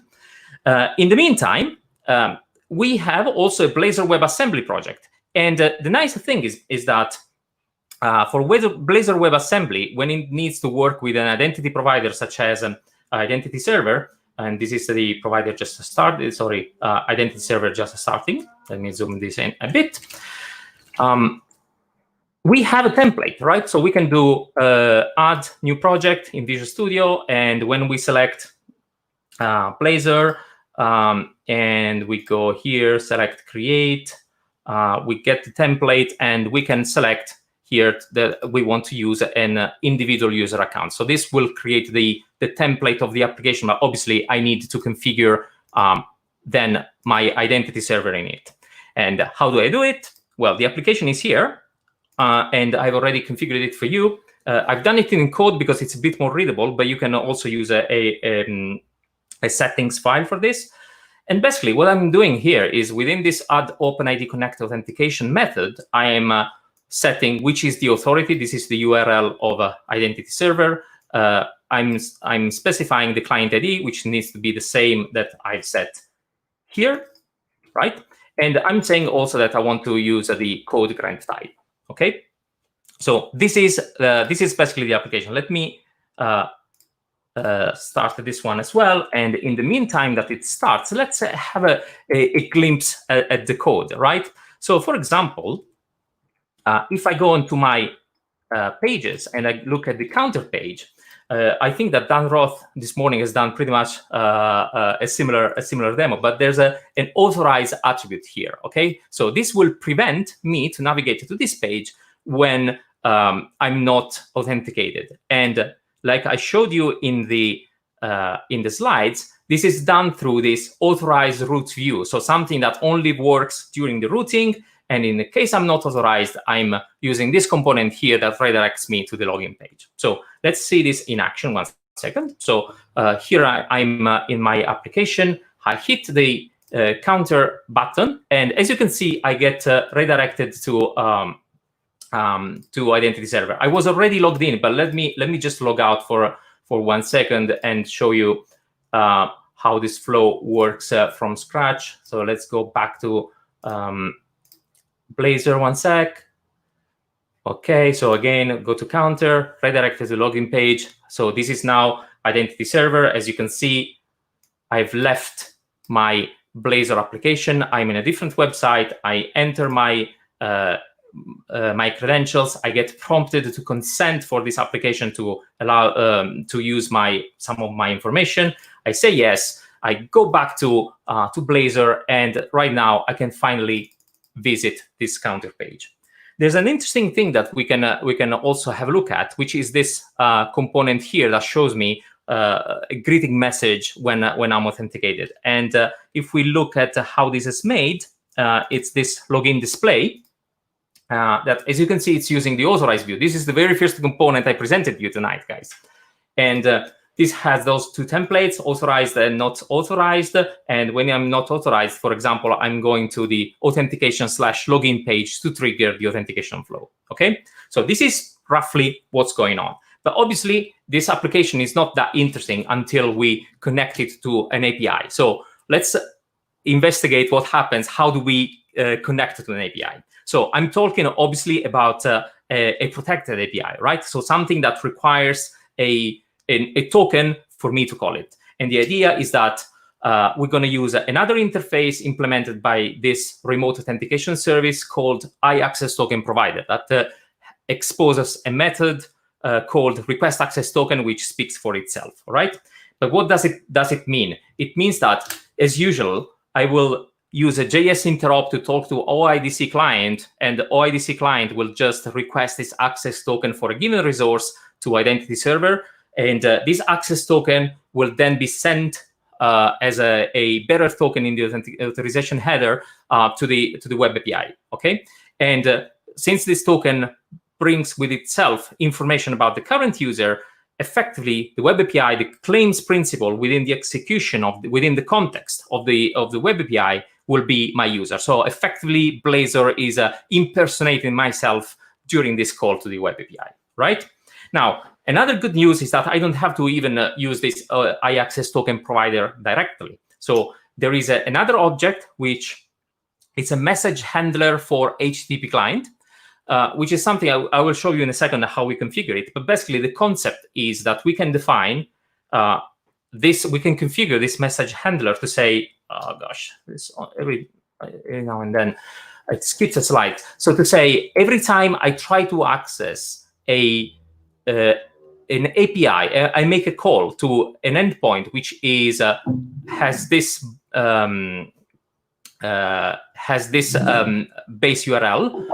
Make sure that you've included an access token which includes this scope here, and it will do everything for me automatically. So let's see all of this in action. So let's go back to Visual Studio, and let me close the running applications just to make sure I don't mess up with them. So let's go to Identity Server, and as you can see here in the same configuration class, I've also added an API resource which I've called the Weather API. Okay, and all I have to do is now saying that Blazor can also request a scope for this Weather API. Okay, so this is the only change I have to make in Identity Server. And again, this can be configured, so it can be dynamic. And the next step is going to the API, and I have this Weather API project, which in the startup is configured to use to be protected by the same instance of Identity Server, it will check for this audience to be present in the token that it will receive. Okay, and just to be clear, if I look at the forecast controller, which is the controller I'm going to call, I've protected it with the authorized attribute. Okay, and just to demonstrate that I can also impersonate the user during this call, I'm returning as part of the response the username. Okay, so this is the concept. It's similar to what Dan has shown this morning, this afternoon, but the main difference is that here we're talking about three distinct components. So there's the server, the identity server, there's the API, which is a completely detached API, and there's our single page application, which is Blazor. Okay, cool. So this is okay for the API. Let's have a look at Blazor. So in Blazor, I need to make a few changes. So the overall goal is that when I call this fetch data application page, I want to make a call like this one, right? In which I do a get from the endpoint of the API. weather forecast. And I don't have any logic here to request any access token. But then in my program.cs, the first thing I need to do is saying that I need to also request the weather API scope that I just added on identity server. And then I needed to configure HTTP client to include this scope. And the way you do it is there's a bit of boilerplate code, but let's try to explain it. So first of all, I'm creating an HTTP client, a named client with a HTTP client factory called the weather API, which runs on this base address. Okay, and then the following step is I'm configuring this message handler like we saw in the slides. Every time I make a call to this base URL, just include a weather API scope, a token with a weather API scope. And then as a last thing, I need to configure an HTTP client. This is the same as saying add singleton HTTP client, right? And I'm saying every time I need an HTTP client, use a HTTP client factory and return me this one that I have configured here above. Okay, so this is the idea. Now, in order for this to run, I need to select to run all the projects together. So bear with me 1 second. Let's do this, Control F5, and hopefully it will work as expected. Let's see what happens. So identity server is starting. Weather API is starting. And in the meantime, as you can see, this is interesting, right? Oops, I lost track of this. Yeah, this is interesting. So the browser is trying to open my controller on the weather API, and I'm getting a 401, right? This is because the API is not public. It's protected by OAuth, right? And then I have my Blazor WebAssembly application. Let me log in once again. So this time, Bob Smith is asked for consent also for weather API here, right? Because there's another scope that I'm requesting. So I say yes, and now I'm back in Blazor. Before we open that page, let's open the networking tab here to see what's going on, what will happen under the hood. So as you can see, I've received my data, right? And there's a Bob Smith as a user. This is because, again, I've been impersonating Bob Smith during the call to the API. And if we look at the request that we made, automatically Blazor has added this access token on the authorization header, right? And if we look at the content of this access token, perhaps with a tool like jot.io, and we go here, we can see that this is a token issued by my identity server for this audience and issued for Bob Smith, basically. Okay, so this is roughly how this is all implemented. So we managed to make our API call. Now, I don't know, guys, if I have another couple of minutes to show how this works with the Azure Active Directory B2C. Give me a nudge. Hopefully I do. Okay, no answers is an affirmative answer. So I assume that. So let's have quickly a look at Azure Active Directory B2C. So I have a separate branch here. Let me just move to that. And I'm going to show you what changes. So what is Azure Active Directory B2C? It's basically something that implements the same concepts of identity server. The only difference is that we don't have the burden to manage our users or the security. So it's all provided as a service in Azure, right? And in my case, I have my tenant, my B2C tenant, in which I have configured. So what I'm going to do, I want to replicate exactly the same example that we just saw, but with B2C as a security. So here I've registered 2 applications. Okay, one is my API, okay, this one, and the other one is my Blazor sample client, okay. And if we look at the Blazor sample, there are a couple of interesting things. So first of all is in the authentication page, I've configured the callback that I'm going to use. And the other thing is that here in the API permissions, I've added a permission to call this and this scope here, right? And this is going to be the scope that we're going to use. So before we had a weather API as a scope. This is nasty, but it's the one that we're going to need for B2C. Apart from that, there are very, very, very little changes. So obviously, the API is configured to be protected with B2C. Here, I've configured the scope. And this time, I'm using add MSL authentication rather than OID authentication. But again, this is all provided as a template by Blazor itself. So we just need to configure our bits. The only thing that we need to be aware of is that this template is not available directly in Visual Studio, but you need to create it with the .NET CLI. So when you do .NET new Blazor WASM, there is an option here. Let me just scroll a bit up.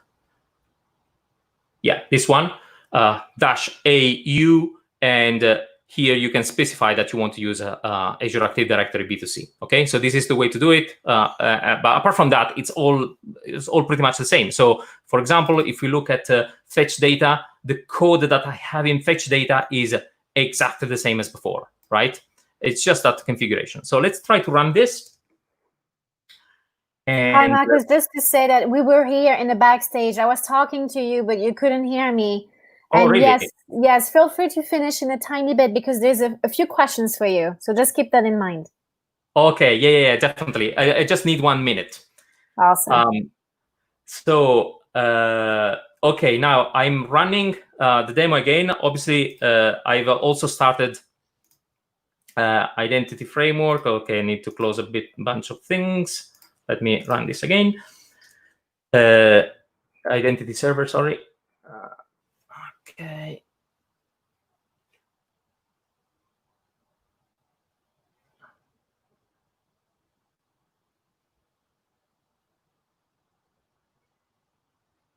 Okay, this is interesting. This has worked up to a minute ago. Not sure what's going on here, but okay, I'll make this available. Effect. Yeah, I'll make this available on as a download. Yeah, now it works for some reason. I don't know. It was a glitch. But basically here, what happens is that as soon as I go to fetch data, now it's B2C trying to authenticate me. I click yes, and this time I'm logged in as a Marco Des, and I'm calling the API, and you see myself as a user from that API. That's all I have for you guys today. Just one last slide to thank you for your attention. And yeah, these are my references if you want to get in touch with me on Twitter or by email to talk about technology, asking questions about this talk. And this is the link where you're going to see, you can download the bits I've used during the presentation. So Awesome. you were talking about some questions. Yeah. Thanks a lot for your presentation. We do have a few questions. We'll start with the first one. Victor has any ideas on doing Blazor Authent with Google Firebase authentication? So I haven't tried it before, so I can't really answer this question. I think you can configure it as a potentially as an external provider on identity server. But apart from that, I think that if it works with OIDC client, I don't see many reasons why it shouldn't work with Blazor, apart from perhaps some tweaks that you need to do to translate the user token in a way that Blazor can understand. It might require some work, by the way. Got it. Right, thank you. So next, Mia is asking if we can use gRPC instead of REST to connect to identity server. Sorry. I'm not entirely sure because most of the calls that you see on identity server are not. So some of the calls are XML HTTP requests, So these potentially could be replaced by a gRPC call, but most of the times you also have some redirects that happen under the hood or behind the scenes via an invisible iframe. I'm not entirely sure. However, the calls that you make to the identity provider are usually quite rare. So potentially, I would protect with gRPC the underlying backend I'm gonna talk to, and use IS4 as it is. But it could be possible. To be honest, I never tried. All right, thank you very much. All right, and do we have time for a last question? Let me double check, Marcus. Just a tiny bit. I just want to make sure. Well, let's say there's time. Here it is on your screen. How can you add additional claims inside the Blazor project, not in the identity server, which can then be used, for example, for custom policy rules? Yeah. So am I still sharing my screen? No, you're not. Not at the moment. Okay, but basically, there's in the configuration. If you there is a section in which you can specify the identity resources, and each identity resource in IS4 is basically an additional set of can map to an additional set of claims that an application can request. There's a lot of guidance on this in the IS4 documentation, which is very, very well written. So I don't think it would be difficult for you to go there and find out. Okay, that's good. Well, Dan has his answer, so that's perfect. Thank you so much. Thank you, Marco, sorry, for being here. I think we had a good talk with you, and I'm sure that we'll be able to go into your Twitter and all the bits that you've been sharing so far. So thanks for the whole community at Blazor, and thank you for being here at BlazorDay. We'll talk soon. Thank you, guys. Bye. Have See enjoyed you. it. Bye-bye. All right, everyone. I hope you're still awake, fresh, and ready. This is almost last session. Yep. Hi, Bruno, coming Hello. from up north of Montreal, Quebec, Yep. Canada. We have Bruno Barrett getting ready to jump on the ring at this Exactly, time of the day. It's kind of late for us, but it's still early for you, so you should still be awake and fresh. Fully awake. It's mid-afternoon, so no stress. Wonderful. Well, I've heard there's a fun fact about you, Bruno, that you are a gaming fanatic and that you're actually a critique. Yeah, that sounds fancy, but yeah, I do video game reviews. I've been doing this for about 3 years now. So apart from the developer job, obviously, and practicing and preparing stuff for conferences and videos, I try to play games and review them. So not That's getting pretty paid, cool. but getting free Not yet. games to review them. So greatest thing. And you'll have to let us know where we can find all your reviews channel, okay? Yep. So, hello, Bruno. Hello. So I'm hearing that if someone like me has never done anything in Blazor, you're here to tell us how to start and what to do? I'm here, to tell you how you can start from the template that Blazor gives us. That seems pretty cool at first, but there might be some things that you can go a bit further to get your code to be better. All right, well, let's explain it to us. All right. So Awesome. let me just get my notes. All right, so everyone sees my screen, I'm pretty sure. Well, first of all, welcome to my presentation. Getting started with Blazor and clean code. I'll start with a brief intro. My name is Bruno. I'm developer and team lead at Dun Technologies. We're located just a bit north of Montreal in Canada, and we specialize in custom software development for our clients. And as you can see, the third item in my roles, I'm also the host of the Bracket Show with one of my colleagues. It's a French YouTube channel we've been doing for a bit more than 3 years now, where we talk about anything related to software development, like tricks, design pattern, tools. We've also had a few people for interviews. And so the last item, number of conference After doing more than 40 videos on the channel, doing some interviews at the Confu conference that was in February in Montreal, the next step was trying myself for a conference. So here I am for my first big one, and I hope you'll appreciate it. So let's start with the basics. Why clean code, or why we want our code to read like well-written prose. We'll start with the basics, code quality measurement. We've all been on the right side of this image at one point or another in our life, either during a code review, when getting back into an old project, or just when jumping in on a project that's been made by someone else. And the worst is, for me, when you realize that all those WTFs come from code you did a few months ago. So with Clean Code, a book that was written by Robert C. Martin, who's also known as Uncle Bob, it's one of those books that every developer should have in its library. Features a collection of good practices that aim at making you write better code. Code that's easy to read for you and other developers, obviously. Code that's easy to maintain, easy to test, and in the end, code that will get you and the others to be on the left side of this image. So with Blazor WebAssembly now officially released, there's a lot of people, including myself, that want to get their hands on it and play around, because it's a serious contender for single-page app development. And when there's hype, there's excitement, and good practices tend to be put aside because, let's admit it, it's fun to play around with new toys. And I know I'm guilty of that from time to time. So what I'll do in these next few slides is highlight some of Clean Code's principles and how they can be integrated into your Blazor development so that your first steps with Blazor become killer apps.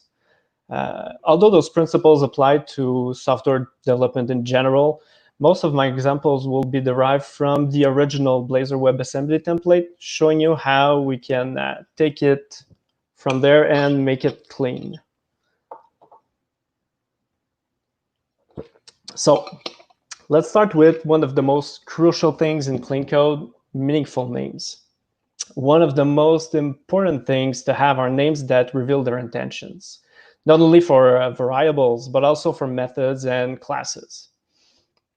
So, like I said, names are crucial. The semantic of the words you use are just as much important. Say you develop a human resource management system, for example. There's a huge difference between firing an employee and deleting an employee. And last I heard, deleting someone is not allowed in a lot of countries. So the name of your objects, fields, methods should reflect what the actual users do with the system, not what the developers do in the code. Speaking the same language as your users or stakeholders will also have the advantage of allowing an easier integration for new stakeholders as well as new developers. So considering this, let's take a look at the forecast retrieving in the default Blazor project template. If we look at the forecast variable, we clearly see what it holds. It's not obscure, it's easy to read, clearly reveals its intentions, and there's no disinformation in its name like the list suffix when it's actually an array. The call to get the data, on the other hand, doesn't clearly state its intentions. Sure, it tells us that it gets data from the web API, but that's not something the component needs to know. Right now, it doesn't even know what data it's retrieving, other than that being an array of forecasts. It needs to know what it's retrieving from a domain perspective. So by just moving the call into a service and with a name that tells us what it does, the call would now look like this. It's now much clearer what we're getting into our component. And we can even go a bit further and look at the HTTP call that's now in the service. We're changing even that request URI string to a constant. Now tells us what we're getting from the backend without telling us what the route is, because we don't need to know what the route is. And using this constant will even reduce the, although minor, risk of doing typo in your unit tests. So when you're checking the HTTP call, sorry.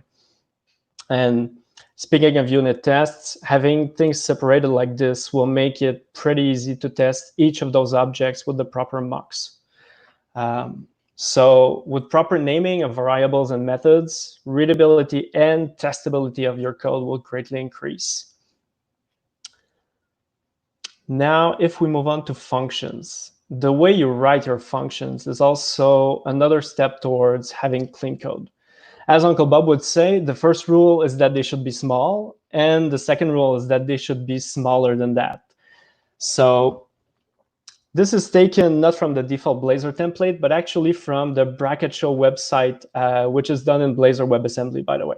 But the idea applies to front-end as well as non-Blazor projects. This method retrieves all the videos from a playlist to display them in a carousel on our website. It's not a small method, and there's a lot of reading to actually see what the method does.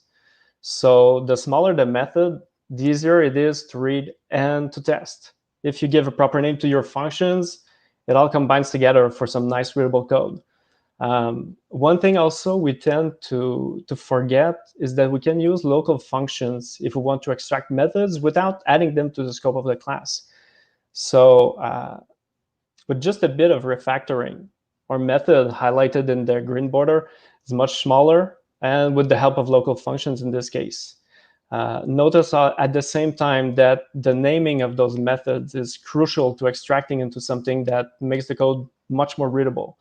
I generally try to keep my methods at a maximum of 5 instructions. More than that, there's a lot of chances that something can be extracted into a smaller, correctly named method.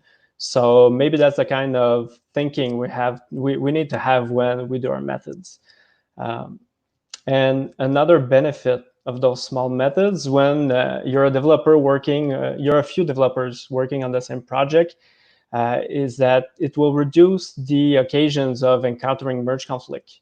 If you take the habit of extracting into smaller methods, you'll definitely have easier to maintain code. Another thing that's interesting to do, since right now most of our Blazor projects are new, we don't have legacy codes to maintain, so it's to start them the right way by applying the command and query separation principle. This principle is something that tries to aim at making a clear separation between your methods that modify your objects with commands and queries that just retrieve the data you want to see. If you worked on front-end applications recently, you probably used the state management pattern like NGRX, Redux, Vuex that applies the CQS principle with actions, reducers that mutate your state, and queries that display data in your components. And fortunately for us, there's already a few packages available for Blazor, like Fluxer that I use for this example. So let's say we take the counter component that instead of doing an increment on the local field, we're dispatching an action to say that we want to increment the count. That's all we want to do. We just give the action. Our store will receive this action, and a reducer will take the action and mutate our state to a new single source of truth. So in this case, it just takes the actual number of clicks you had and increments by 1. And then with this, our control that's binded to the value of the state is automatically updated. Another benefit we can see in this is if you look at how small the methods are, they fully apply the single responsibility principle, and thus they'll be incredibly easy to test. It's not necessarily easy to get started on the idea of command query separation, but the efforts of learning it and putting it in place will definitely be worth it. So let's talk about one of the greatest benefits of Blazor for me, the shared project.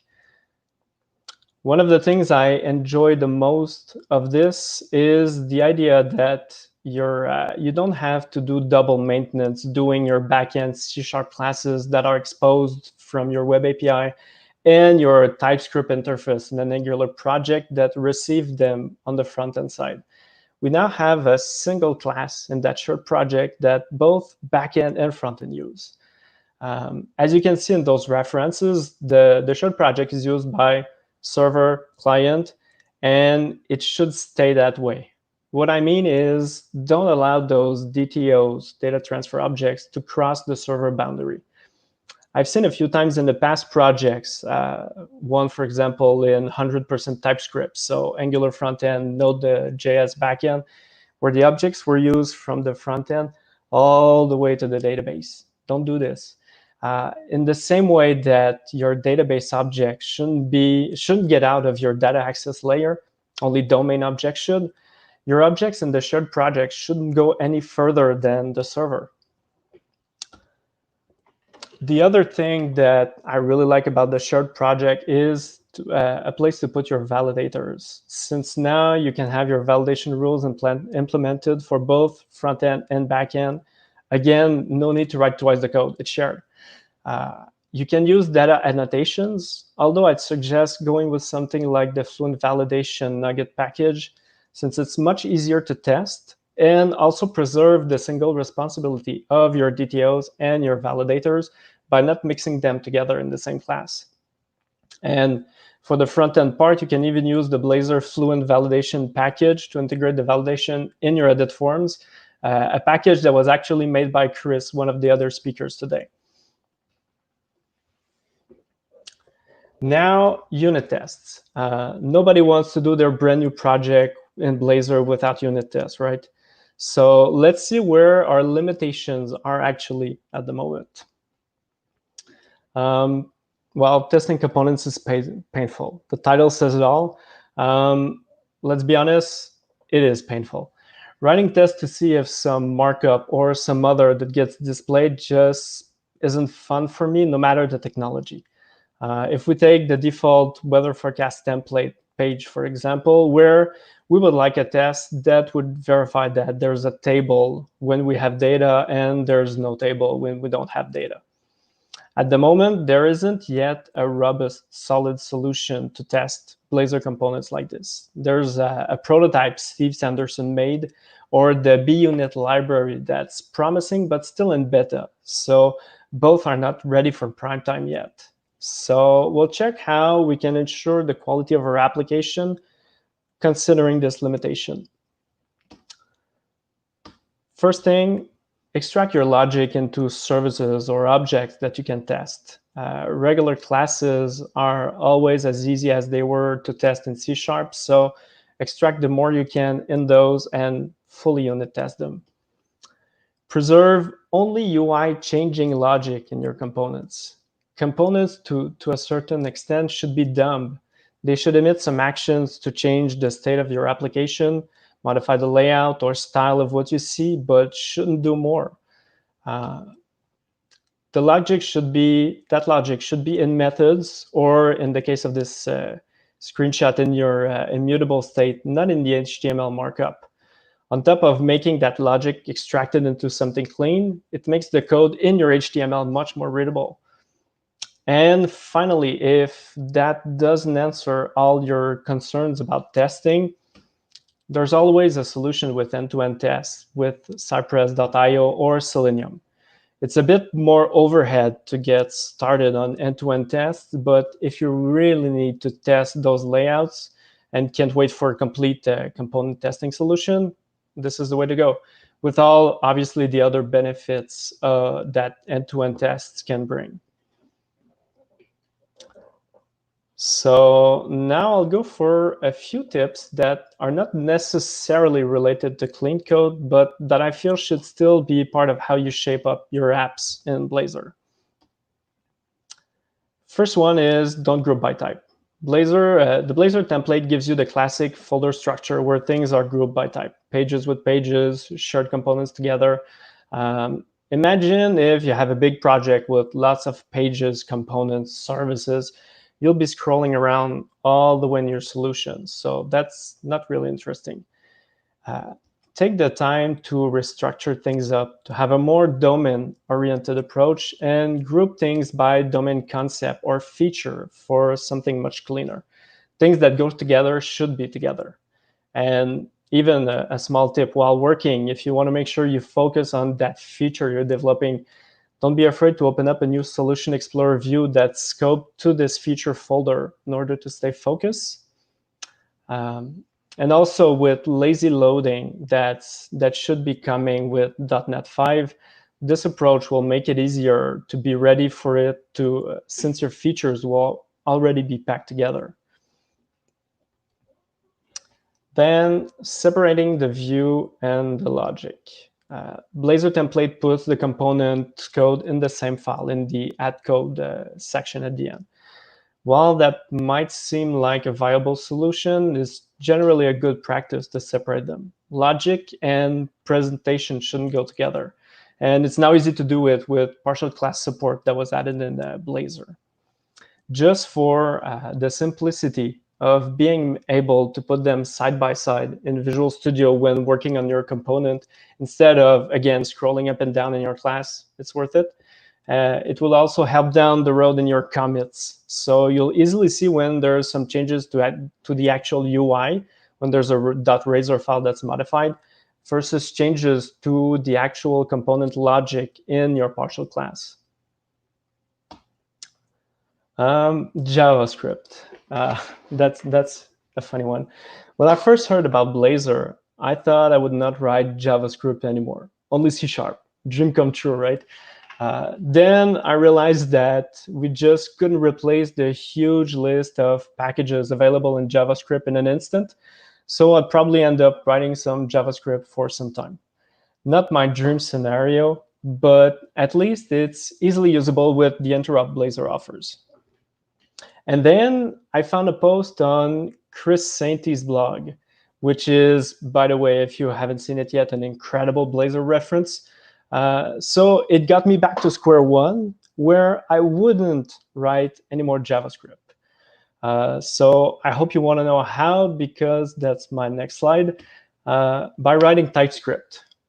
So this is just a resume of Chris's blog post, but if you add a Razor class library to your solution, you can write TypeScript instead, and it will be easily accessible from the C# classes with interrupt.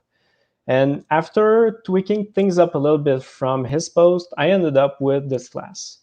So you see how it works is it will generate a JavaScript file. And when you include it in the scripts of your index.html or host file, it will call the load function that will put your class and its functions into the window object. Now, after that, it's easily accessible. So moving from JavaScript to TypeScript is one thing, a great thing, actually. But what still bothered me the most of all this scripting was that it wasn't tested. Even if you have a few lines of JavaScript or TypeScript, if you're not testing it, you're still at risk of introducing some bugs in your app. So go the extra mile and test it. All you have to do is, in your Razor class library, add a TypeScript configuration file, and it's actually for the composite flag that allows this project to be used in project references. Then you go ahead and add a Node.js application project to your solution, because obviously you don't want to pollute your Blazor projects with all those NPM packages. And then it's only a matter of configuring your Node.js TypeScript configuration file to turn on Composite and add a reference to the TypeScript config file of your Razor class library, and you're all set. After that, with all this set up, your spec file will be just like any other spec file you would have done to test any TypeScript project. It will also appear in your Test Explorer right there with other tests in your solution. So with this in place, there's no reason to be afraid to add a little, not too much, scripting to your project when it's necessary, obviously. So I hope those few tips and tricks provided some insights on how you can make your code better in Blazor or in general, or at least served as a refresher on some good coding practices we should all follow in order to get just a few WTFs per minute. So I'll go ahead and just highlight maybe the few highlights from me. First one is don't take everything from templates as an example to follow. They're more of a starting point to get you learning the basics of a framework, not for necessarily enforcing all the good practices and clean code. Put nothing more than UI changing logic in your components. Business logic should be in testable services, not in your UI. Names, choose them carefully with the right semantic, as they're probably the key difference between readable code and regular code. And finally, the last one, read this book, Clean Code by Uncle Bob. There's so much more in this book than what we briefly talked about today. It's definitely worth reading.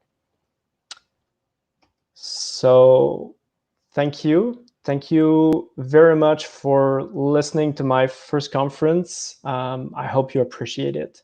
Thanks. Yes, thanks a lot, Bruno. I'm sure your advice will be helping lots of people getting started in Blazor in the future. I hope so. So, yeah. So, Charlene, do we have a few questions in the chat? You're on mute. You're on mute. Oop, here it is. I'm back. Sorry about that. We have one from the Cake Master. Should you avoid DTOs expressing validation rules?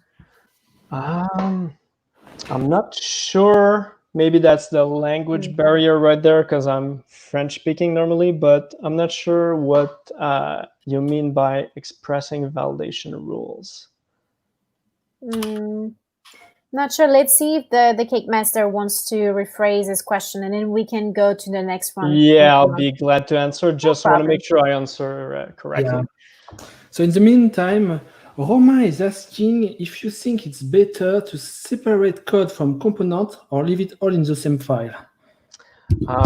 That's the part about partial class that I mentioned, that I really think it should be separated, because you don't want to clutter your file. You want to have easier merge in your projects, and you don't want to be scrolling around in your file just to see what you have coded in the bottom of your file, just to get back into your markup. So it's more of a usability that I think it's better to have in partial classes. All right, pretty clear answer. Thank you. So did we hear back from the first person? It doesn't seem that way. It doesn't seem that way. No. Sorry about that. It just arrived. Rephrase. Do you consider putting validation rules into DTOs is a bad practice? Well, putting them in DTOs with like the data annotations from Microsoft is a good solution, but I think that when you extract them in another class, you're not mixing things up. So this is mostly the idea of applying single responsibility principle. So your DTO is just a class with properties, and your validation rules are enforced in another file completely. So it's mostly for this principle that I prefer to separate them. Thank you. Awesome. We got all the questions answered. We feel better now. All right. Yeah, the stress is gone. Exactly. But thanks so much, Bruno. It was a great presentation, and it was always great to hear from you. I'm sure we're going to catch up with you either on your blog or Twitter and so on. Feel free to keep us posted. All right. Thanks a lot. Sounds good. Talk to you soon. Take care. Talk to you. Bye. Bye. Bye-bye. Okay, everyone. We're almost done. It's kind of sad, but we're almost done. This is our last section that we're going into. And we're flying colors. We're representing France. We have Vivian tonight stepping in. Good evening. Hello, everyone. Hello, Vivian. Hello, Vivian. So, from what I've been told, you're a C# developer. You got really interested in Blazor recently because it allows you to do everything in C# and basically not have to think about the JavaScript part. And am I correct there? Sorry, it's late.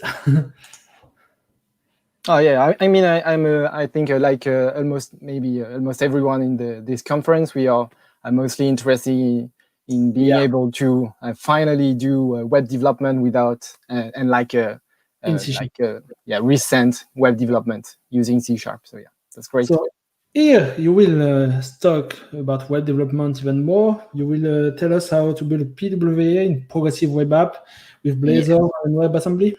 Exactly, that's the program. Awesome. Well, Vivian, floor is yours. Have fun. Have fun for the last one.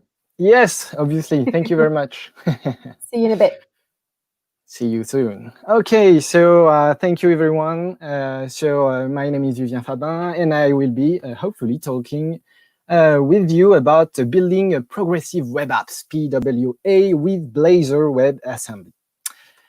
So just a little bit of context. I'm a developer in a company in Paris, so you can come and we can have a drink together if you want, named Infinite Square, and we are mainly doing C# development.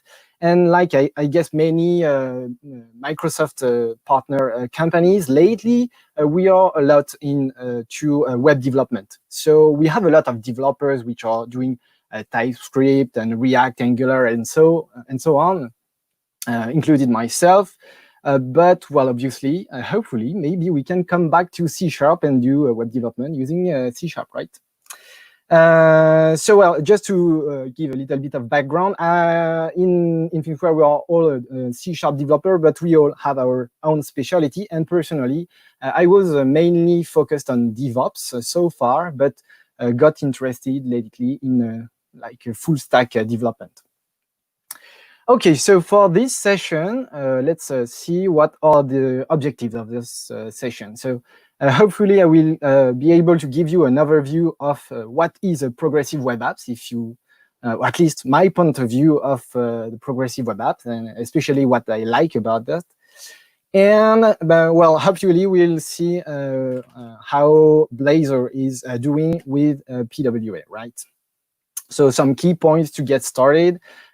Be able to make your OSM Blazor app installable, and also being able to make it work offline, as well as maybe trying to give you some pitfalls and points worth of attention when you're trying to start in the world of progressive web apps, especially with Blazor.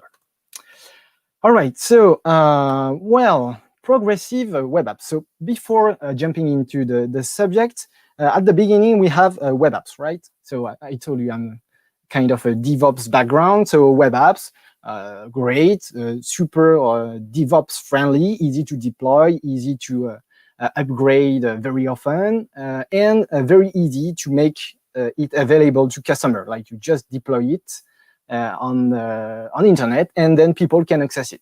But well, as I said just before, this also require internet. So well, we can't work with a website offline so far.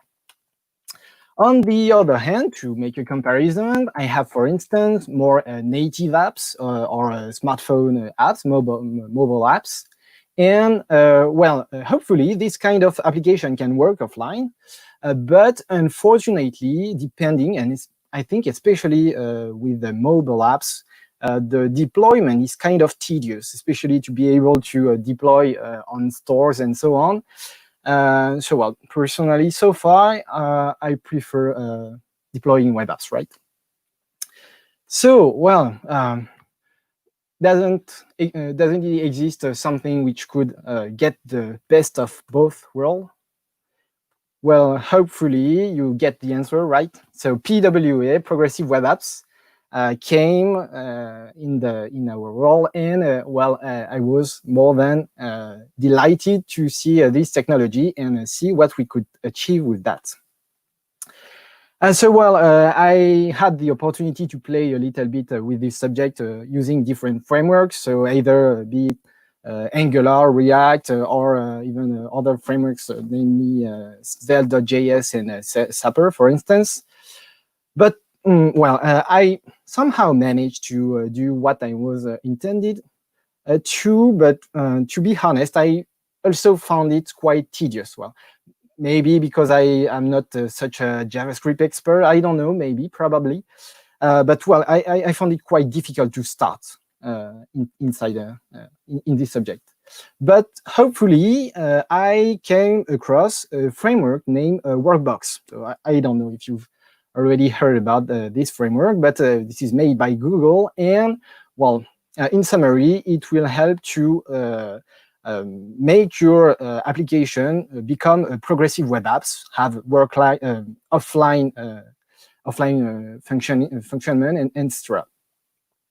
So far, I was very fond of Workbox, and use it in many projects. So okay, so far, maybe you're telling yourself, okay, Vivien, but where are you going with all of that? And I tell you, that's right, sorry. Let's come back to the main subject. So the main subject tonight, obviously, is Blazor plus PWA, Progressive Web Apps. Or should I say that, obviously, Blazor loves PWA. So yeah, when Blazor with PWA came out, well, I started to play around a little bit with it during the preview. Obviously, used Workbox to make it work, and wrote some blog article about this. And well, .NET Core SDK 3.1.300 came out with the official release of Blazor WebAssembly with the support of progressive web apps. So I tried to play with it. And well, to be honest, I'm not using Workbox anymore. So I know it has only been 1 month, but still, I think it's some feedback I wanted to give. All right, so much for the talk, and hopefully I can show you a few things about that. My goal in this presentation is hopefully show you how it's working. But I mean, you have probably seen many demonstrations by Steve and Daniel about this subject. But I would like to do a little bit more step by step and try to explain how everything is working. So the first step will be to start with a simple Blazor app without anything. And just at first make it installable by adding some manifest.json file. And secondly, we will add offline support using Service Worker. And then, we'll try to update a little bit our apps and see what happens. All right, so to try to not lose too much time about this, I already started the default Blazor application. So sorry, I will mainly be playing with the default Blazor app. So for the moment, there is nothing in it, no offline support. The application is not installable, right? And let's try to start by adding some to make our app installable. So to do that, hopefully, we can go inside of www.root and add a new file named manifest.json. And inside, we will add some JSON. So we have a lot of configuration about our app, the name, the background color, if we want to add some icon, and so on. So everything is explained on the official documentation, and I put some link to it in my presentation also. So we are referencing an icon, so hopefully we can also add our icon to our app. So we'll just use the default icon, nothing super original about that. And then what we will need next is to add inside of our index.html file a few references. So first of all, we will need to add a reference to our manifest.json file, as well as some meta tag for iOS support. And then something that which is required to be considered to our web app as a progressive web apps is to add also a reference to what is called a service worker, right? So for the moment, I don't want to spend too much time on the service worker part, so we'll do something very simple and just add, the default content, which is just trying to subscribe to some event, but just doing nothing so far. All right, so with that being done, we can stop our server and run it again. Well, in fact, I could have refreshed my application, but well, the same. So if I hit the refresh, we should see right at the top our small button to be able to install our app on my operating system, right? So we've seen already this from Daniel just before, and well, we can get to our application from our file explorer. Okay, that's great. That's the first part. Probably not the most complicated, hopefully. So well, to be able to make our application work offline, we will need well, few how is it functioning, few logic to add, and hopefully everything is already available inside of the latest version of Blazor. So first of all, inside of our demo.csproj file, we will need to add, sorry, not here, around here, a new MS-build property, which is named service worker assets asset manifest, which is just telling the MS-build engine to generate a new file named service worker assets.js, which is going to contain the list of our static file and with a hash associated with them, right? So if I do some .NET build again, if we have a look inside of the bin folder and the root folder, hopefully, if I save my csproj demo effect, obviously, hopefully we will be able to see our new file appear. Right, service worker assets.js, right? So this is the path to our files, as well as some hash to be able to know the version of our files, right? And also, we also get a version which is computed from all of the hash of the different files in our solution. All right, so that's the starting point, but obviously that's not enough to make our application work offline. So we will need to add something else, right? In our demo.csproj, right, again. So a new MS-build instruction, which is called service worker, and which will tell our MS-build factory that, well, we can have two versions of the service worker, two definitions. One named published and one which is the one currently used. And what is what this specific MS-build instruction is going to do is just to take our service worker published file, and when we publish our app, it is going to replace the original service worker JS file by our published version, right? So inside of our root, we will be able to add this published version, publish.js, and inside of it, well, let's get the content provided by Microsoft.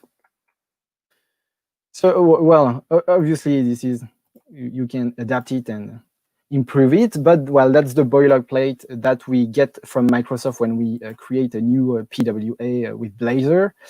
And well, globally, what we get is a reference to our asset files, right? Which is going to give the version of our app. And then we have some handling on our service worker installation, activation, and when some calls are made to some HTTP API and so on. All right, so well, let's save our file. And well, let's try to run our app again. Oh, yeah, but one more thing to add, obviously, to that. So if I try, well, we can try to do that after all, why not? Because this is kind of funny, so it's important for you to see that, I guess. So, well, our server is back. If I hit refresh, this is working. And, well, if I open the console, sorry, let's open the console again, right? And if I shut down the network, if I hit F5, oh my God, this is not working. What's happening? Yeah. So, well, as you have probably seen in other Steve Sanderson and Daniel the demonstration, hopefully during the development, this is not the service worker published version which is used, but only the service worker JS version which is used, which is super important because when you're using the service worker published version, you are adding to your application a notion of cache. Right?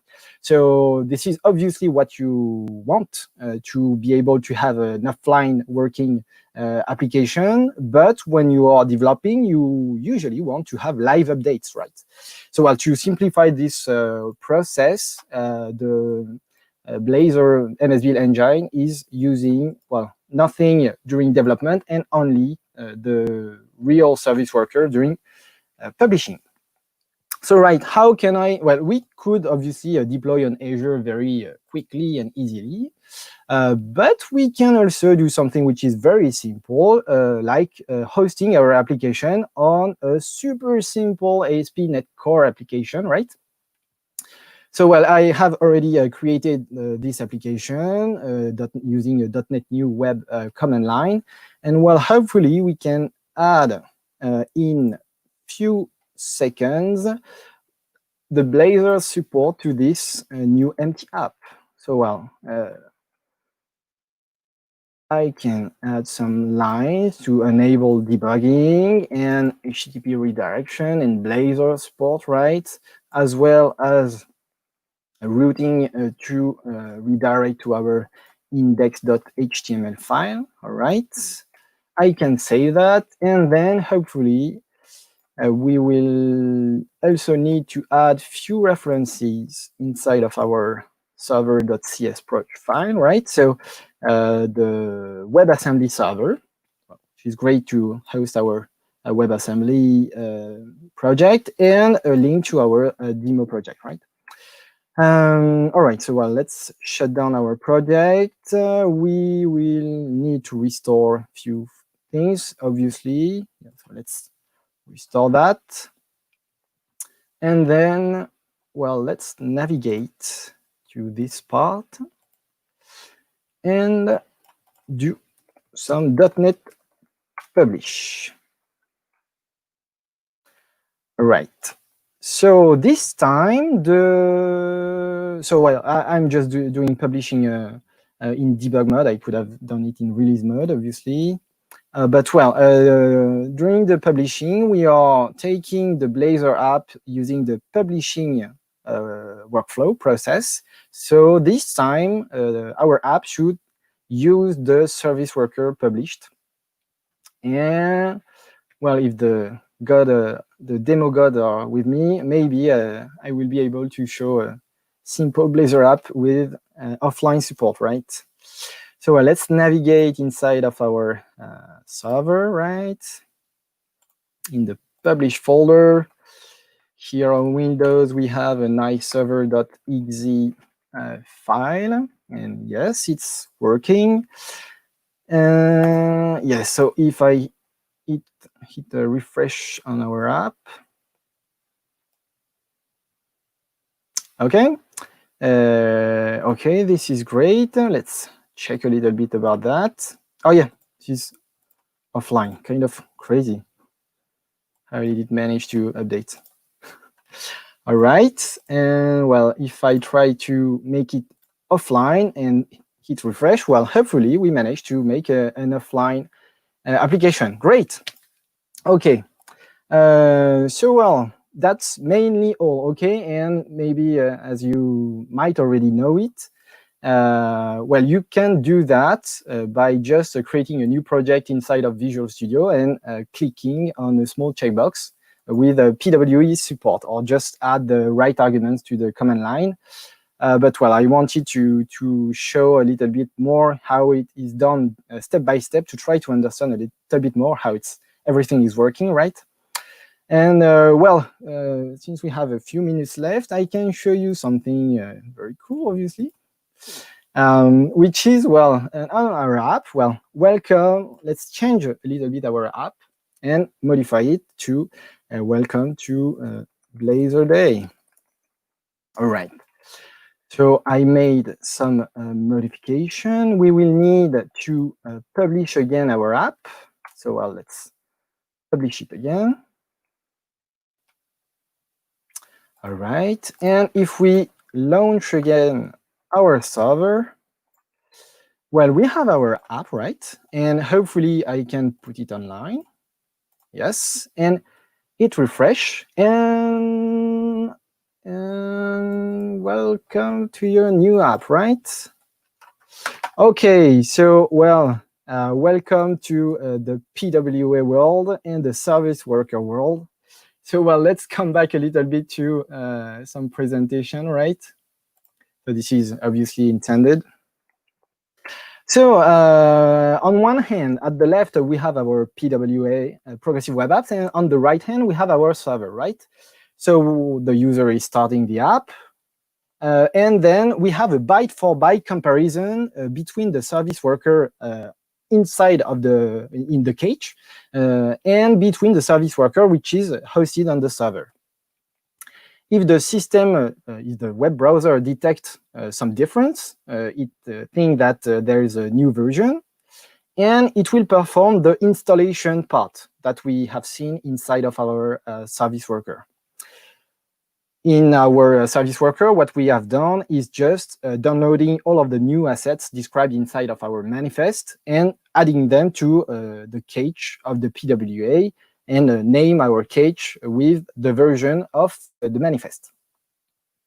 And hopefully our app will be activating automatically on next launch. Yes, because that's how progressive web apps are working. So for the demonstration, for instance, if I close my application, wait a few seconds, and launch it again, hopefully now we get the new version, right?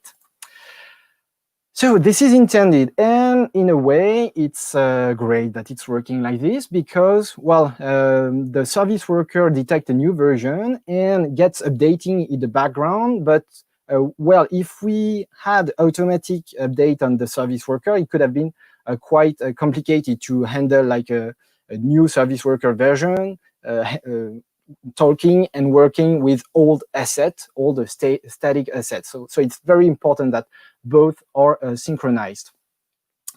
Sometimes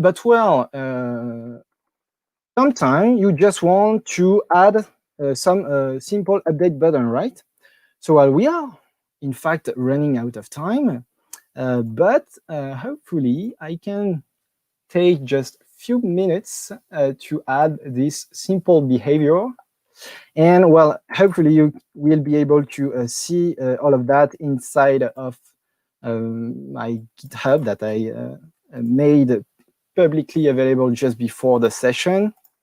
So I can add a new notify version, a new notification to notify that we have a new version inside of our service worker. So we will notify our new version right after the install, right?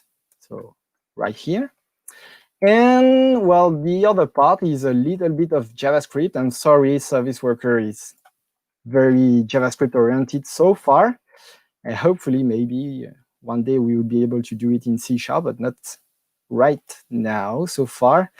So inside of our index.html, I can add some JavaScript to show like a small button, update button, and add also some style. Sorry, I'm not very great at styling, but hopefully it will look like something at least. All right, and if we try, so this kind of behavior need to be enabled right from the start, right? So So I will have to force a little bit of refresh, and hopefully this kind of behavior, you enable it right from the beginning, right? And well, if everything is good, I can now try to make my little update. Welcome to BlazorDay.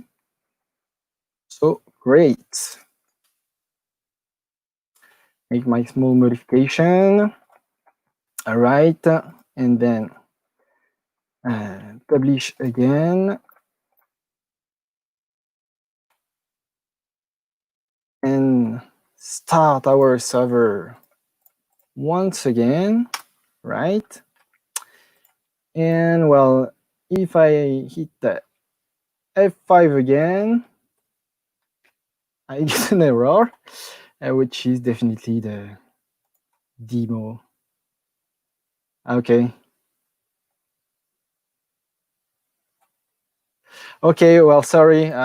So hopefully you will have a better working example. I probably messed up somewhere. I'm really sorry.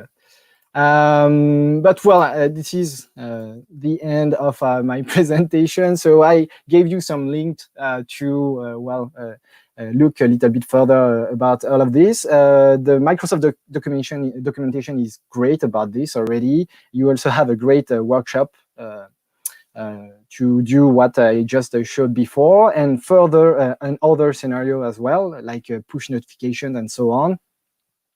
And well, if you want to deep dive inside of the service worker, and well, if you really do implement offline, I really advise you to have a look to all of this, because this is really important when you try to add this to your application.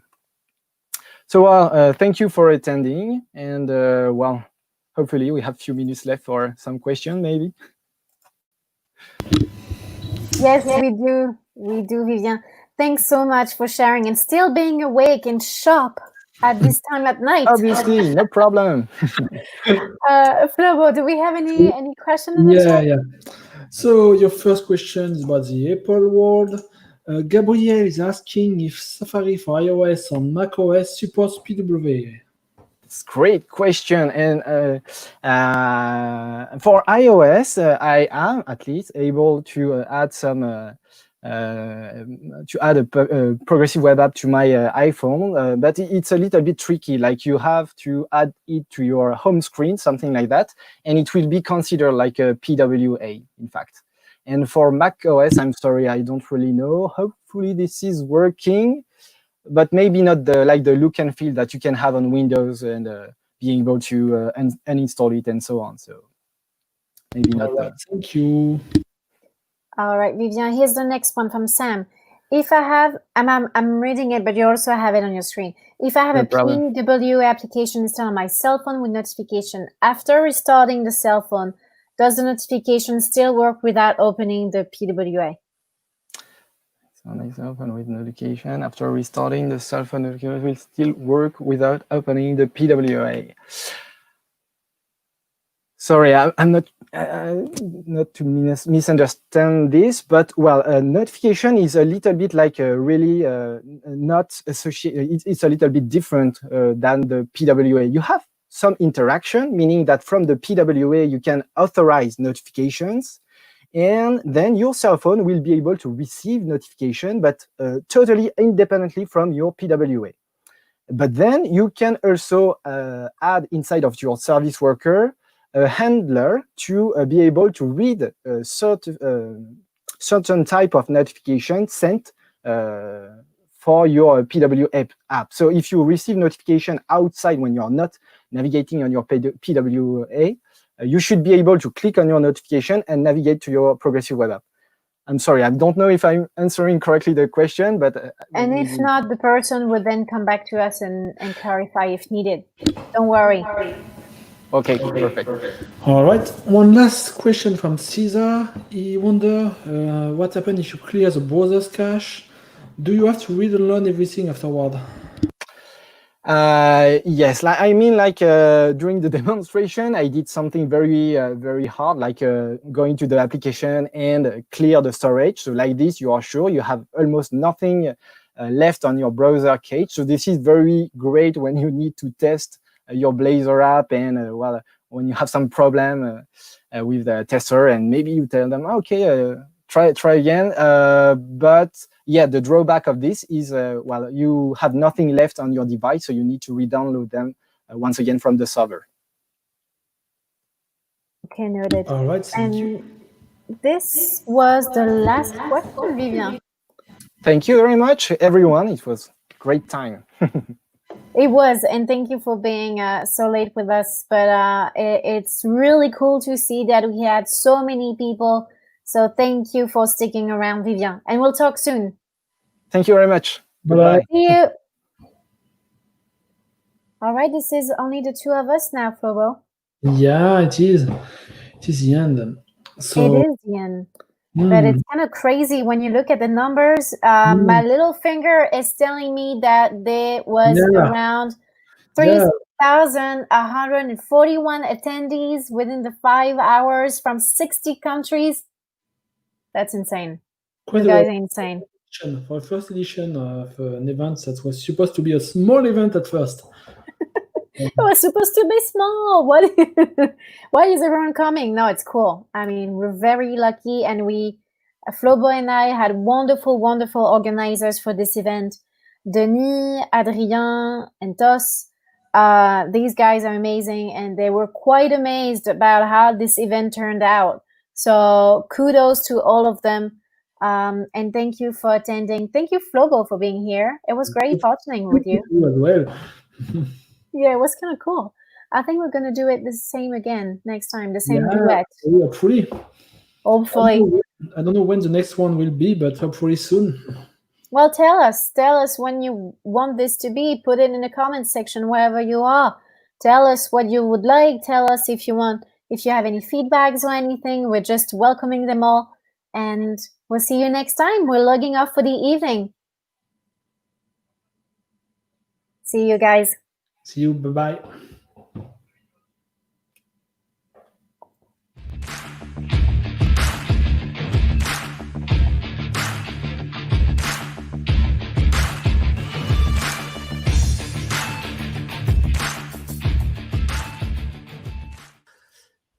Well, that was an amazing day. A lot of great speakers for more than 5 hours of talk. Beautiful. Isn't it, Christophe? Yes, it is. I think with all of this presentation today, we are now ready to explore Blazor more easily. Yes. Thanks again to all speakers for coming for this first edition of BlazorDay. Thank you all, and see you soon. Goodbye or good night. Just a little precision. All video will be available on YouTube. Yes. Goodbye, everyone. Exactly.